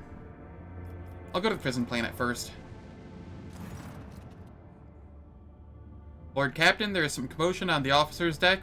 The Lady Navigator has left her quarters and is currently in the wardroom where uninitiated crew members are shunning her in terror. Perhaps you should find out what has brought Cassia to the deck. Alright, to the deck I go.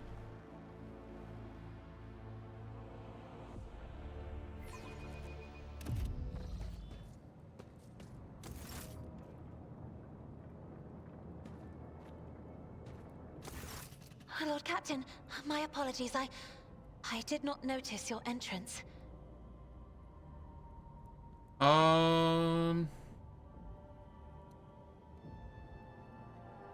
It pleases me to see you adjusting to life aboard the ship. Compared to Eurac 5, your ship is a boundless world of unfamiliar hues. And yet, the abundance of bright colors can at times be wearisome on the eyes. The bridge and the decks are so clamorous. In my search for a place of quiet, I was fortunate to come upon this islet of serenity filled with rare tomes and practically devoid of color.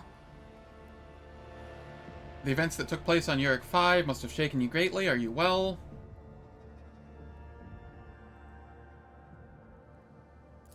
One should not underestimate the navigators of House Orselio, Lord Captain.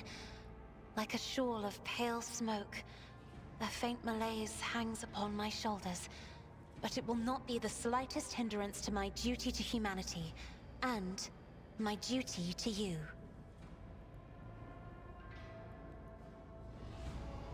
I hope that you have ample time to calm yourself and your powers.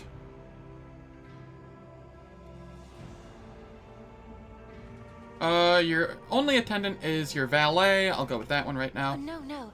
It is not that at all, Lord Captain. It is just that Uwe is quite capable of carrying out his duties by himself. He is well accustomed to my whims and preferences.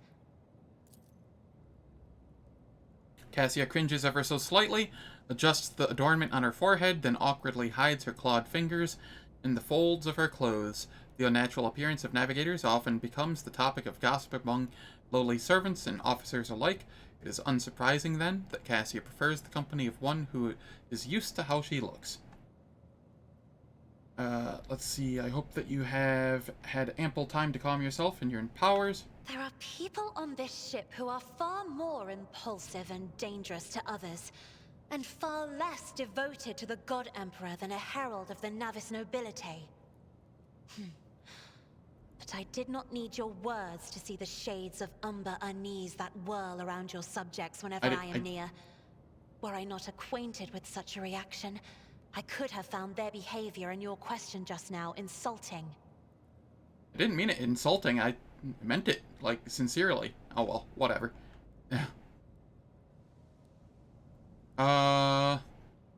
Point at the book in Cassia's hands. See you're fond of reading? Oh, this. I found this fascinating read on one of the shelves. And I must say, it has caught my eye. Its every chapter is written in verse. I find it so beautiful and enrapturing. Eurac 5 had a vast archive of its own, of course. Although most of the works within had to do with scholarly disciplines of some sort or another. Only in my sparse moments of respite was I allowed to escape into the pages of more embellished works. Lord Captain, would you kindly explain to me why you are pestering me with these questions? Inquiring about my mood and my needs, showing an interest in the books I am enjoying. You are behaving as if you possessed a shred of fellow feeling for one such as I. I beg your pardon, Lord Captain. That was no way for a navigator to conduct herself.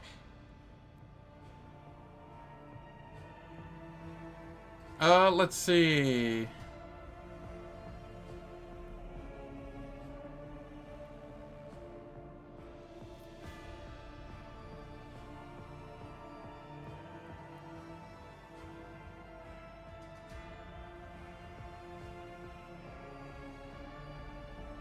I'm gonna go with 1. I'm beginning to think, Cassia, that the feelings I have for you are far more complicated than common sympathy. Lord Captain? So many colorful sparks are flaring to life and dimming all around you. It is a veritable ocean of emotions. There are so many of them that I can barely see the pure white sincerity of your words. Please forgive me. I cannot even understand myself right now. Your words and attention have reminded me of life on the station, of Theobald and Felek. I do not understand. They were merely the keepers of Eurac 5. So why do memories of those two make me feel a strange heaviness here? At the same time, I find myself overwhelmed with new excitement and anticipation. At last, I have set foot outside my familiar walls, and into a world that I have only seen before in the pages of books. Your ship alone is a treasure trove of remarkable artifacts and curiosities. And just imagine the things that await beyond, but...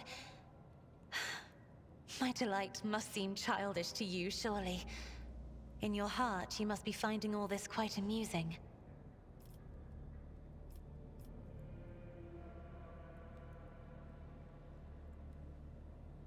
I'm gonna go with number 1 again.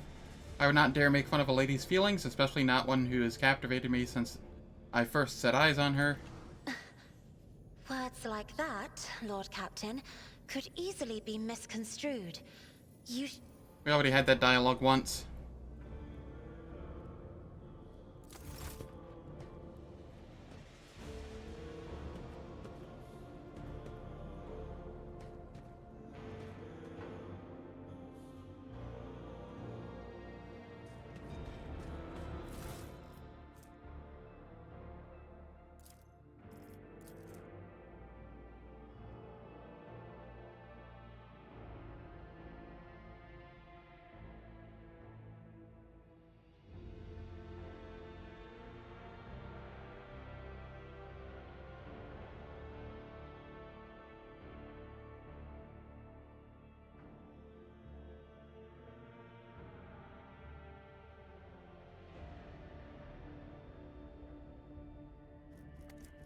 Alright, cool.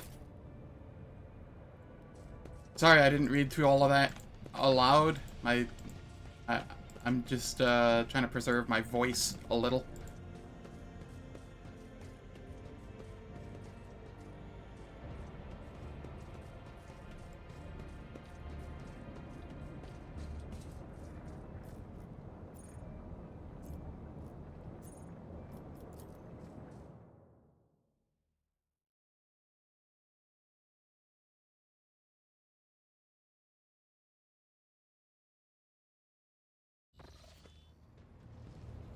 Alright. We're heading back out.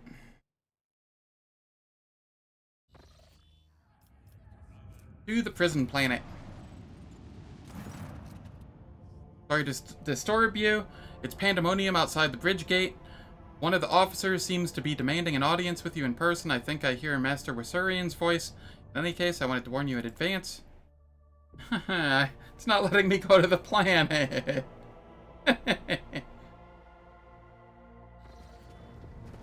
Like Baldur's Gate 3 camp events all over again.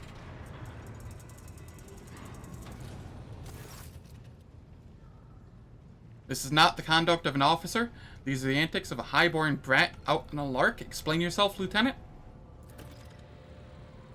The young woman standing before Abelard strives with all her might not to quail under the onslaught of her superior's anger.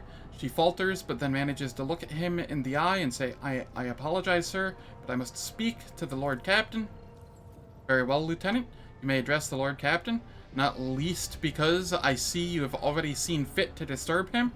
Your unauthorized appearance on the bridge and display of belligerence toward a higher-ranking officer will be logged on your personal file without delay. Lord Captain, Lieutenant Avrilla Vent, requesting permission to speak on a matter of extreme importance and urgency.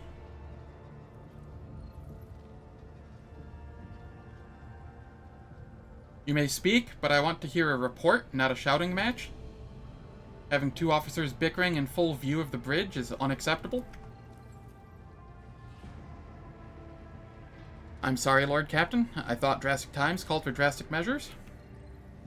This matter cannot wait. Any minute now, an assault unit will be dispatched to the lower decks on orders to crush the workers' strike by any means necessary. But I'm convinced that this step is unwarranted and that the crisis itself was provoked by the actions of one of the senior officers.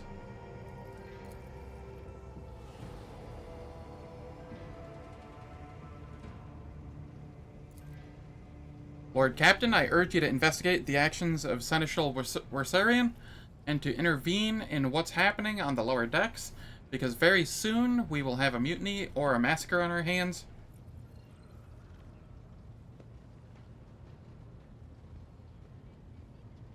Let's see. Where does, Abelard come into all of this? Actually, how did all this start? Situation could boil over any minute, so I'll give you the condensed version. All began when the enforcers found a cultist amulet on the body of someone who'd been killed in a drunken brawl.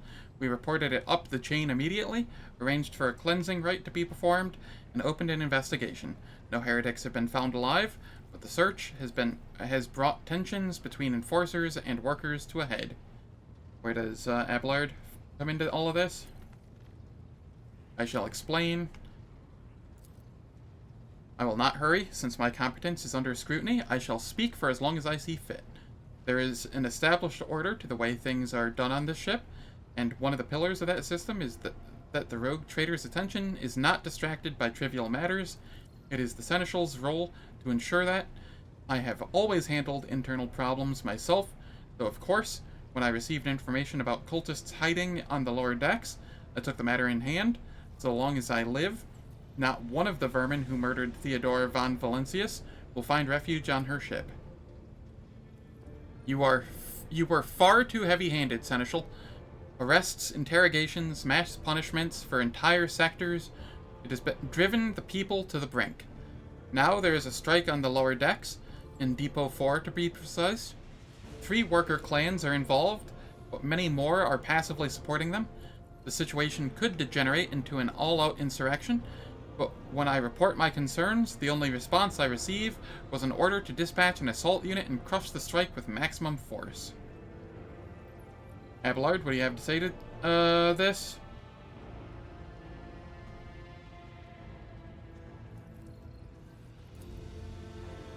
I see no need to add anything. I acted within the remit of my authority, guided exclusively by the best interests of your protectorate and your personal safety.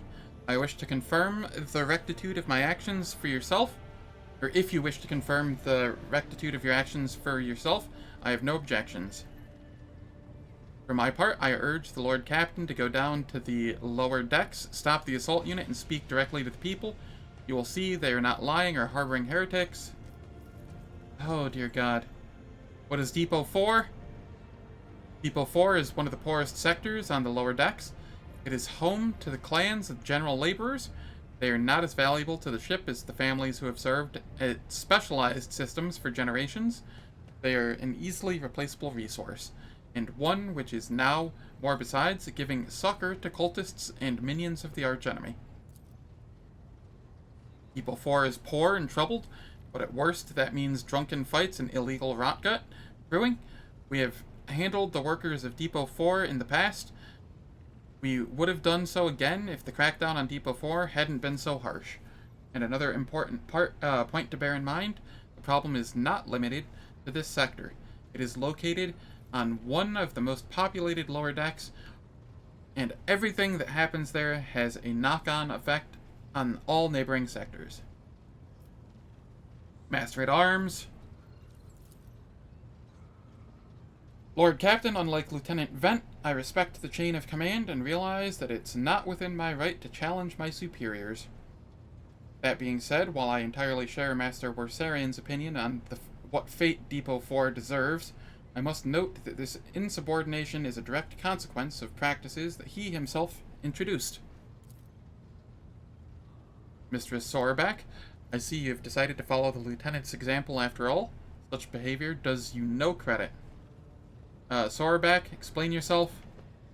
The ship's regulations state that the Master-at-Arms is responsible for resolving all matters related to the ship's enforcers, and yet it is no secret that the Seneschal has a tendency to show partiality.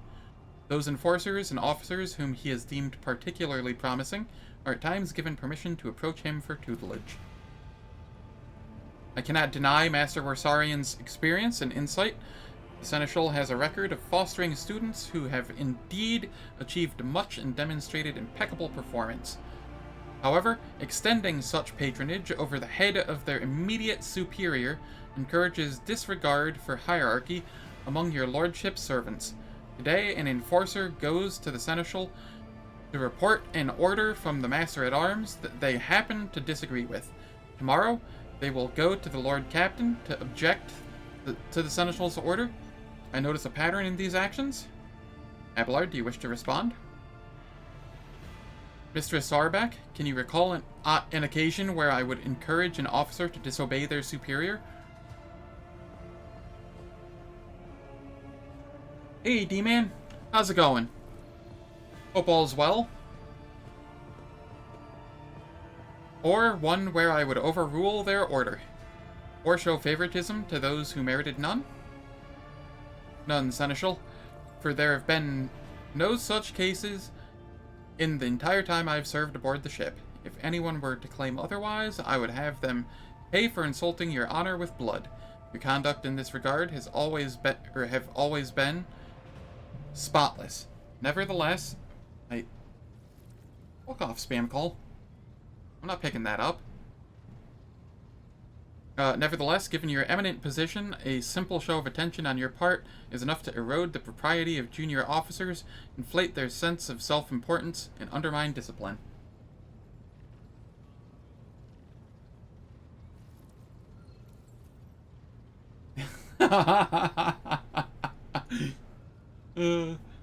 That's great. I like that reference.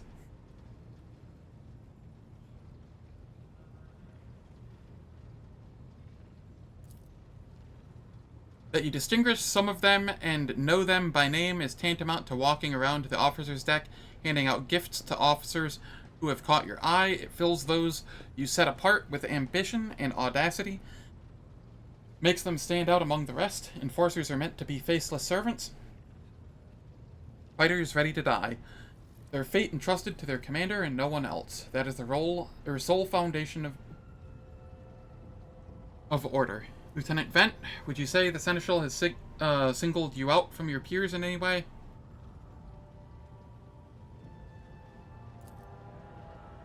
Lord Captain, I swear that Seneschal Worsarian has never granted me any privileges, never once advocated for me, nor facilitated my promotions. Although he is a man who convinced me to become an officer in the first place, he has offered me extensive guidance in my service, for which I am grateful to him, and while not all my fellows receive such attention, I know of at least a dozen fine officers whom the Seneschal keeps in his sights to ensure that they continue to strive.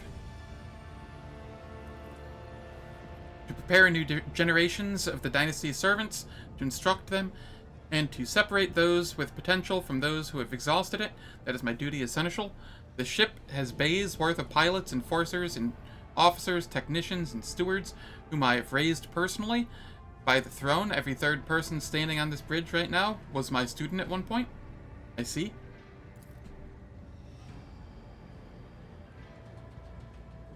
Evidently, my officers are anything but a shining example of unity and adherence today. I have only myself to blame, I suppose.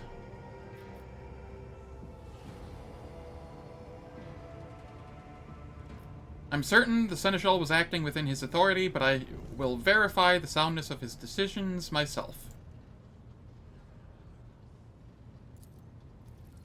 An enterprise bordering on the sophomoric, but please yourself, Lord Captain. However, I categorically insist that I escort you. Lord Captain, I regret that the enforcers were unable to handle the situation, which then led to your and the Seneschal's involvement. I consider it my duty to go to Depot 4 myself and see to the expedient resolution of this incident.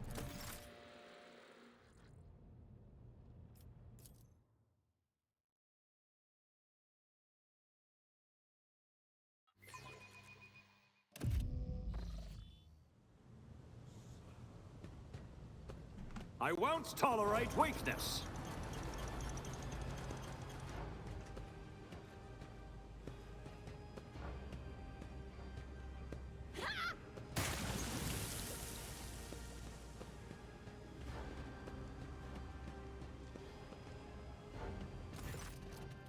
Abelard reflexively wipes the sweat from his brow in a startlingly human gesture and a telling one, a rare moment where he allows his age and weariness to show through his armor-like veneer of self-assurance. The lower decks are a source of endless problems. Sometimes I dearly regret that we cannot replace all the locals with servitors. Did you hear they were shouting your name? Of course they were. The organization of the daily routine life of the ship rests upon my shoulders. The mountain of challenges and problems from which I endeavor to insulate you, Lord Captain. The situation on the lower decks has been cause for concern, and I have intervened personally on more than one occasion. That must be why they remember me. They do not know your face. To them, you are akin to a creature of legend. One who has stood on the steps of the Golden Throne, no less. Whereas I am the man whose name is attached to every order docking rations or lowering a bay's heating. Let's keep moving. We need to get to the bottom of this. A new challenge for me.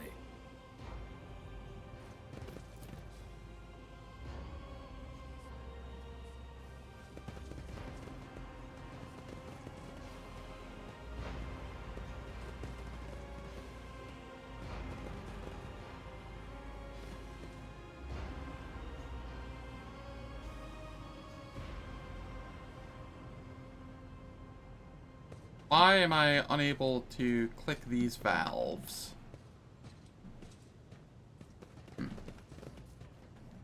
Maybe it's something I can do a little later. Follow my lead.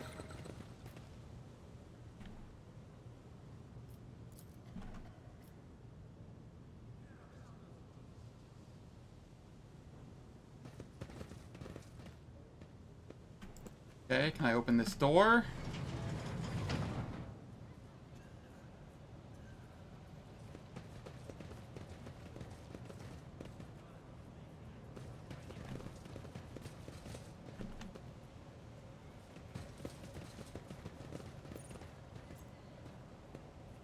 None shall More stand valves in that my I way. can't click on?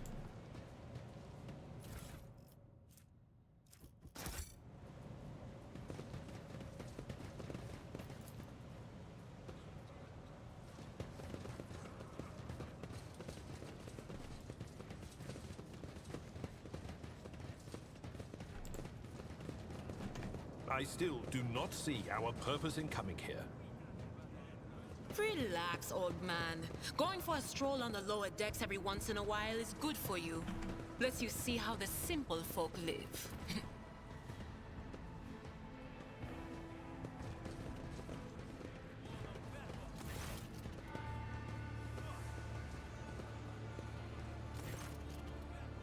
The sounds of a heated discussion reverberate through the ship's bays. Lieutenant Avrilla Vent of the ship's enforcers is barring the path of her superior master-at-arms, Jocasta Sorbeck, who has arrived clad in armor. Judging by their expression and tone, the standoff has dragged on for some time already and has now reached a boiling point. Lieutenant Vent, my patience is wearing thin. I've given you an order, now get out of my way. I cannot comply with that order, ma'am. This is my deck and my sector. So long as this area remains under the Lord Captain's special oversight, no action can be taken without my express permission. There are only 3 people here who are authorized to make me stand down. The First Officer, the Rogue Traitor, and the Emperor himself. So not all my lessons fall on deaf ears. Your Lordship?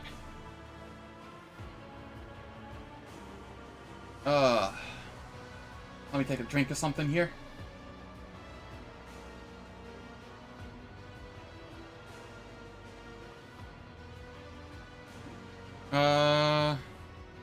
We encountered some locals on our way here. Their conduct was outrageous. What's the situation? Your Lordship, my people have locked down the bay where the strikers are, including their leaders. We have the situation under control as far as resources allow. Under control, Lieutenant. I came here to lead an investigative unit, and what do I see? The rabble is on the verge of mutiny. There's nothing to investigate. This simply calls for immediate repressions and firing squads. And you, Vent, are a step away from facing charges yourself. We encountered some locals on the way here. Conduct was outrageous. The people are getting desperate, clearly. They saw the assault unit, and they decided they had nothing left to lose. I mean, I apologize, Lord Captain. It's outrageous. I'm sure the people simply didn't recognize you. It wouldn't have occurred otherwise. We will deal with them once the current situation is resolved.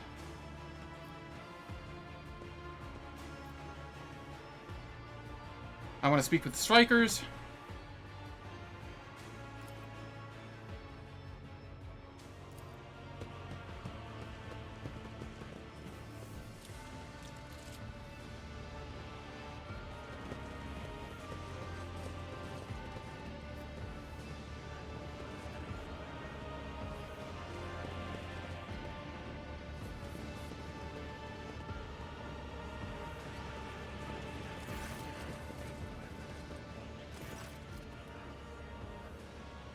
A dozen pairs of eyes stare apprehensively at you.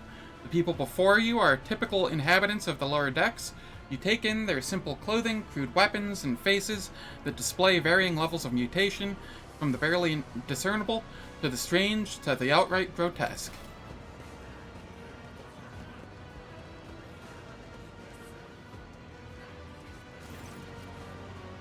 A whisper passes through the crowd, and you detect a mixture of fear, astonishment, and joy in their reactions. Finally, 3 people break away from the crowd, an elderly woman and 2 men. These must be the leaders. They bow clumsily before you. Lord Captain, you have come down to us. We were attacked on the way here. How do you explain that? The people have been pushed to their limit, and now they're lashing out. As if we don't know why these top deck units are being sent down here, like that one there that the lieutenant won't let us past. Our clans are all inside the bay. It's been sealed off, but the lower decks are big. I'm sure there are some people who've had just about enough. We're getting it from all sides. The soldiers have encircled the ones who've risen up. A death squad has just arrived. It's no wonder folks are lashing out. Their words seem sincere to me. Their body language and the glances traded between them reveal that the news of the attack has shocked them. Tell me what is troubling you. Why are you striking? That's news to us, your lordship. All we're doing is asking questions, saying what we think. Shut up, Rivet. Here's the deal, your lordship. Your damned enforcers are all over us down here. They say they're looking for cultists. One wrong word, and they're reaching for their batons. If they want to punish someone, they turn off the heating to the whole base for a week at a time, so we get sick and freeze. In my clan, 2 little ones died from inflammation in their lungs, all because of those enforcers. Argenta does not interrupt the workers, but you see sadness well in her eyes when the children's deaths are mentioned. She quietly whispers a requiem prayer, and makes sign over herself. It's all true. Vent is the only enforcer officer who stood up for us. It's clear as day who had a mother from the lower decks and who grew up amidship and has no fellow feelings towards us. Your lordship, we're no villains here. We're honest workers, your servants. We've plotted no disorder. We went on strike openly, and now we've got guns pointed at us. All we're doing is asking to be allowed to work in peace, without being harassed. Alright, it is time for ads again. It'll be for 3 minutes. It disables pre-rolls and mid-rolls for the next hour. I don't do anything in the meantime, so nobody misses out on any content. I might be slightly longer this time. I'm gonna go grab some food. So, I will be back in like 3 to 5 minutes.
I have returned with food.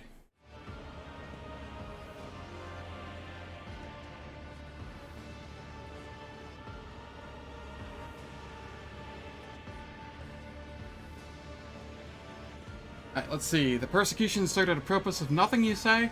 I was told that one of you was found in possession of a cultist amulet, and that there are heretics hiding here. A cultist amulet? What's that? The gewgaw they found on the dead drunkard? If it was something evil or forbidden, we sure didn't know.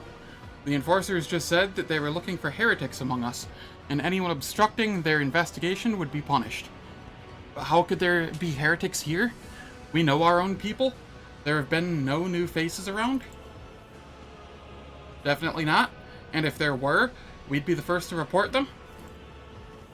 And as for this amulet or whatever it was, they took it off a dead body. There are no cultists still breathing in our sector, that's for sure. But when that fight broke out, some enterprising folks looted the bodies. The boots they came back with, nobody's ever tread these decks in boots so fine. I can tell you that. Seems to me these cultists have better commanders than us. Oh yeah, those boots were really fine. And there was no harm in taking them, right? As for the amulet, it must have been pocketed by someone who didn't know any better. We don't need any amulets around here. We all worship the Emperor. And when we're working, we bow down before the machine spirits of the large and small transformers in the servo motor. The same way my grandfather was taught 100 years ago by a tech priest who came calling. Believe us, your lordship, we are people of faith.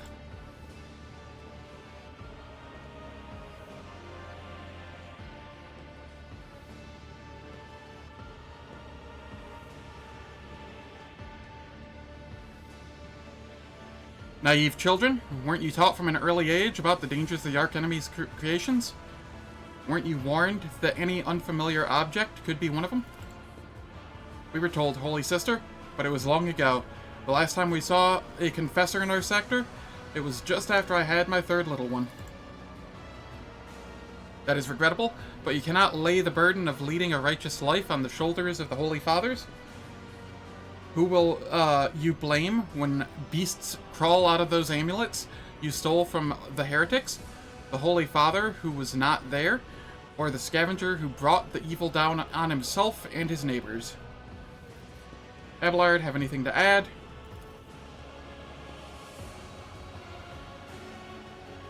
I authorize the use of all necessary measures to locate Chaos Worshippers hiding in the sector.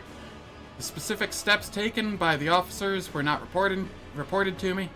Nevertheless, I'm certain that their actions were justified. Cultists are no drunkard or drunken stevedores.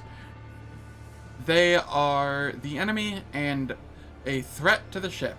Neutralizing them demands decisive action.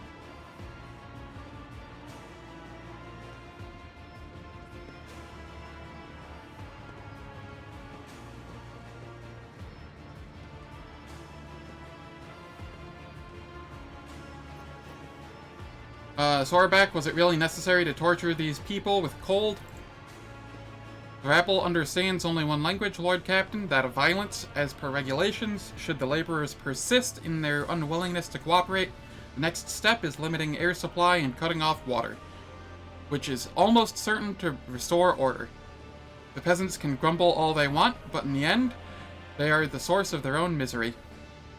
If all they have to do is bow their heads and fall in line, and the need for punitive measures will disappear. What changes do you want? Would you look at that? The exalted Lord Captain himself is asking us, Bildrats, what we want. Well, here's what. We want you to rein in your damned enforcers, to quit turning off the heat, and to stop battering everything that moves. No, that's not it. We want the enforcers gone from here. And we want to be armed. Give us arms, and we'll govern ourselves. We'll defend ourselves if these cultists do show their faces. I've been the leader of my clan for 20 years now. Getting rid of these club-wielding thugs can only improve things around here.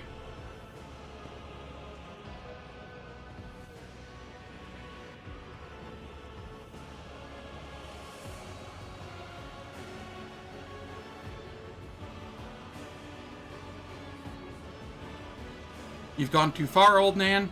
They'll never let the maggots on the lower decks live without the enforcers breathing down their necks. They probably even insist on enforcers on the upper decks too. As for weapons, what do we need them for?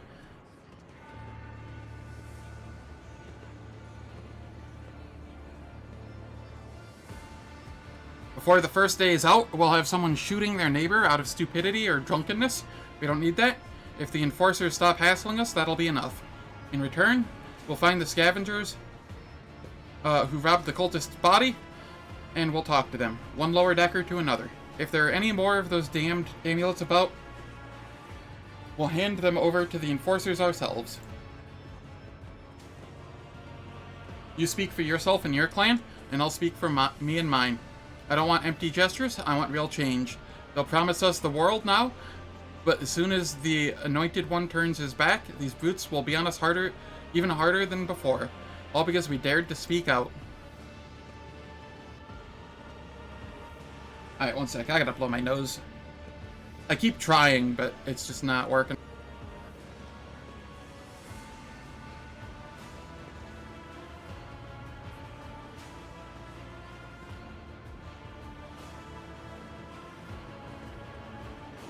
The tall worker's eyes dart between the two arguing leaders. Every few seconds, he opens his mouth as if planning to agree, but each time he falls silent, simply making a few vague noises of approval.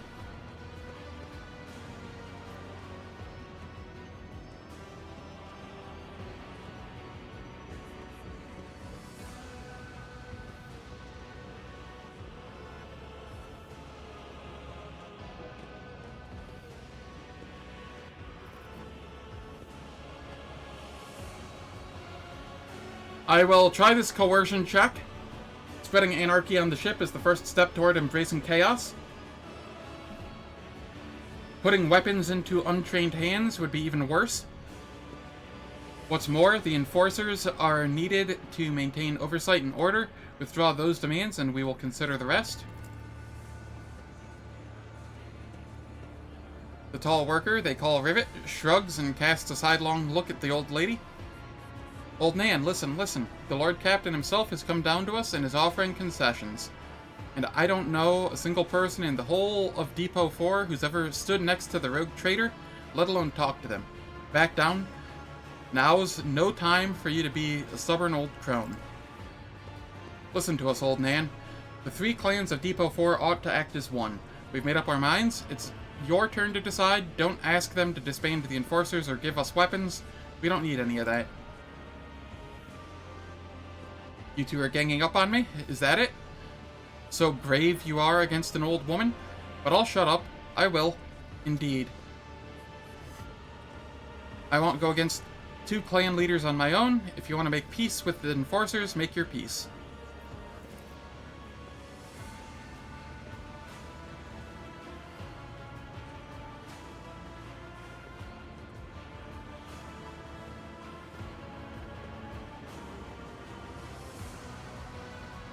That's great.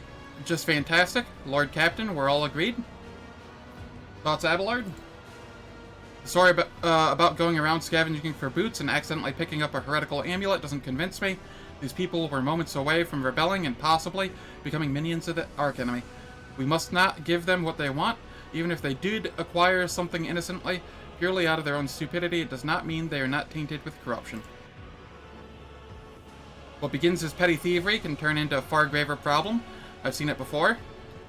In my second war, there was a sergeant in the Imperial Guard Regiment that was stationed nearby. The sergeant took an ordinary pocket knife from a body of a heretic, and his whole unit lost their lives for it. When they finally managed to break into the barracks, they found not a single survivor, only the pocket knife, which had grown through all the rows of beds like a metal choking vine.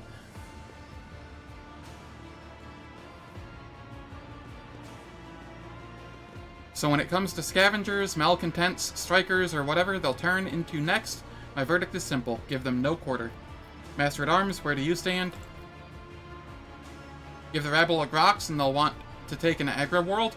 Lord Captain? They only understand brute force and will interpret any concession as a sign of weakness. Giving them weapons and recalling the enforcers would be folly. It would only be a matter of time before we had a full-scale mutiny on hand.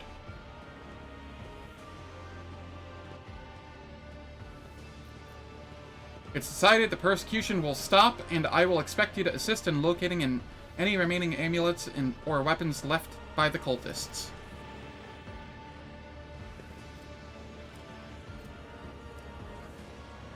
Your Lordship, thank you. You have not abandoned us lower deckers. You came yourself and settled everything. I'll tell my grandchildren about this. Of course, Your Lordship. We'll root out any nasty business faster than the enforcers, and we'll leave no stone unturned. I'm gonna eat a little food here.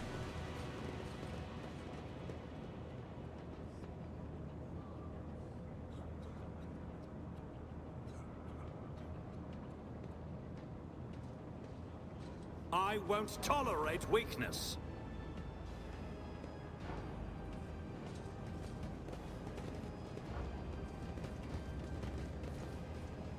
Sometimes you consult the appropriate treaties on Tactica Imperialis and weigh every step. Sometimes, though, you just fire your biggest cannon and save the day. We should deal with this.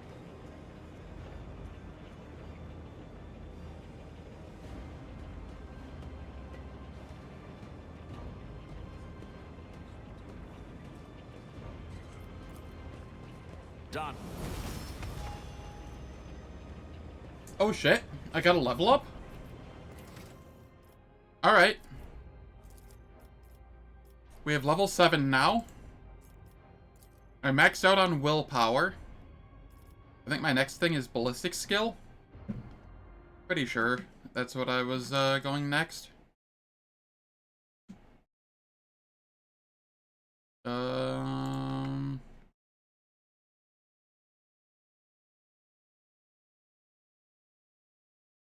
Yeah, ballistic skill.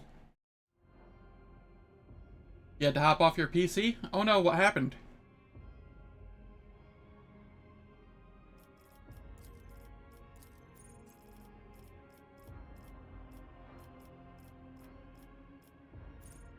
Alright, Backdraft is next. Whenever a psychic power used by a psyker deals damage, a random enemy within 2 cells from the initial target suffers half of this damage. That damage does not trigger this talent again. Ooh, I am sorry to hear that. May you feel better soon.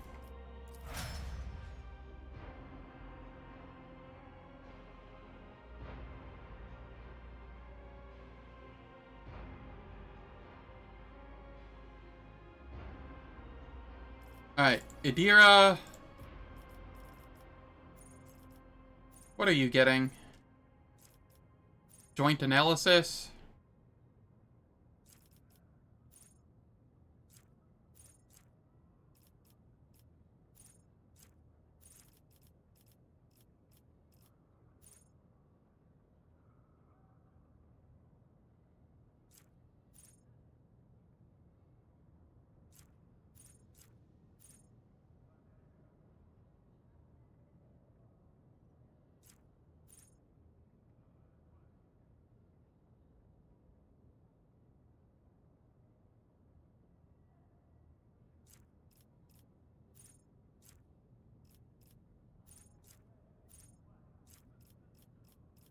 Alright, I think I'll go tactical knowledge. And here...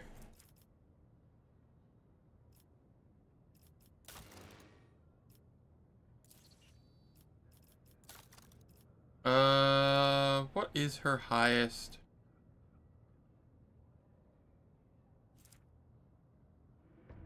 Man. Her skills suck. Her highest is awareness, but like... so is Cassia's.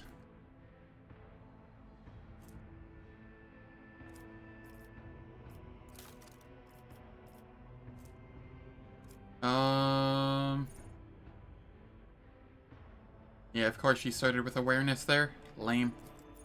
Alright, that's fine. Tactical knowledge and more awareness is fine. Can never hurt to have too many people with awareness, I suppose.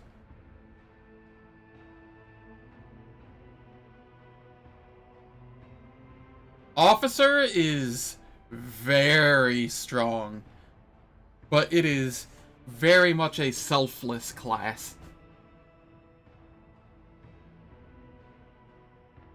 Well, that's not entirely true. You can be a selfish officer, too. It's just not as common.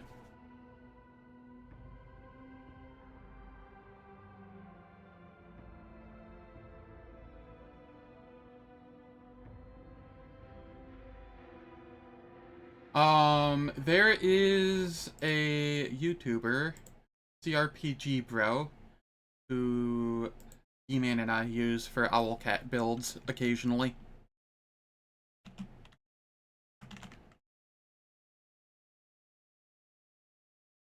He has very informative videos.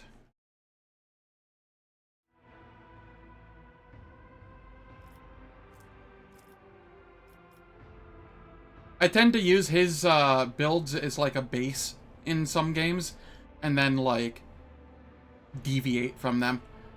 Like just use that as a baseline. Okay, this is like when I don't know a game very well or something, I'll be like, okay, this is a baseline. I know this works. This is good. I'm going to change these things because I think I'd enjoy it more this way. But at least it has like a solid foundation.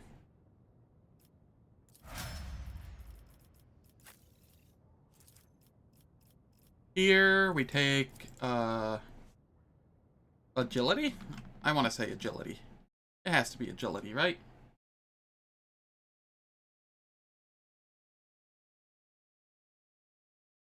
Yes, agility.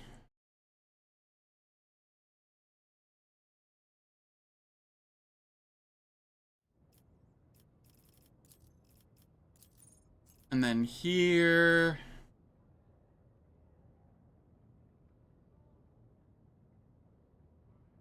I could go stronger together.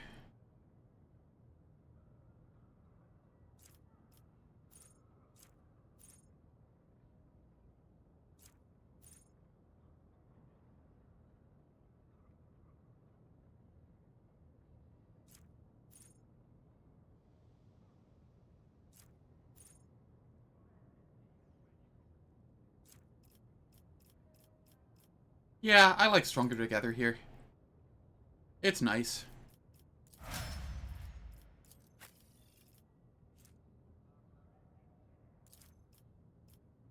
Mind you, some of his videos are outdated. Actually, technically all of them are now. The ones from like 8 months ago, when the first DLC dropped, are still very relevant though. Because there weren't a ton of balance changes this patch. And he has some videos on like just basic mechanics and such as well. Abelard, you get more toughness. I'm like 90% sure.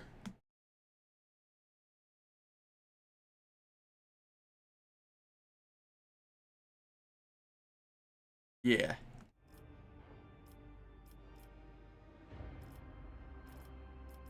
I could get stronger together here.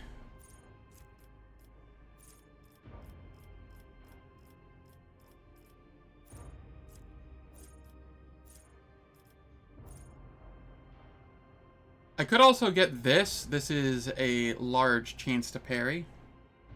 Yeah, no problem. I mean, I'm also always here if you need anything, like any questions answered or anything. But, you know, if I'm not live or if I'm asleep or whatever, and you don't want to message me or whatever, his stuff is always good.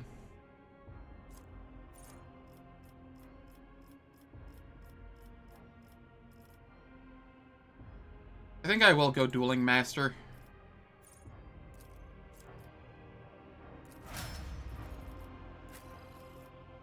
And then here...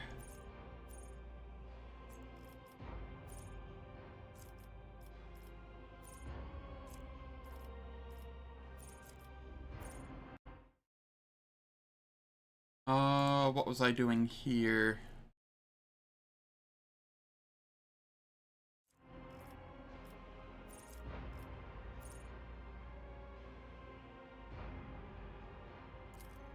I'll go Reveal the Light. And...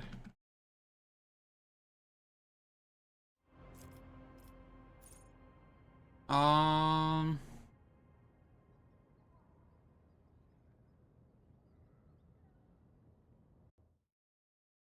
I like how reveal the light.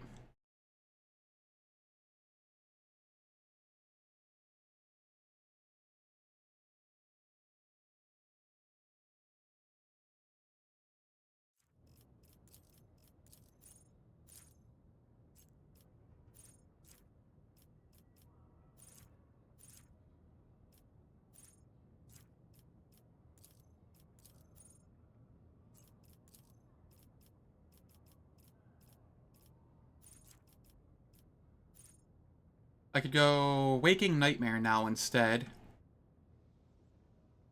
Yeah, I'm gonna go Waking Nightmare. And then here... I will go...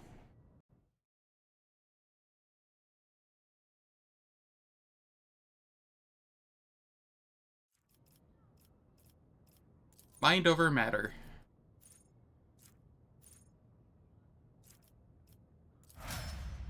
And now she is tankier and is able to debuff the enemies considerably. Able to run it on the Mac. Nice. We must act. Alright, I'm gonna take a couple more bites of food.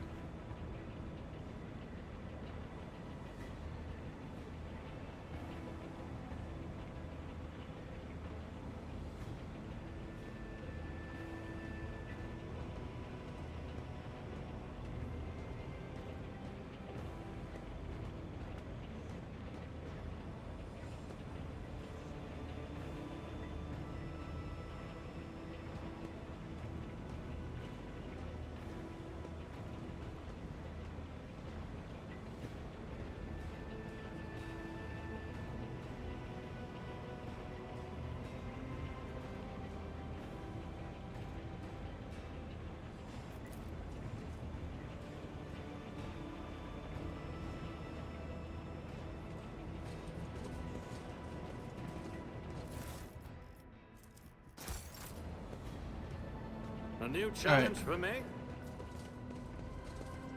We have a valve here.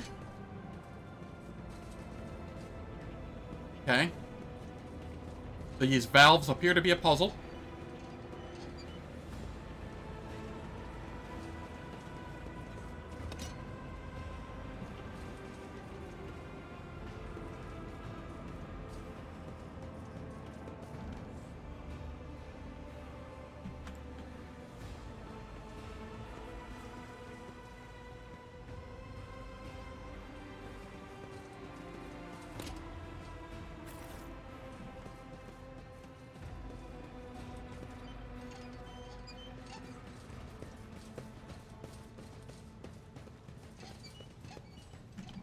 Alright, that one worked.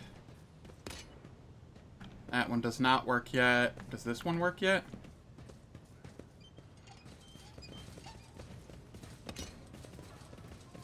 Alright. Follow my lead. Just kind of blindly testing out these valves.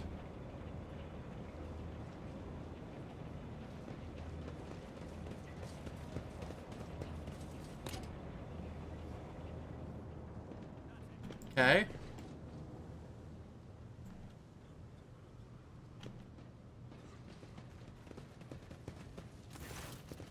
No, I don't want to leave. I have an urgent matter to discuss with the Lord Captain. Please give us a moment. Well, are you pleased with your investigation, Lord Captain? You kowtowed to the disloyal rabble. You believed their lies and showed them leniency. Next time the ship is attacked by cultists, that rabble will welcome them in with open arms and allow them to wreak whatever havoc they like, because they see you as a weak leader. Is that how you see your future at the helm of the Von Valencius Protectorate?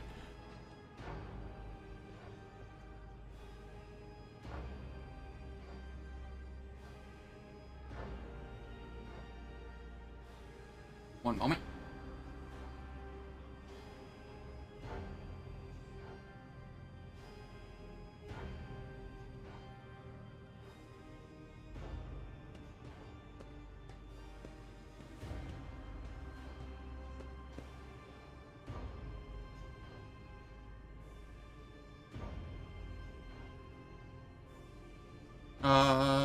there's some truth in your criticism.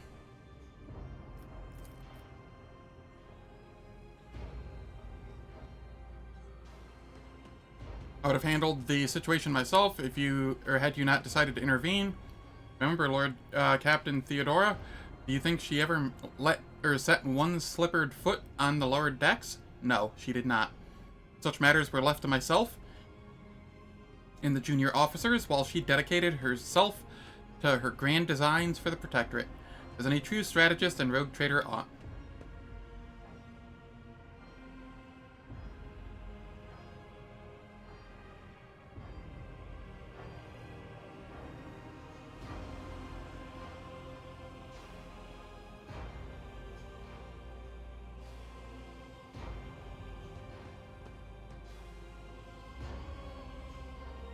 I would be too willing to trust in my seneschal, and not fill my head with such matters, but the situation had spiraled out of your control, Abelard.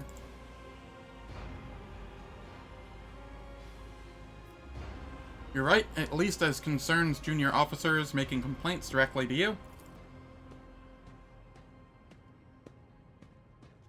And I lost my temper, Lord Captain, and I believe I ought to explain myself.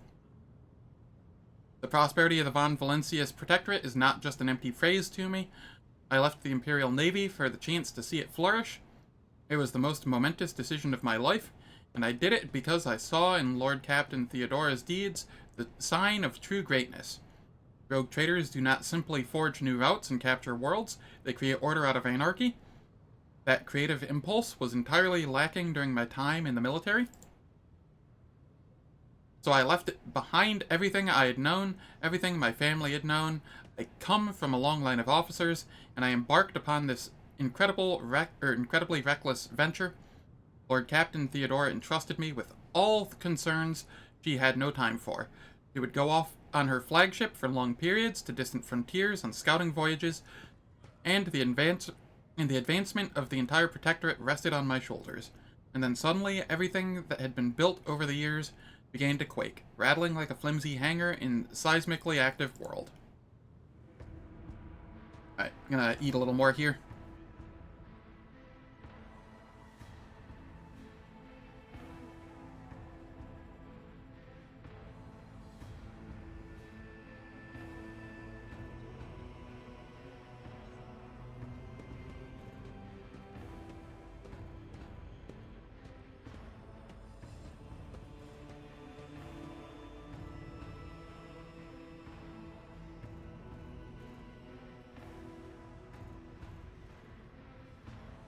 One of the senior officers betrayed us all. The rogue trader was killed, and who knows what is happening on the planets. I tell you this honestly, without fear of appearing weak. All this has come is a grievous blow to me. I am not panicking or grieving because I cannot allow myself to panic or grieve. I am duty-bound to aid the new rogue trader, to aid you, and to find your footing as quickly as possible. And to do that, I must insulate you from problems that in the past have been dealt with by tried and tested procedures set out in the ship's regulations. Procedures that were established long ago and have functioned smoothly for decades cannot suddenly be deemed excessive to requirements.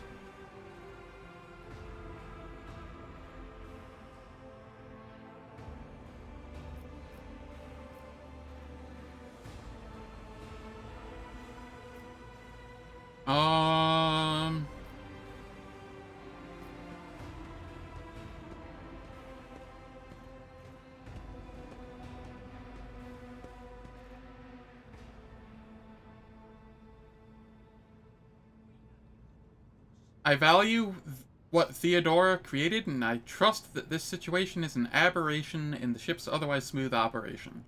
Since the established procedures are working, I see no reason to change them.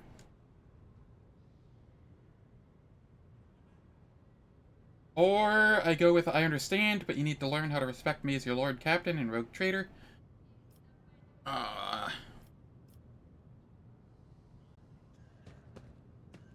Heck with it, I'll go 3.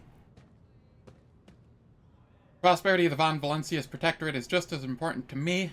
You are the only person who has comprehensive knowledge of how things run on this ship. I think in the future I will follow your recommendations.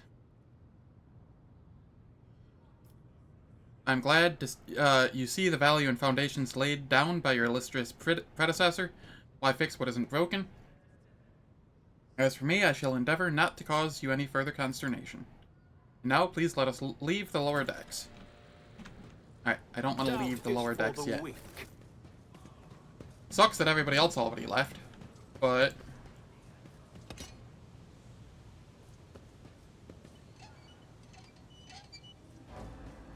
I'll lay claim to the stars.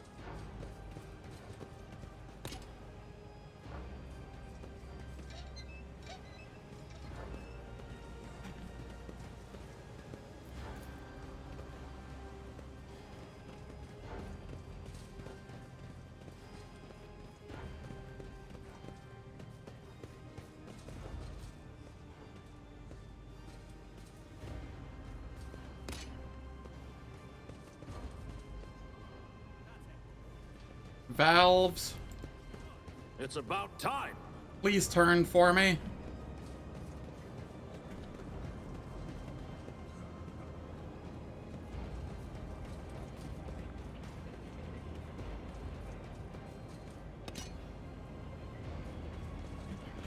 Which valve am I supposed to turn? I've turned every valve that I can find.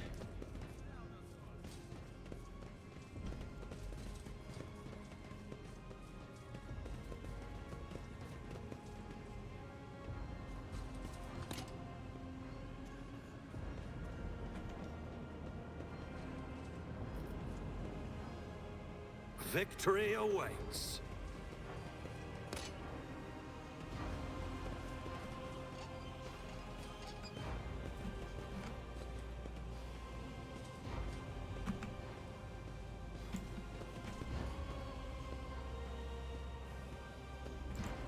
What?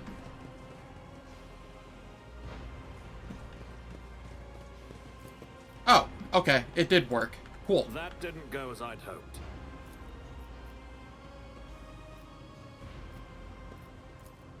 Experience?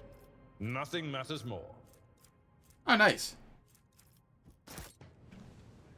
None shall stand in my way. That was worth.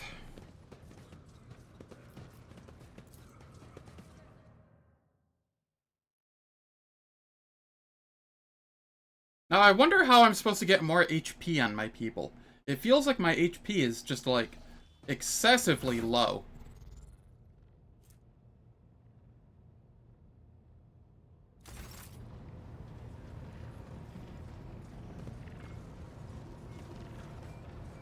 Lord Captain.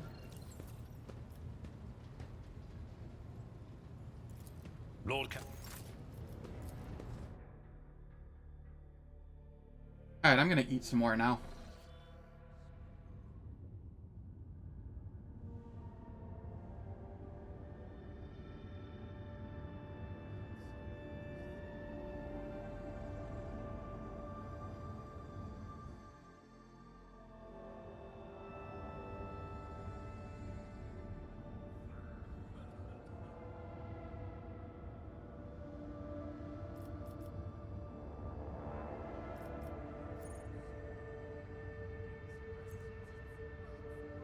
Alright, holy shit, it allowed me to actually go to the planet this time.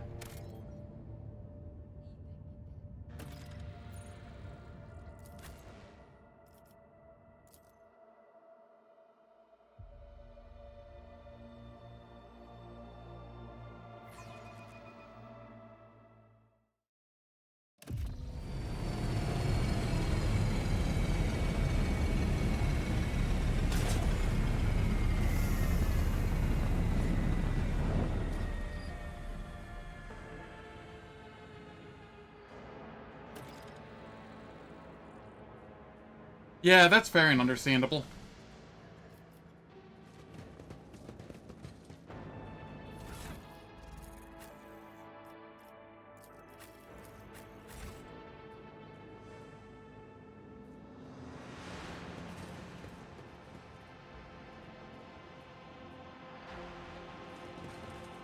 Alright, there are some goods here. I won't tolerate Would you look at weakness. There's a trap.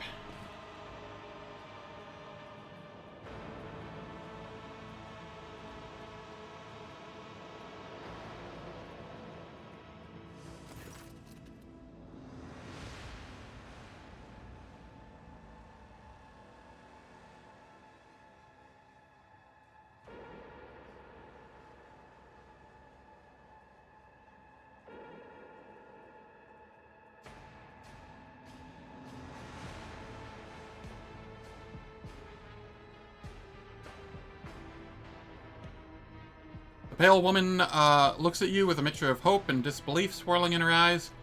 You notice her hands trembling as she clutches her weapon. Who are you? Did you come from the planet? Are you reinforcements? Saint's Teeth? I thought you'd never come. Abelard, teach this riffraff the proper way of addressing her sovereign. Officer, the person before you is Zenavathar von Valencius, a rogue traitor. Although you are, from what I gather, a subject of another dynasty, you would do well to introduce yourself with proper decorum. At once, sir. Captain Raquel Vicari, servant of House Winterscale and the pilot of this shuttle. It is an honor to be greeting His Lordship von Valencius. Tell me about this planetoid. The only settlement on Raikadi Philia is a penal colony. The prisoners work in the mines and the doomed quarries. They mine sulfur, ceram dust, and sand, which is then melted down, a rather nondescript place, or so it was prior to the current events. What happened here? There's been a prison riot on the planetoid. Sadly, it's being led by the prison warden himself, the Honorable Anathagan Casteglia. He has allied himself with the rabble that he himself was supposed to watch, and declared Riccardi Filia to be independent of the authority of the system's lawful governor. I came here as a shuttle pilot alongside the Honorable Evane Winterscale, son of Caligos Winterscale, rogue traitor, vanquisher of Xenos, forever triumphant over the enemies of humanity.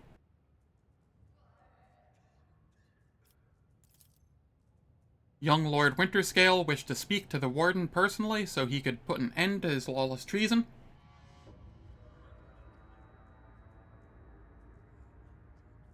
He and his escort went ahead, and I haven't been able to contact them over Vox for a very long time now.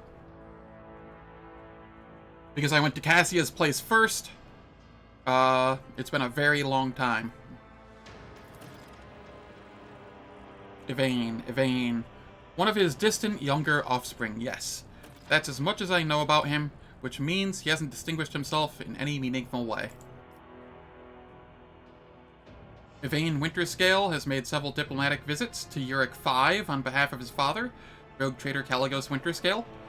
The Great Regent would not have granted entry to someone dishonorable, which means whatever happened in this terrible, malodorous place, we must aid this man of noble blood. The warden himself is spearheading the riot? Yes. No one expected this. Master Casteglia is a nobleman from a respected governor house and a vassal to House Winterscale. All of a sudden, he proclaimed that Raikadi Philia was now his personal domain, and that prisoners were his subjects, and that he would never bow to anyone again. It's pure heresy. And I take it they're looking for a diet, or forward to a diet of sand and gravel.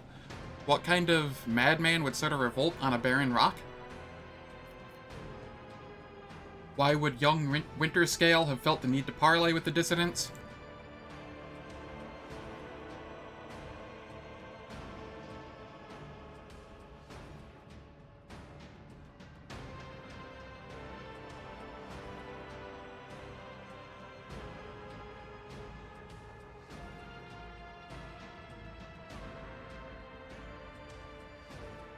It's a personal matter. Master Casteglia, the seditious warden, is Lord Evane's childhood friend. When my lord heard of the riot, the news saddened him greatly, so he rushed here without delay, in hopes of bringing his old friend back to his senses, no doubt. The first Winterscale in my memory who prefers to talk first rather than shoot and slash. Young Lord Winterscale is not his father's shadow. If he is determined to save his friend, he won't back down. I pray to the throne that he is still alive and well. He's been gone for such a long time, and I really don't like this place.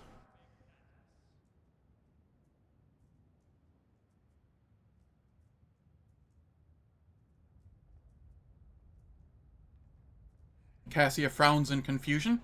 Theobald executed his wife and only son on the mere suspicion of treason against House Orselio. So why did the noble Yvain rush to save someone who had betrayed his house? Do bonds of friendship give one the right to make inexcusable mistakes? I'm looking for a man by the name of Heinrich von Kallix. Is he here? Unless it's one of the prisoners or the guards, then it seems unlikely. There are no shuttles in working order other than yours and mine. There's nothing else anyone could have used to reach this place. Is there anything else I should be apprised of before I set out? Some of the rebels have holed up in the barracks. I don't know how many, but given this is the only way through to where the negotiations are taking place, I would expect heavy resistance. Please take caution, your lordship. Lord Winterscale's guards mined the entrance so that the rebels couldn't get to the shuttle.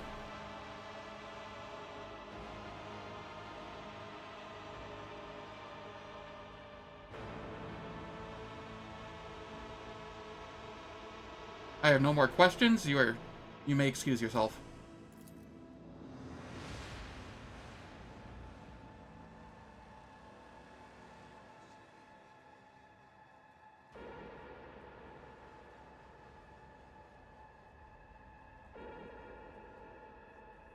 Your lordship, if I may have a minute of your time, I wouldn't have ever have dared to trouble you with a personal matter, but the situation... In any case, have you been to the capital of Rykid Minoris yet? I wanted to ask if you saw a man there, a communications officer by the name of Jasper.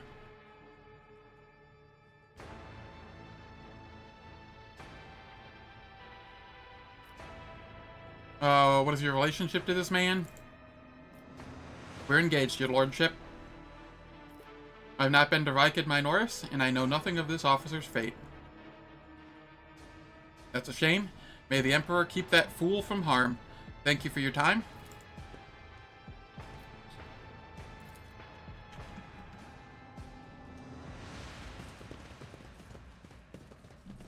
A new challenge for me. Alright, let's get this trap. Never doubt me.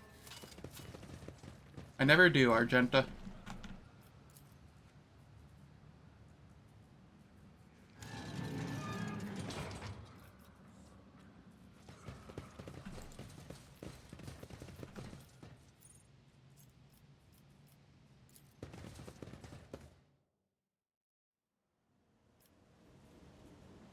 Pay attention.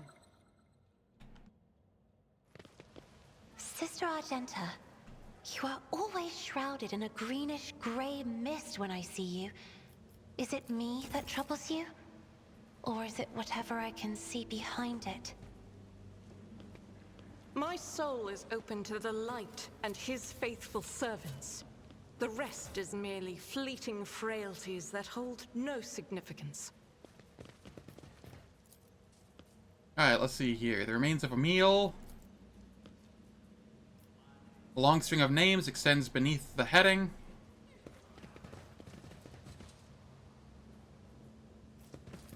Do you see that? Alright, In the Argenta. heart turn all to Come around decay. this way. Oh god, 45% chance with Argenta. Burden of failure is the most terrible Ow. punishment. Alright, Victory well, awaits. we retreat back to the ship to heal her.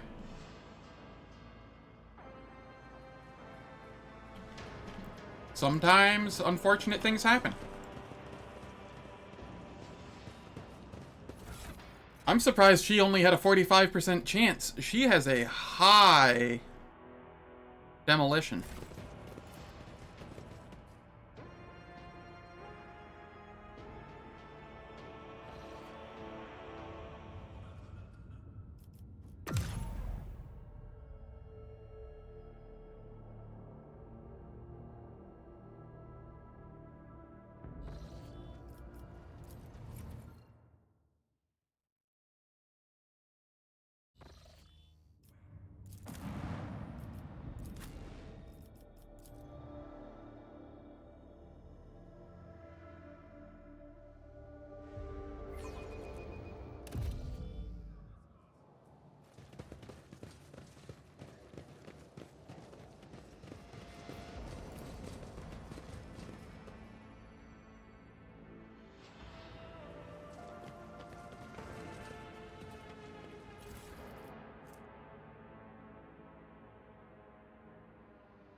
won't heed your cries of mercy? You'll make a suitable sacrifice!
Faith without...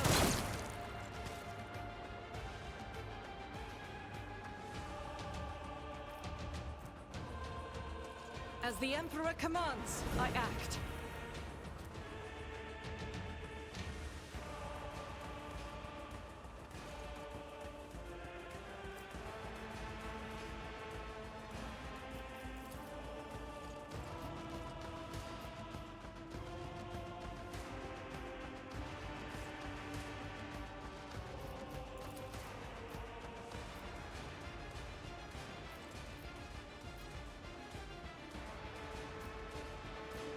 I'll do it.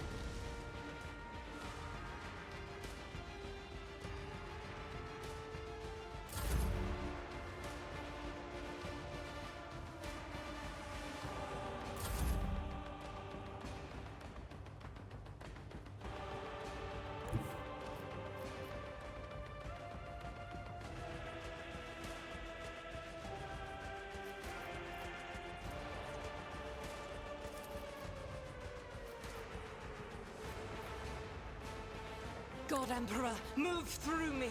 Be the fire in my heart.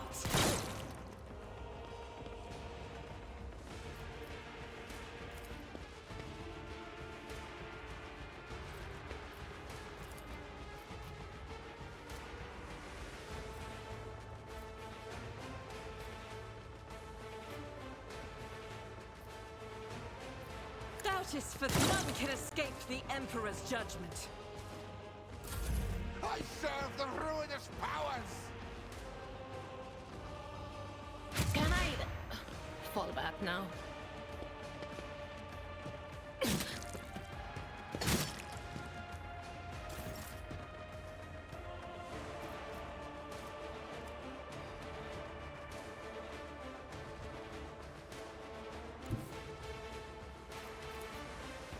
Tried and tested tactics are the best ones.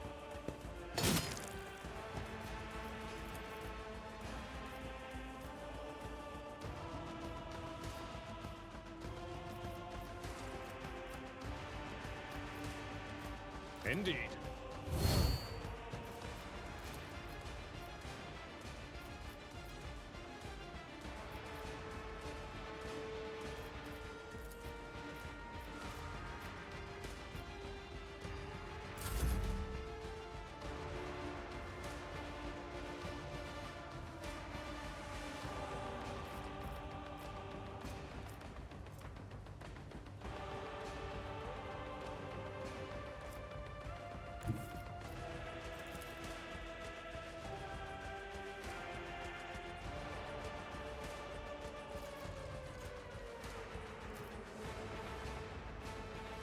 If only that were possible.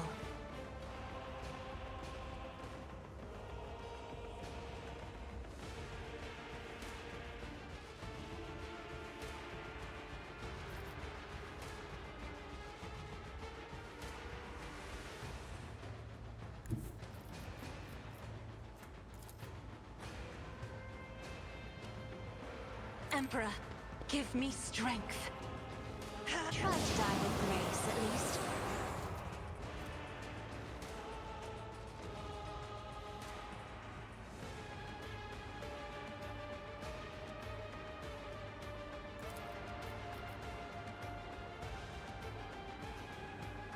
That is foolishness.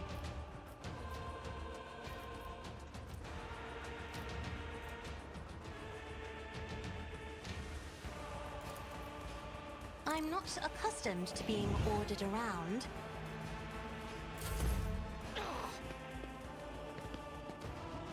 Show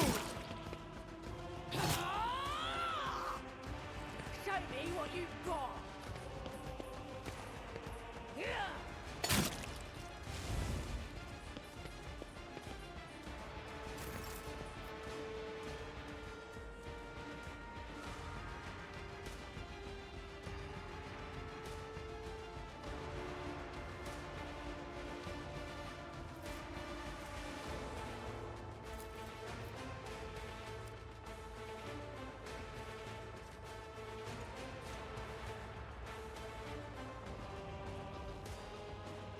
I've been muted for like the last 10 minutes. Oops.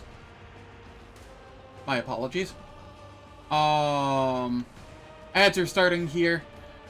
I won't be doing anything in the meantime so that nobody misses out on content. They last for 3 minutes, and I will catch you all in 3 minutes.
Alright.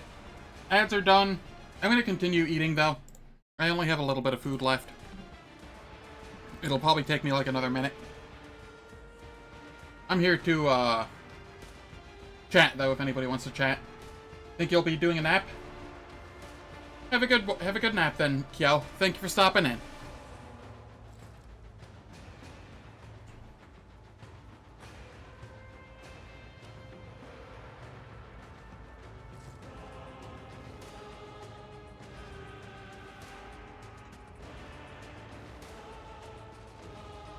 Yeah, get some good rest.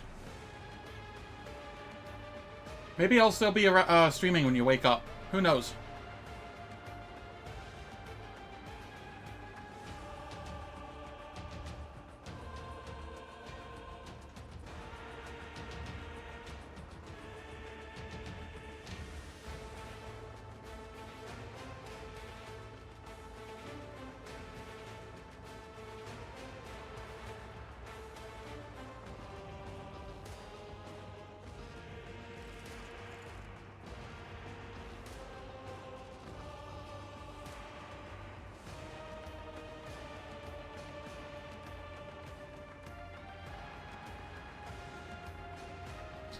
You know, that is fair. That is entirely fair.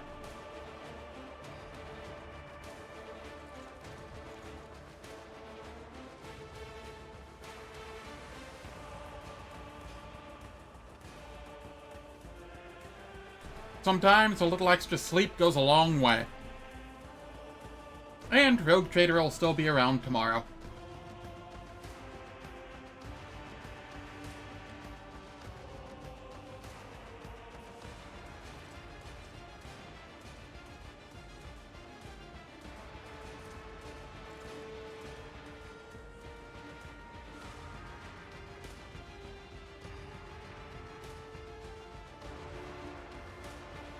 It has taken me far longer to eat this food than I thought it would.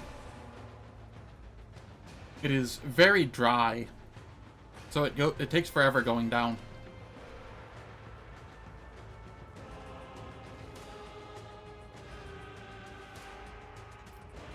Alright, what am I doing here? I'm probably just taking these two out.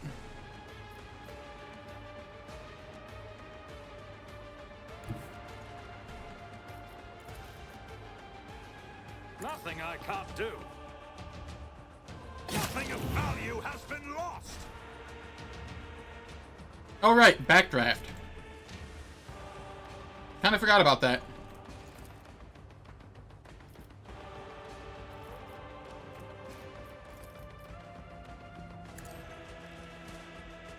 Opposing me was your biggest mistake.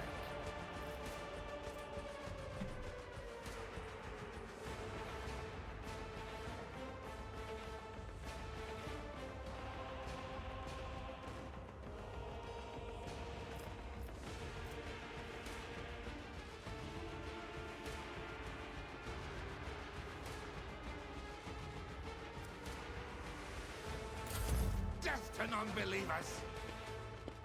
Argenta. Okay. He went after Abelard.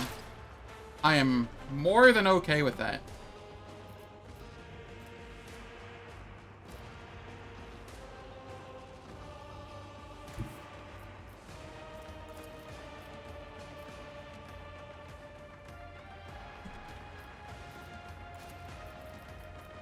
They who discern the future own the battlefield.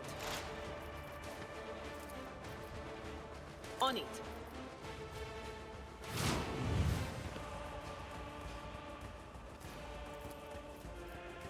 Will do. I'm just waiting for her to blow herself up again.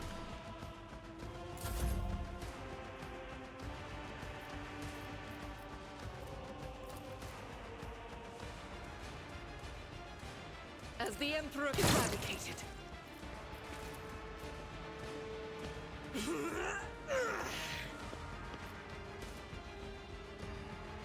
I'll do it.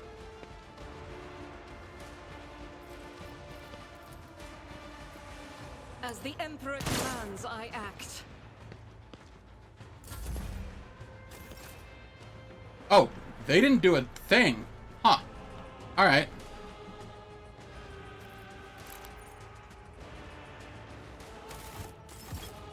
Abelard, you can just chill. I am enough as duty demands.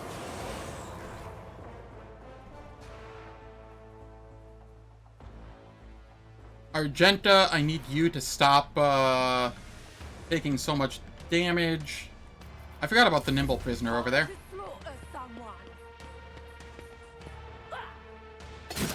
I will take all. Ow!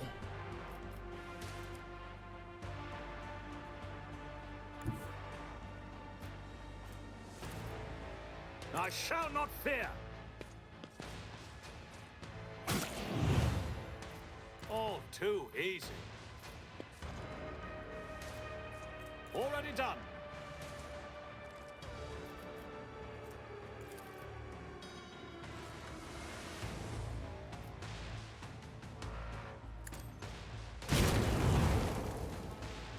I like how that looks. Idira. Was that you? Or... Will do.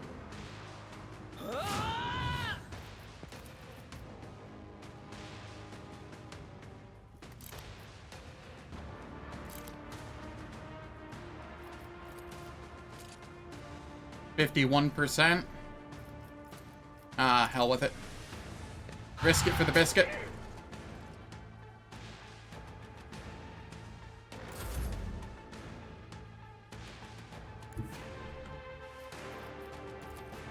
The enemies of the Emperor will be undone!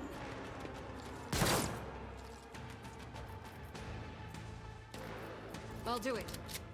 May as well reload here. And then we charge. Back and call. And slap.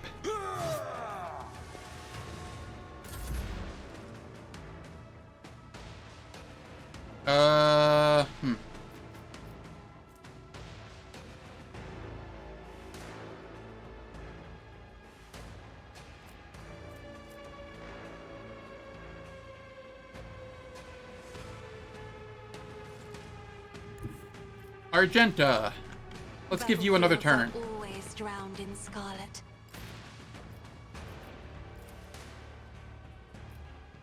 As the Emperor commands, I act. Argenta, please.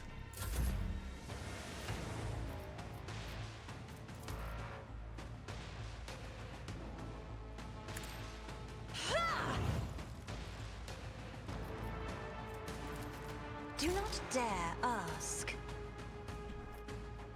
If I may. I should have given her extra stats first. Protect the fallen. Oh hey, we got a level up off of that. Hot damn. That was a fast level. Let's move.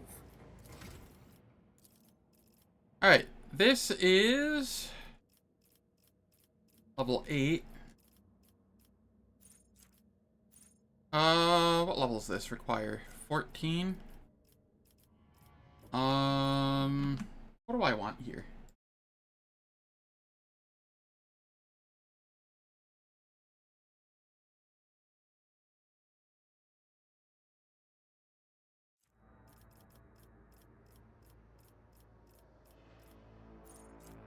Probably gonna be a psyker ability of some sort.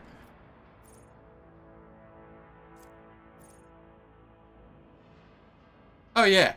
Yeah, okay. You know what? Extra range on my psychic abilities. We take that. And we go more lore warp. Abelard, what do we have here? We go carouse. And ooh. I don't know what to give you here.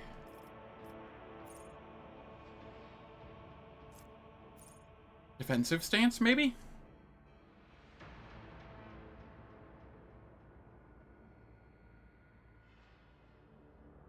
Defensive stance is pretty nice.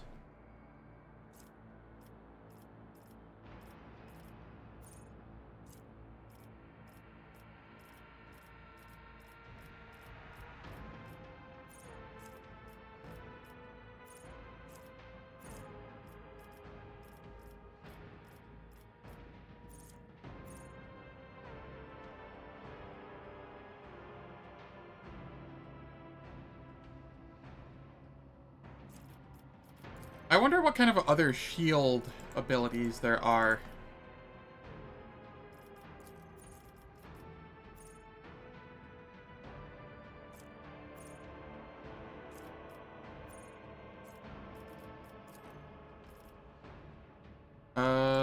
Is the shield ability...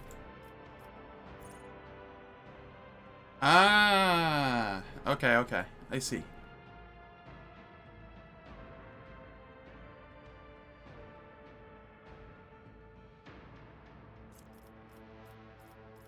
I don't think I'm gonna make him Shield Boy, though.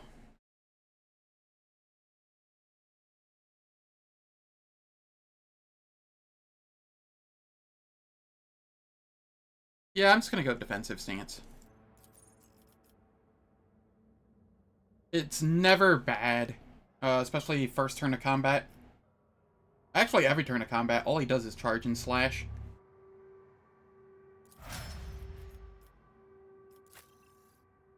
That's not true. Sometimes I cleave, but, like, whatever. Most of the turns it'll be relevant.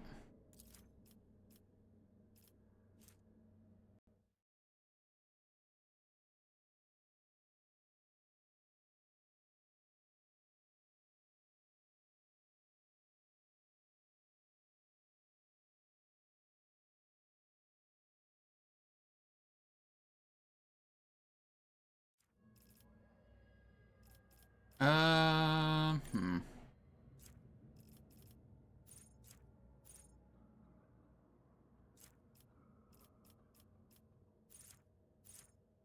It will not die. I mean, it will not die is not terrible.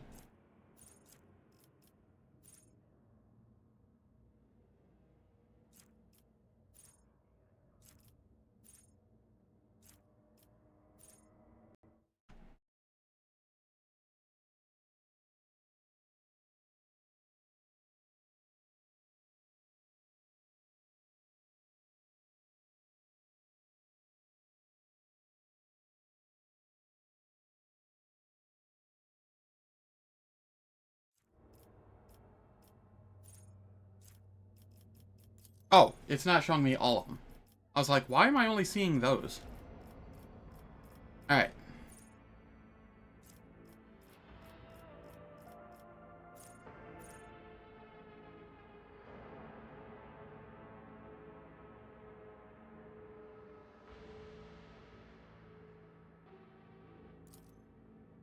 Okay, this seems pretty nice. And here...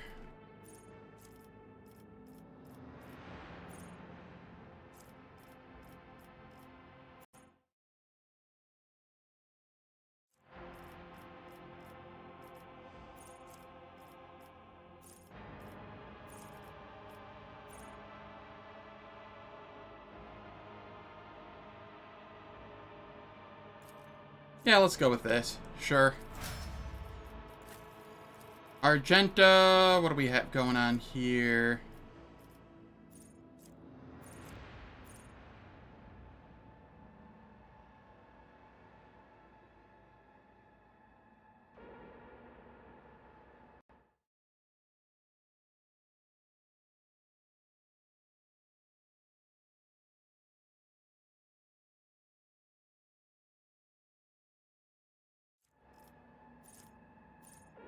Um...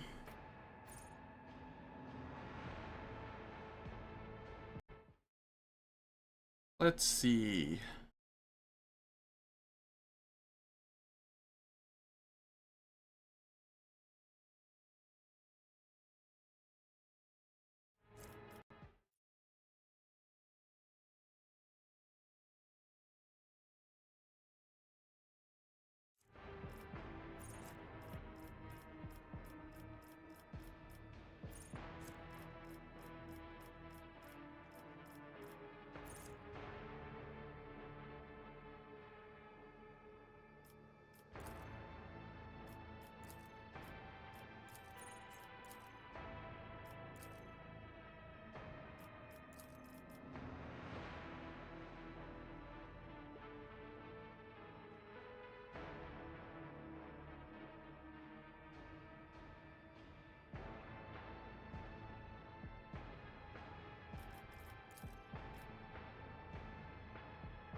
Um... Maybe I take unpredictable.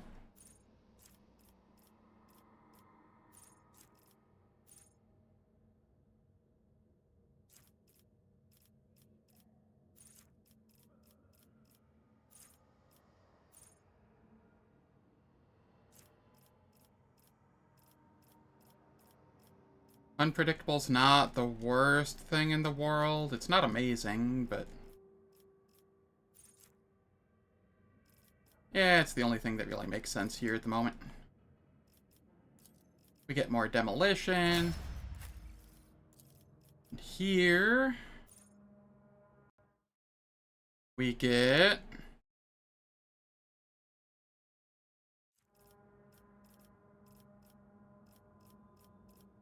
a navigator ability.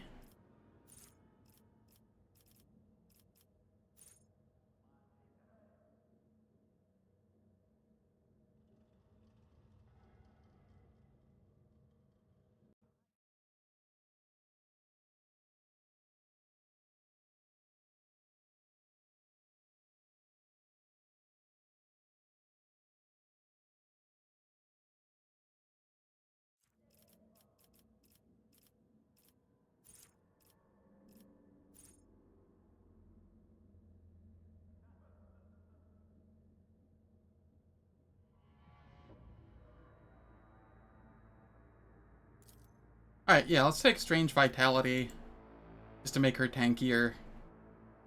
And awareness, probably?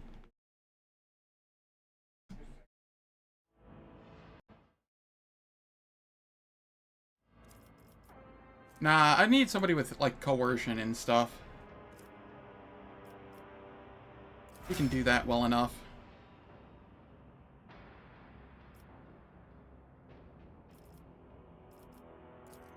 Alright, we're good there.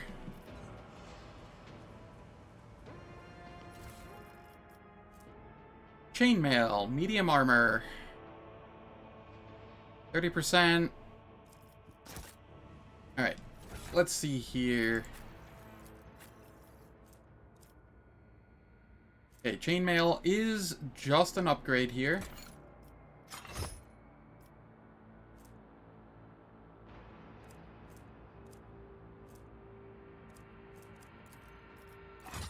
That goes to cargo. We don't need a serrated mono knife. That goes to cargo.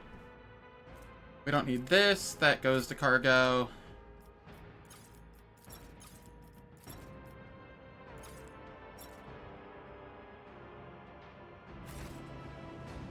Follow my lead.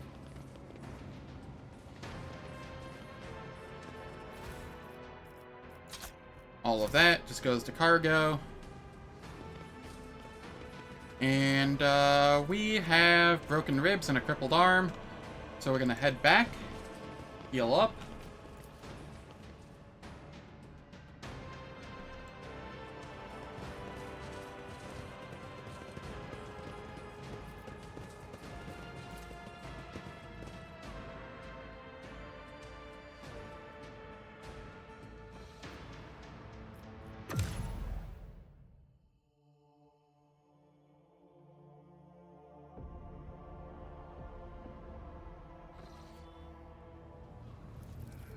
And then we immediately leave again. And go back down.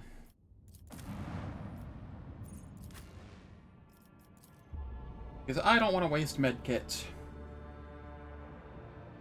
I will use them when they are absolutely needed, and not a moment before.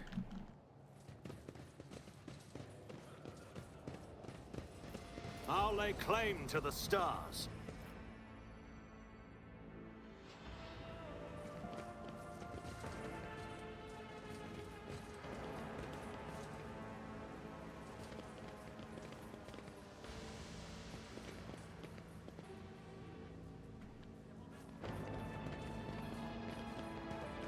Alright, what do we have in here? Some goods. We can collect all.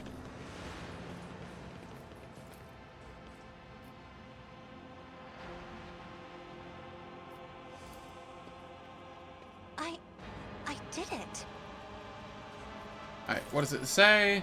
Restained edges of the poster detach ever so slightly. It appears that it was frequently removed and rehung.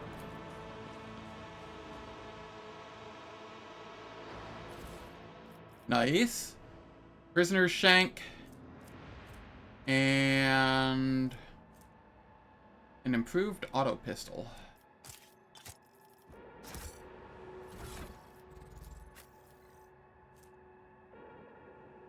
Why is the prisoner's shank stronger than the Mars pattern sword? What the heck?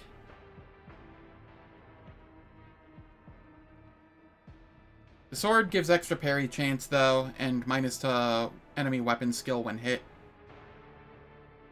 As well as having higher low-end damage and higher armor penetration. And having a cleave if needed. Yeah, I'll keep with the sword, though it did give me pause for a second.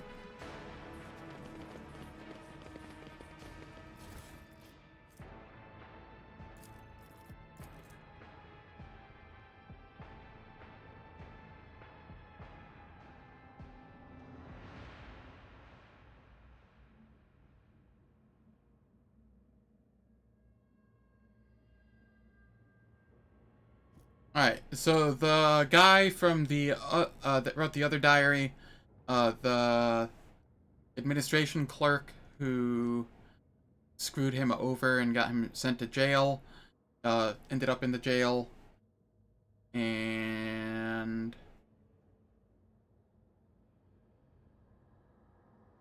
Warden just came up with a new improvement. From now on, anyone who underperforms, misbehaves, or causes trouble any other way is to be punished by the community. Specifically, by the local best and brightest, yours truly, the Optimates. Alright. Good lore.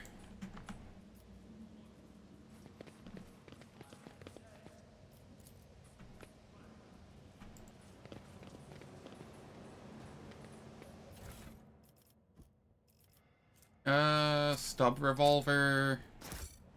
I won't tolerate weakness. If I could see the golden light of the Astronomicon as you see it, Cassia, I would probably go still forever, unable to take my eyes off the radiance of the Emperor for an instant. I think you would manage. You have different hues of light within you. Gold, silver, and crimson.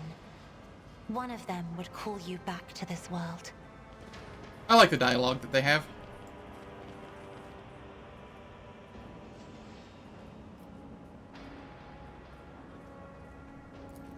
Alright. 58%, let's go. Excellence matters. 50 or 73%. I did fine.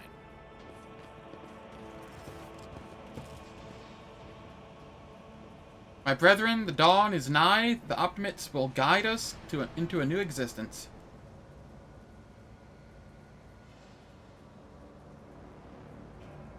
Yes, yes, dear brethren, have a taste of my steel.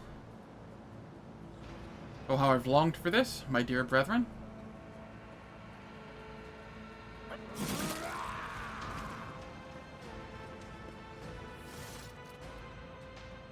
Thank the throne, normal-looking faces. We thought we were going to die here with these nutters. Please don't shoot us, your nobleness. Let us speak a word. Well, this is a welcome change, talking before shooting. Still, Lord Captain, the look of this ragtag bunch hardly inspires trust. Give me a reason not to execute you on the spot.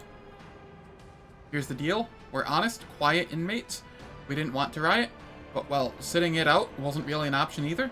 The warden's lapdogs made short work of those who refused to join in the festivities, so we had to, you know, play along. But that's all it was, play. We never meant no offense to Governor Medina, nor to the lawful authority of House Winterscale. Give us a chance, eh? We just want to wait until everything blows over, and we can go back to our cells and quietly do the rest of our time. A repentant, honest heretic. How novel. The lowborn's speech is mottled with colors that conceal his true, darker hues. This old man has a long history of lies and he is using his wiles on us as well, but I see no foul, corruption, or ill intent in his words. Tell me more about the warden in this riot. Why soil your tongue, talking about that heretic? But if you insist, here's how it is. The warden of this here prison, the Honorable Master Casteglia, was a crackpot from the start. The previous warden ran things the proper way. Prayer, 1 meal a day, work, a punch in the chompers from the guards, work again. But the new one, you know what his first decree was? He introduced lunches and dinners. By the 9 devils, that's 3 meals a day. The man was obviously stark raving mad. Things only went downhill from there. The guards quit it with the teeth punching. The warden forbade them. Instead, the overseers started counting which prisoners were digging up more things in the quarry, or swinging their pickaxes harder or whatnot. And then, would you believe it, they put together a list of the best workers. And if someone on that list also showed good behavior, that's when they'd get promoted to an optimate. That's the upper crust among us jailbirds. Or that's how it was at first. Then the warden decided it's the optimates, not the guards, who should be in charge of punishments. And that it wasn't the overseer's job to watch the prisoners work. It was the optimates. Well, let me tell you, that's when these goody two-shoes really started to shine. The guards aren't even in the same league as our dear fellows, the optimates. In the old days, we had maybe 5 or 10 stiffs kicking it a week, and now, well, now we were lucky if it was only 50. And that wasn't even the end of it. Warden Casteglia moved out of his chambers to live right in the quarry, under the dome, and I think something in his new home really scrambled his brain. He began spouting the wildest things, like the optimates are saints, who will behold the truth, and he started taking them to the quarry. Not all of them returned. The ones who did, you wouldn't recognize them. More beast than man. They were butchering people left and right. Even guards and overseers, the warden himself, had armed them. And that's the whole sob story. But I knew it from the moment he let us have dinners. Oh, this won't end well.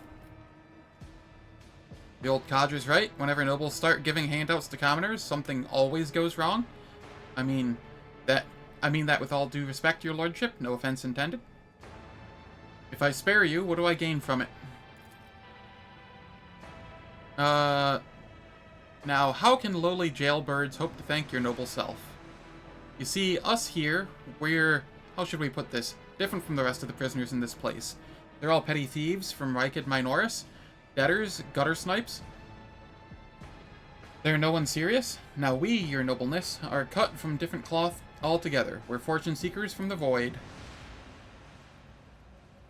Why don't you tell us where on Footfall Station? You know, Footfall, the only shipyard and the best market in all of Cronus Expanse. So where on Footfall you can find some very serious business-minded people, and how you can get yourself a very special discount from them on some very special goods.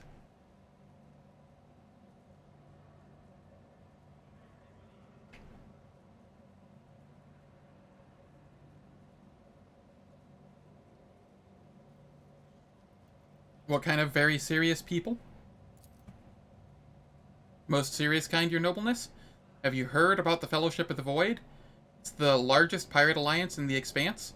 There's no leader, of course, but there are some terribly serious captains who decided that cutting each other's throats over loot was, what do you call it, counterproductive. But cutting throats all, together, that's anti-counterproductive.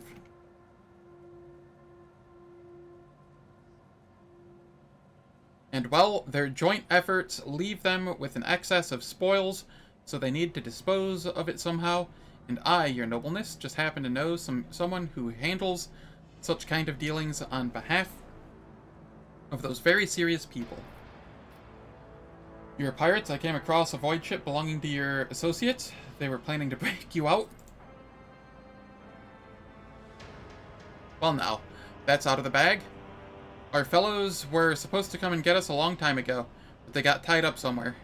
Void Kraken's gullet with them. And in this time, we had to wait. This happened. Pardon me for trying to pull the synth wool over you. It's just, that we want nothing to do with this whole warden nonsense. So what now? Will you let us go? Adira cracks her neck.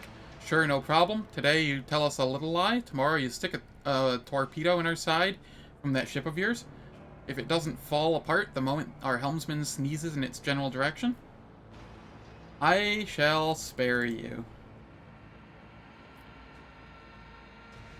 That's great to hear, your nobleness. Just great. Now there's a true aristocrat, not that warden creep. Now then, your nobleness, where was I? If you're ever on Footfall Station, there's this district there, the Shadow Quarters, it's called. That because it's located behind the statue of our holiest emperor. I've known folks who called it something else, also on account of it being behind the statue. Don't repeat their mistakes, I tell you. Reverend Hieronymus will waste no time finding and burning them all. Forgive an old man for getting distracted. So, Footfall, the Shadow Quarters. There's a bar in there, built into the remains of an old ship, and in that bar in the back room, a certain Ryza does her business. Tell her Grandpa Bachvul says hello, and you'll be her favorite client in the blink of an eye. There we are. Well, your nobleness, we'll be going now if you don't mind. So I could go dogmatic and attack. I've changed my mind by his name. I will not let heretical riffraff, such as yourselves, leave this place alive. Or I could go iconoclast. I shall not leave you here to die at the hands of the warden's henchmen. Go tell my pilot that it is the Lord Captain's order that you be sent to my ship. You will join my ship's crew. You have my personal pardon as a rogue traitor.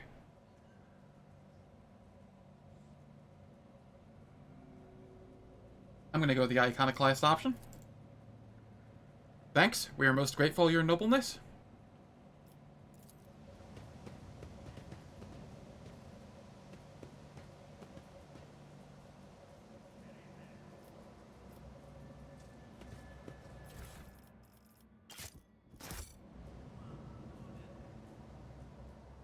None shall stand in my way.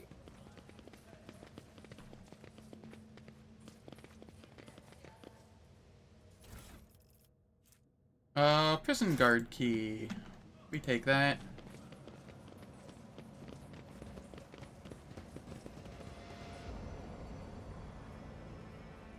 Where does this lead? To the main level. And where does this lead? Oh, it's a demolish. I set myself through my service.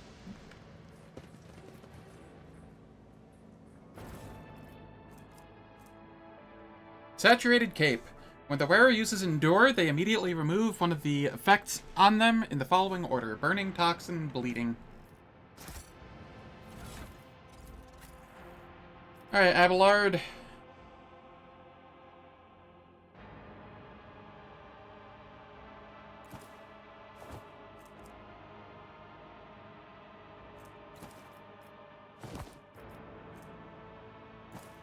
No, not that one. This one.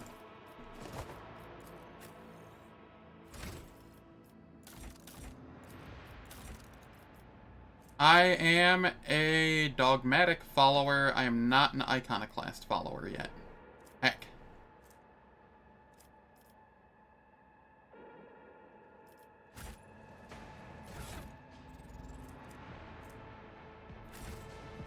That's fine. What is that? Oh, hey. A diviner's staff.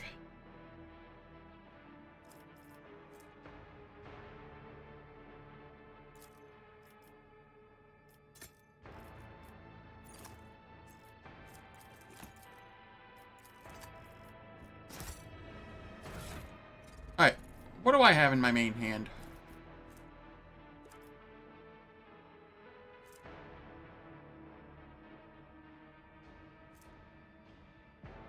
Ah, I don't have divination, so I can't use this. That's fine, I know somebody who can.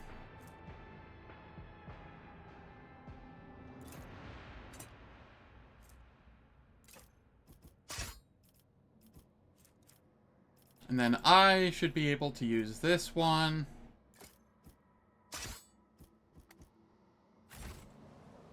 There we are. Just get myself a little extra willpower that way. It's not enough to make a difference at the moment, but it might at some point.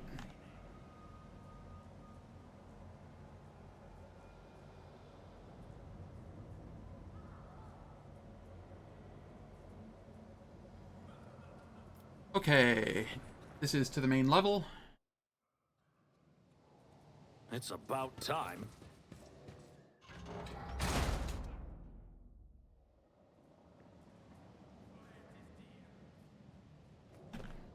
Okay, we have a way back now.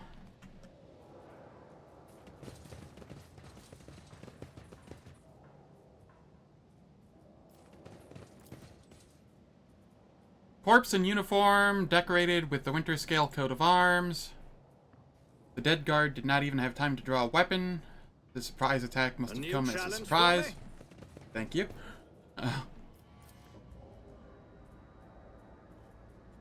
Sorry, the attack must have come as a surprise, not the surprise attack must have come as a surprise. I was like, why did they word it that way? They didn't. I just can't read. To the open pit. I recall this fight being rough.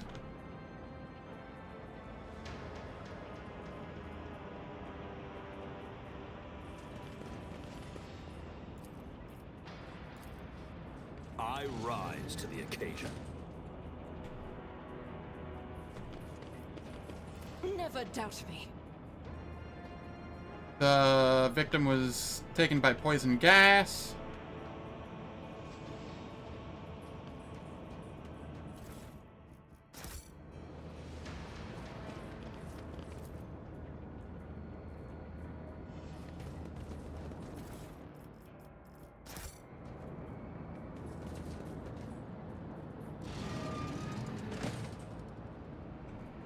I'll come in from this side.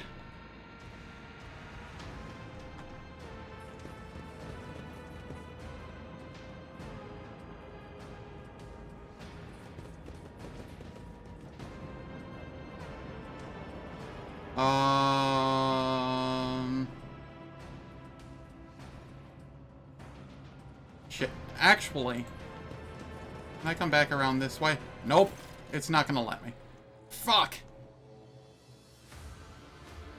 I told you, Evie? They are hiding so much from us. Arrogant mentors. Holy brothers and sisters. What have they ever given us? Nothing but a pile of fibs and useless admonitions. The voice of the man standing with his back to you sounds almost soft, heedless of everything but what is in front of him. He loans over a prisoner dressed in expensive clothing. But Aurora, she is different. She spoke with me like no one ever had before. She revealed the truth to me, and now I can reveal it to you. If you just stop struggling for 1 minute. What? We have guests from the Von Valencius ship, I would wager. Evie, my dear, you will have to wait. Do not faint, I beg of you. It's important that you feel everything, including your other eye. Strange sensation draws your attention toward the ground. Specifically, an open pit in the loose dirt. A single word spontaneously surfaces in your mind. Cradle. The pit itself does not appear to be of much interest, but at some point, it housed something of great importance. Something faintly familiar to you. Such dreadful shades. The colors of this place, they are putrescent to the core, and these people, their colors are oozing with madness and despair, pain and doom. How do you know who I am? Lies have many faces, but there is only one truth, and it has been laid bare before me. I knew the enemy of the truth would come here sooner or later. You know, we had this guy once. He was a quiet one. One day, he walked into a middle-deck bar, threw one back, and then pulled out a gun and started shooting people left and right without saying a word. Then he shoved the barrel in his own mouth and blew his brains out. Our warden here has the exact same look in his eyes right now. Who's that on the table? My sincerest apologies. Where are my manners? Please allow me to introduce you. Introduce Yvain Winterscale, the younger son of Caligos Winterscale in the flesh. You know, he was so close to witnessing the truth right before you interrupted our little chat. How dare you, contemptible peasant? For every drop of noble blood you spill, you will pay 100-fold more. That poor fool. I knew nothing good would come of his naive attempt at negotiating with heretics. However, Yvain still appears to be alive. If we make haste, we might yet save him. Having a scion of House Winterscale in your debt would certainly prove beneficial. What did I just say? Step away from the hostage at once. The warden sneers and glances at you. Glances at the maimed man. Hostage? How rude. Young Winterscale is my guest and dearest friend. He came here himself to visit an old acquaintance and have heartfelt talk. And I'm merely showing him some appropriate hospitality to commemorate our reunion. What madness have you wrought in this prison? Do you truly want to know? This was my garden where I tried to grow seedlings of a beautiful future. That was before I realized that there is no future, not in the sense ordinary people understand. We are too attached to this life, to the limitations of our weak bodies, to the short-sightedness of our eyes that can scarcely see. It is all so insignificant. The true future lies beyond real space, and the only way to reach it is through a cleansing sacrifice. Do you understand? Why did you mutilate these people? These are my optimates, saints who will guide the flock at the fated hour. Listen, can't you hear? You can't? They are crying out, calling. It's just that their cries are not meant for our ears. They cast their voices out there, beyond the edge of the glass, into the transparent quiet. There, they are heard. There, their call is answered. Rogue Trader, every minute spent talking to this heretic could be a moment spent destroying him and committing this place to purifying flames. Isn't it time we get started? That pit. There is something special about it, is there not? An item of value was once buried there. Now tell me, Warden, what was the item and who took it from here? You're too late, enemy of truth. This bastion has already fulfilled its great purpose. You will never find the trail of the reclaimed relic that now rests in the hands of the devout. Who is Aurora?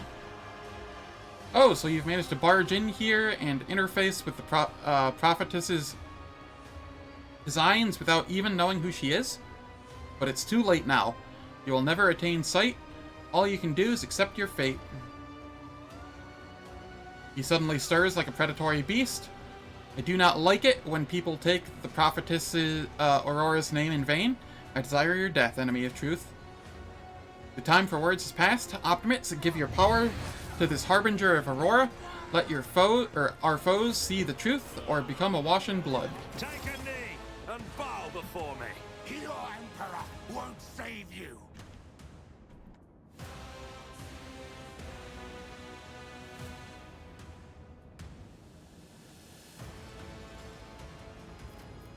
Alright, Cassia, you can come here.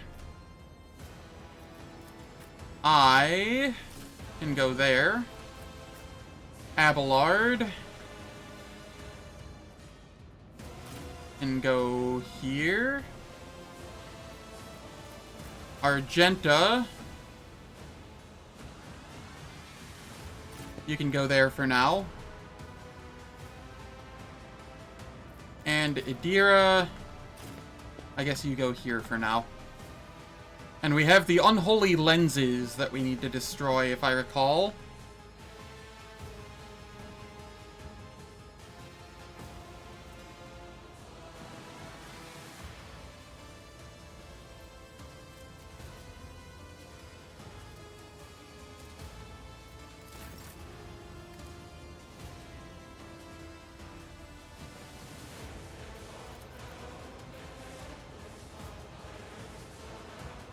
Alright. Problem for me. I burn him.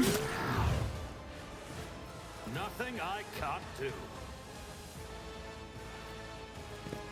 And then I set them all ablaze. All too easy.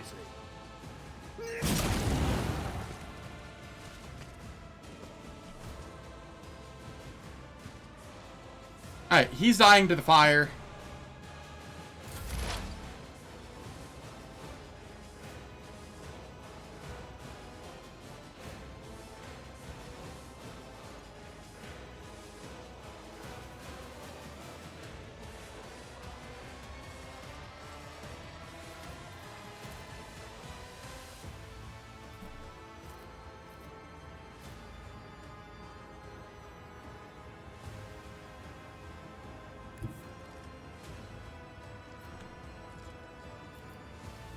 Alright, we will go here and analyze. There is movement in the Empyrean.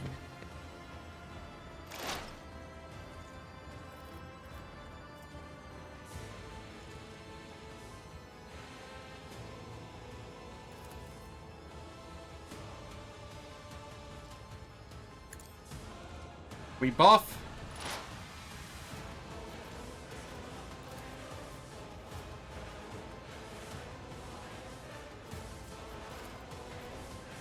On it.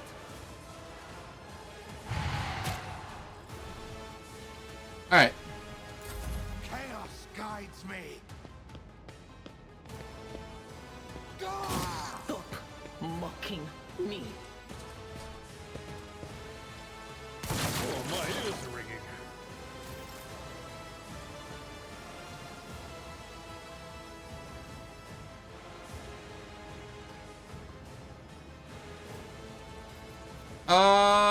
Cassio, where do I want you?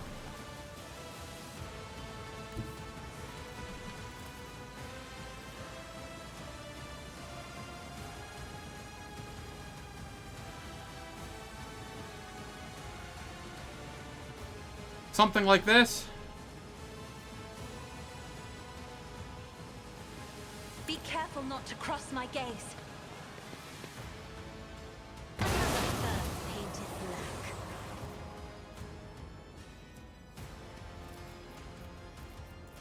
And what does this give?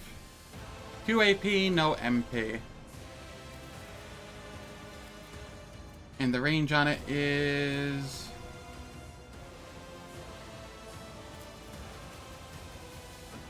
within 4 cell radius. What? Are you not in a 4 cell radius? 1, 2... You should be. Huh. Alright, whatever.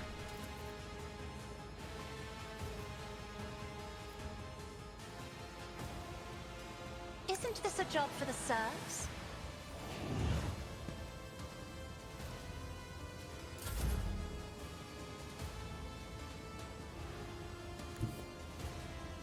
We move here.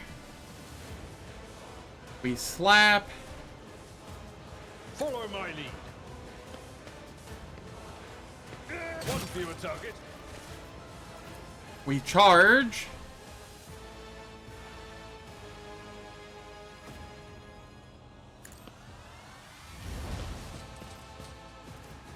And then brace for impact. Into sworn enemy. No, not sworn enemy. It will Endure.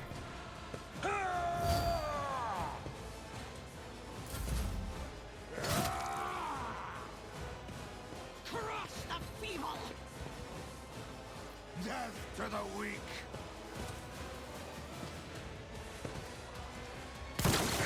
Pain and duty go hand in hand.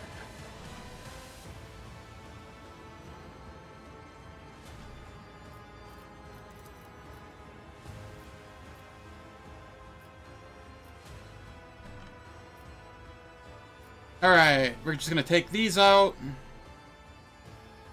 Faith without deeds is worthless. Really? You lived by 1 HP.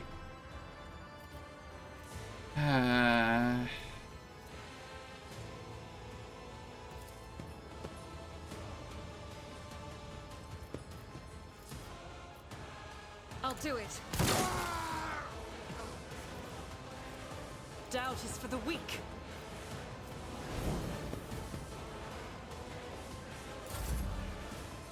Alright.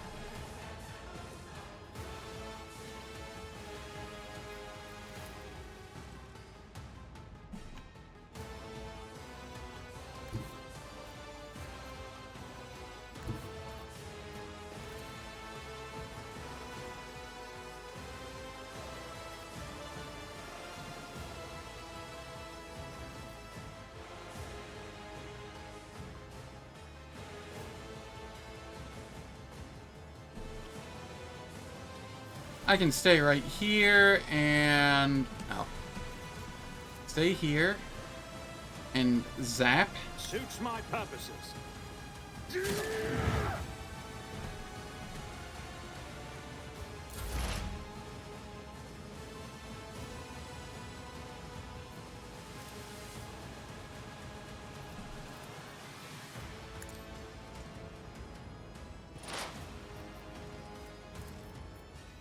We expose weakness.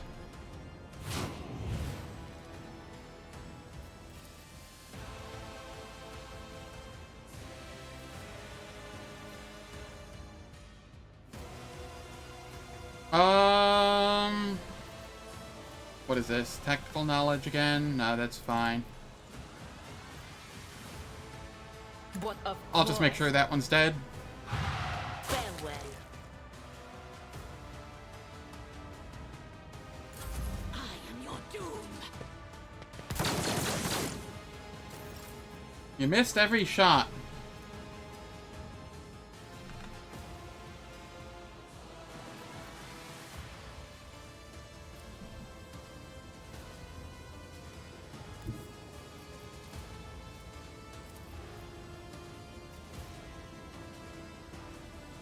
Me, if you insist, Lord Captain.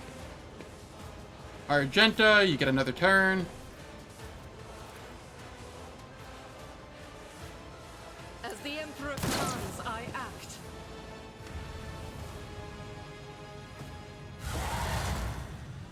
Yeah, that's what I thought I remembered. Okay, so I do have to destroy those. That's fine.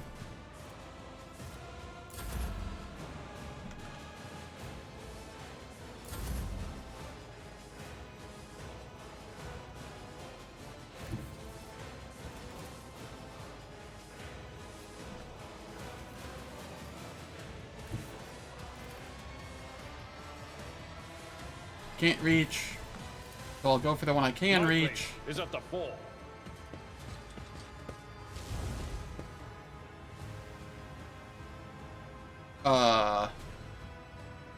Okay, well that's new. At your beck and call.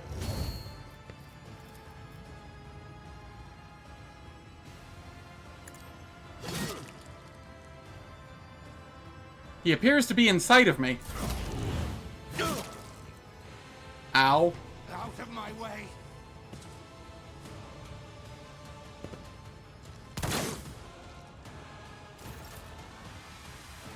Alright, so how many of them are there? There's one.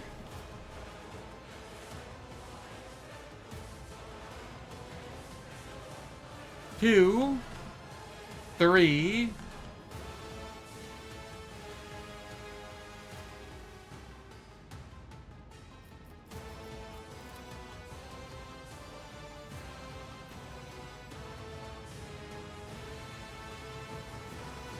Faith without it. Why I was chosen.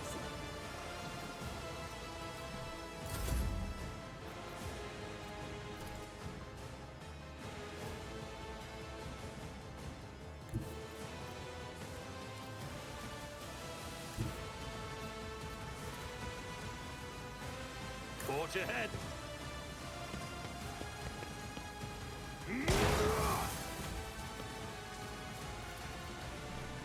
Already done. Nothing I can't do.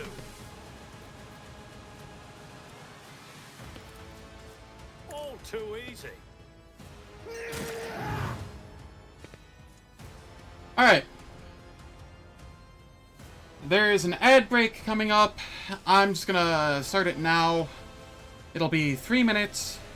I don't do anything in the meantime, so nobody misses out on any content.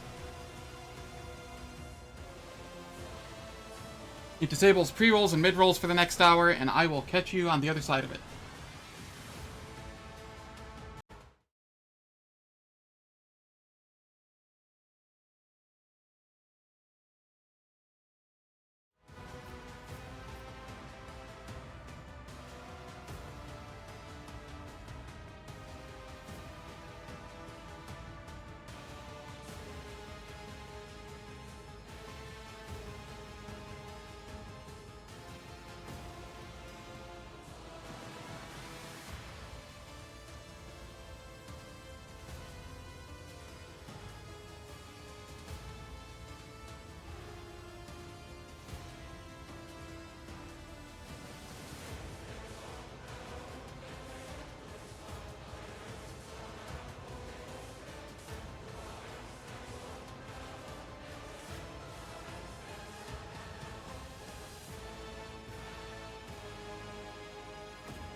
Alright, ads are done.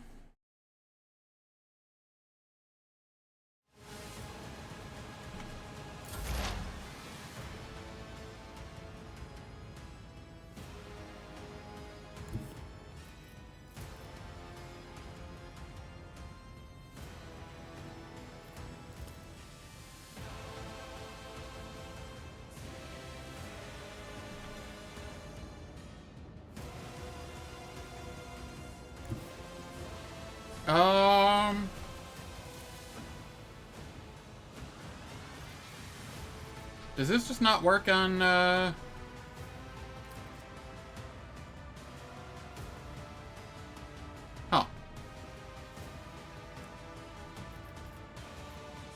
I mean, it makes sense it wouldn't work on this, but it doesn't say that it doesn't, so I was just kind of like, what the heck?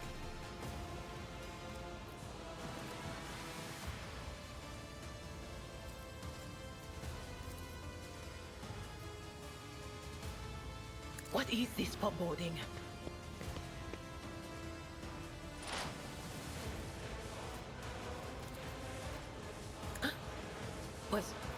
Was that you?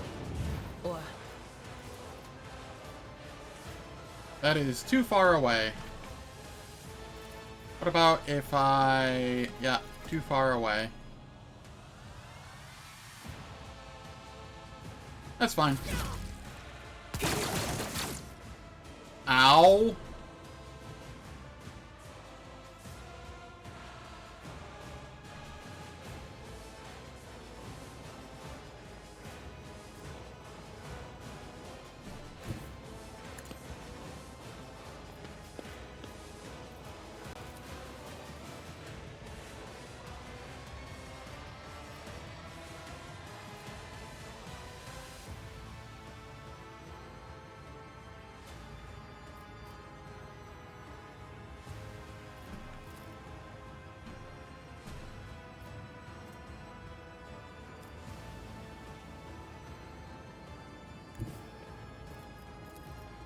Isn't this a job for the serfs?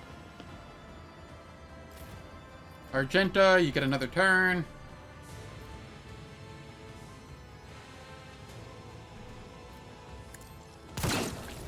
Is a prayer.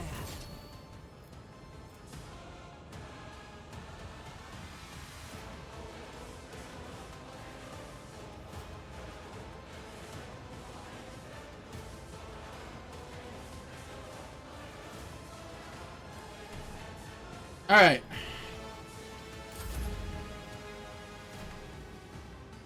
Cassia, you come over here. Actually. Yeah.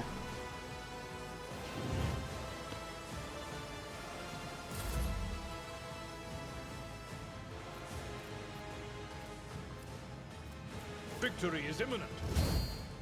We endure. We swore an enemy. I will do my duty. And we get parried.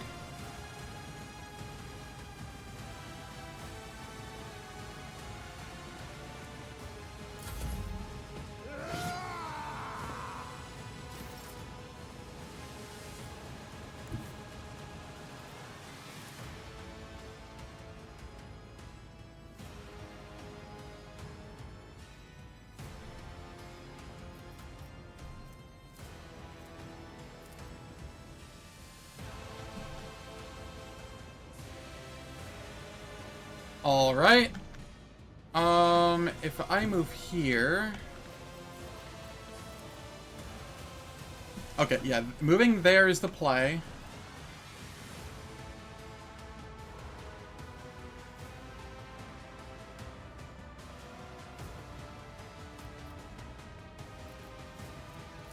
And then... we take that out.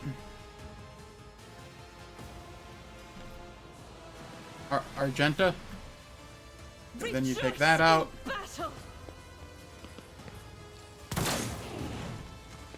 Cool. And then we... I am his will made manifest. make a bunch of shots. to destroy these. I act.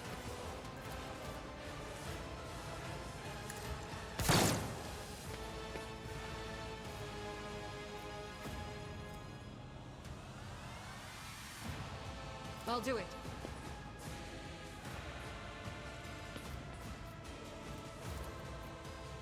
As the Emperor commands, I act. There we go.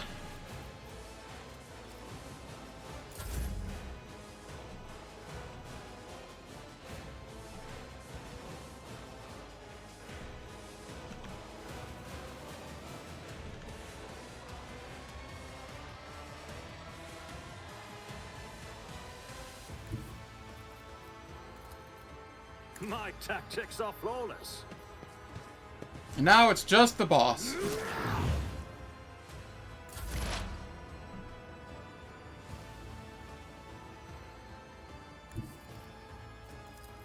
Anything else?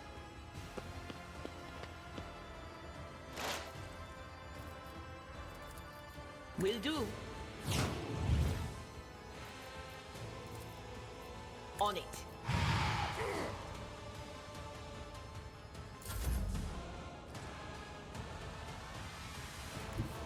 Cassia, if you come here...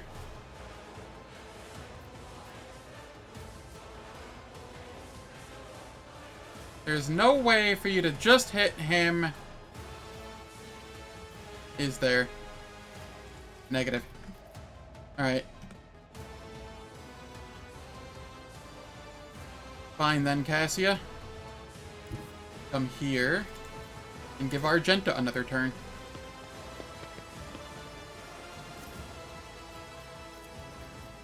Faith without deeds is worthless.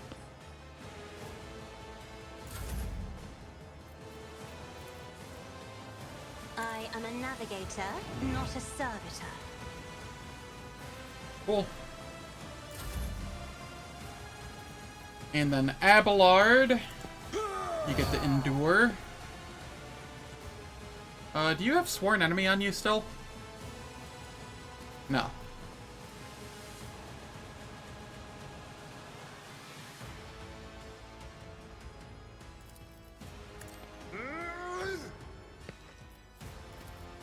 It will be done. So close. So close. Nothing of value has been lost. Oh, right. The fire burn. Easy.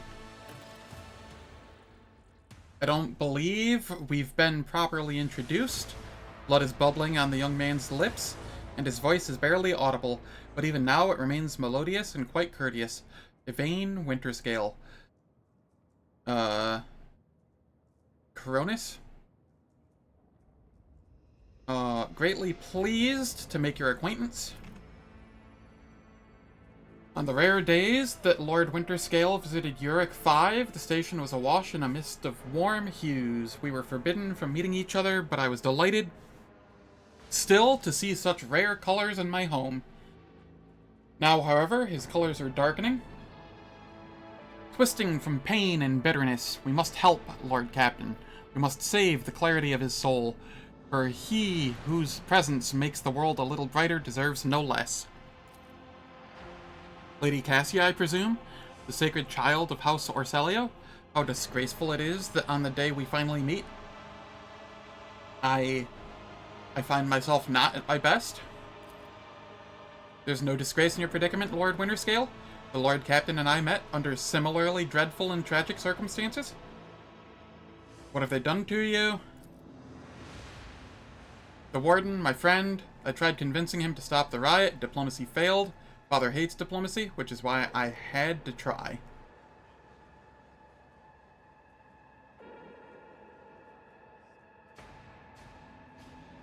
Conserve your strength. You are wounded.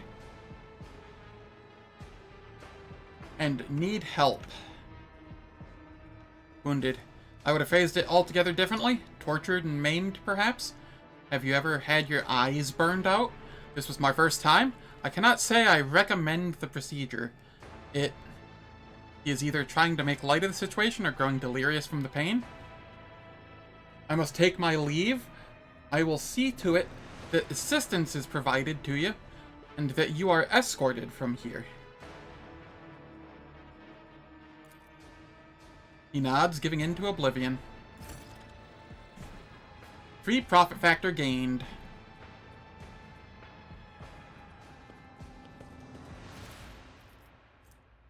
Improved armored body glove. Nice. A precise las pistol. A noble sword.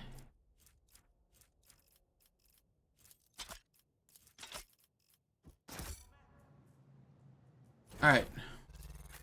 Is the noble sword better than what we're using? No. It is ever so slightly worse. The improved bodysuit is better than what Cassie is wearing, though. So she will get that.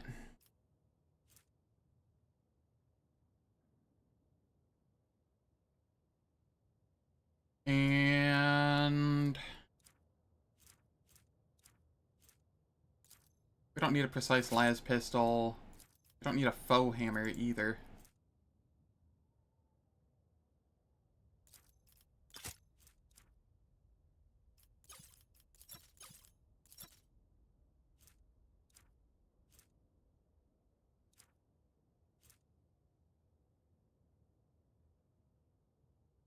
Alright, that didn't go terribly.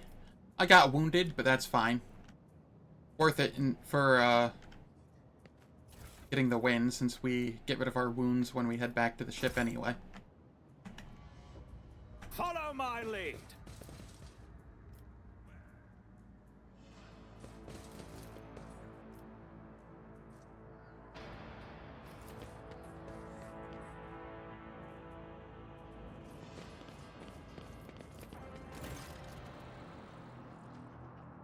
Your eye is drawn to the shards of the enormous lens scattered around the broken device.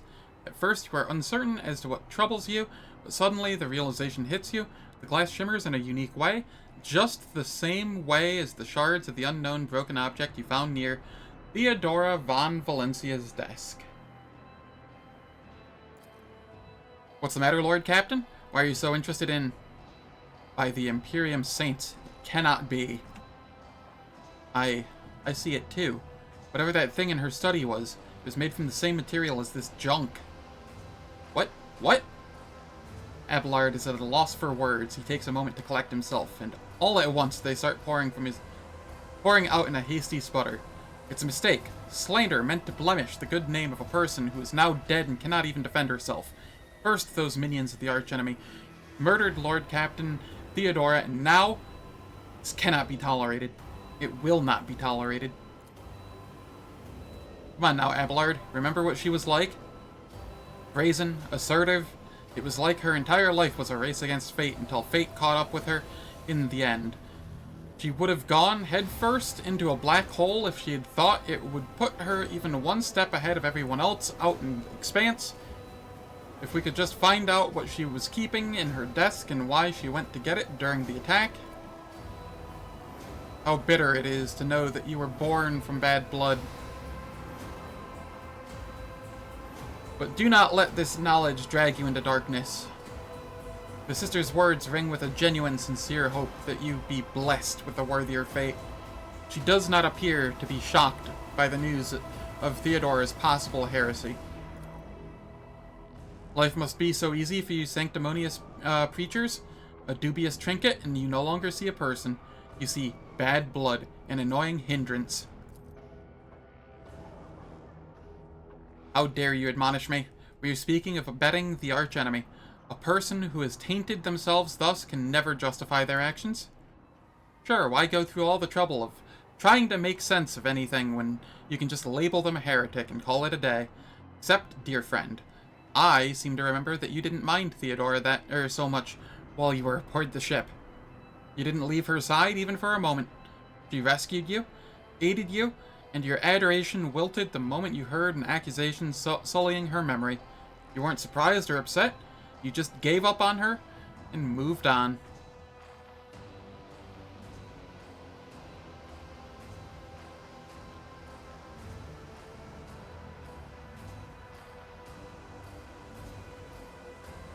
Argenta is right. The danger of heresy cannot be overstated.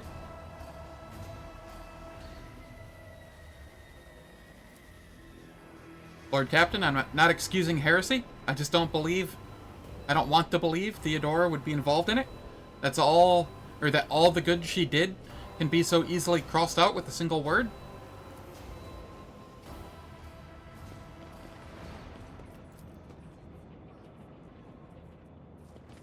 I won't tolerate weakness.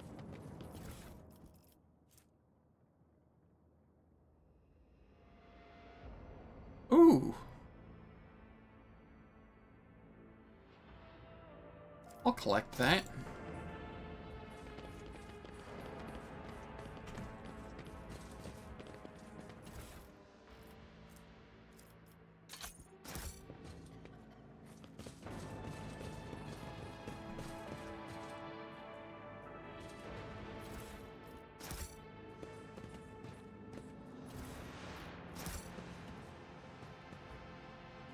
None shall stand in my way.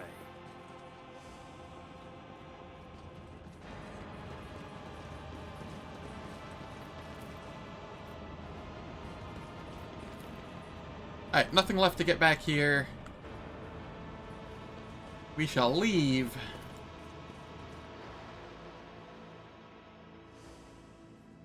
Thank you for banning that, D-Man.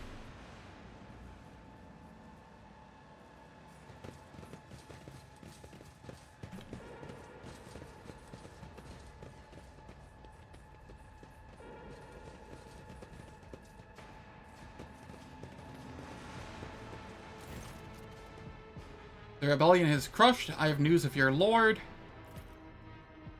Is Lord Winterscale alive? Is he alright? He's safe in one piece. I shall receive him as a guest on my ship. So ready the shuttle. He is alive, but badly wounded. Help my people get him to my ship. It'll be done immediately. Thank you for letting me know, your lordship.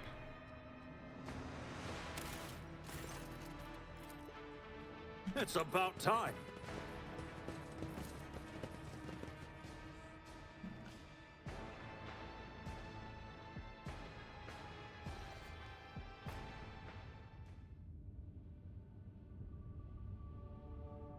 Permission to report, Lord Captain.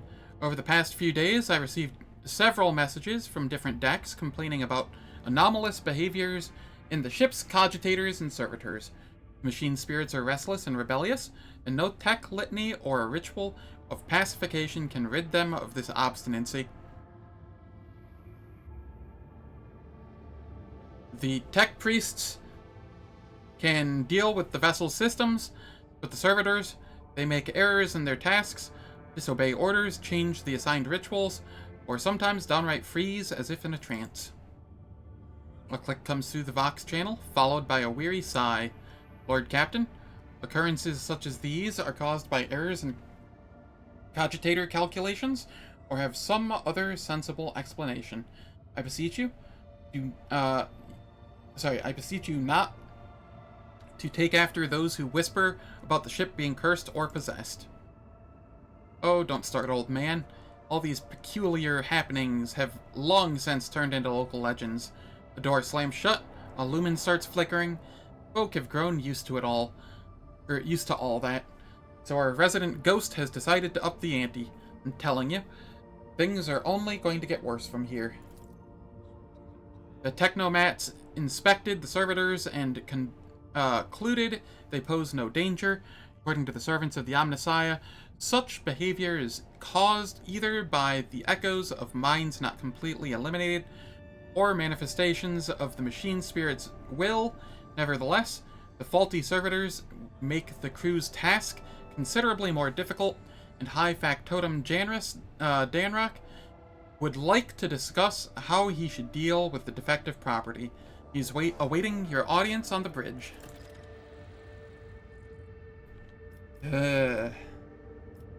Alright. I think that is a good stopping point for today. I got Eurac 5. I got, the prison planet. And, yeah, we made decent progress. If we count the first part of my stream, before, the Twitch server died on me, I've been streaming for about 8 hours. So, yeah. Thank you all for stopping by. Very much appreciate it. If you enjoyed what you saw, please hit that follow button.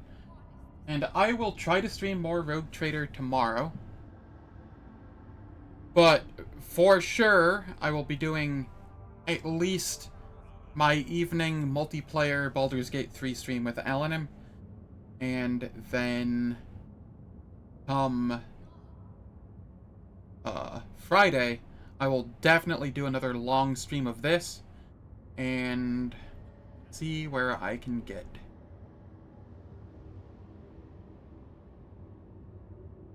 So yeah, thank you again. Have a wonderful night, and I hope to see you all on the morrow or Friday at the latest.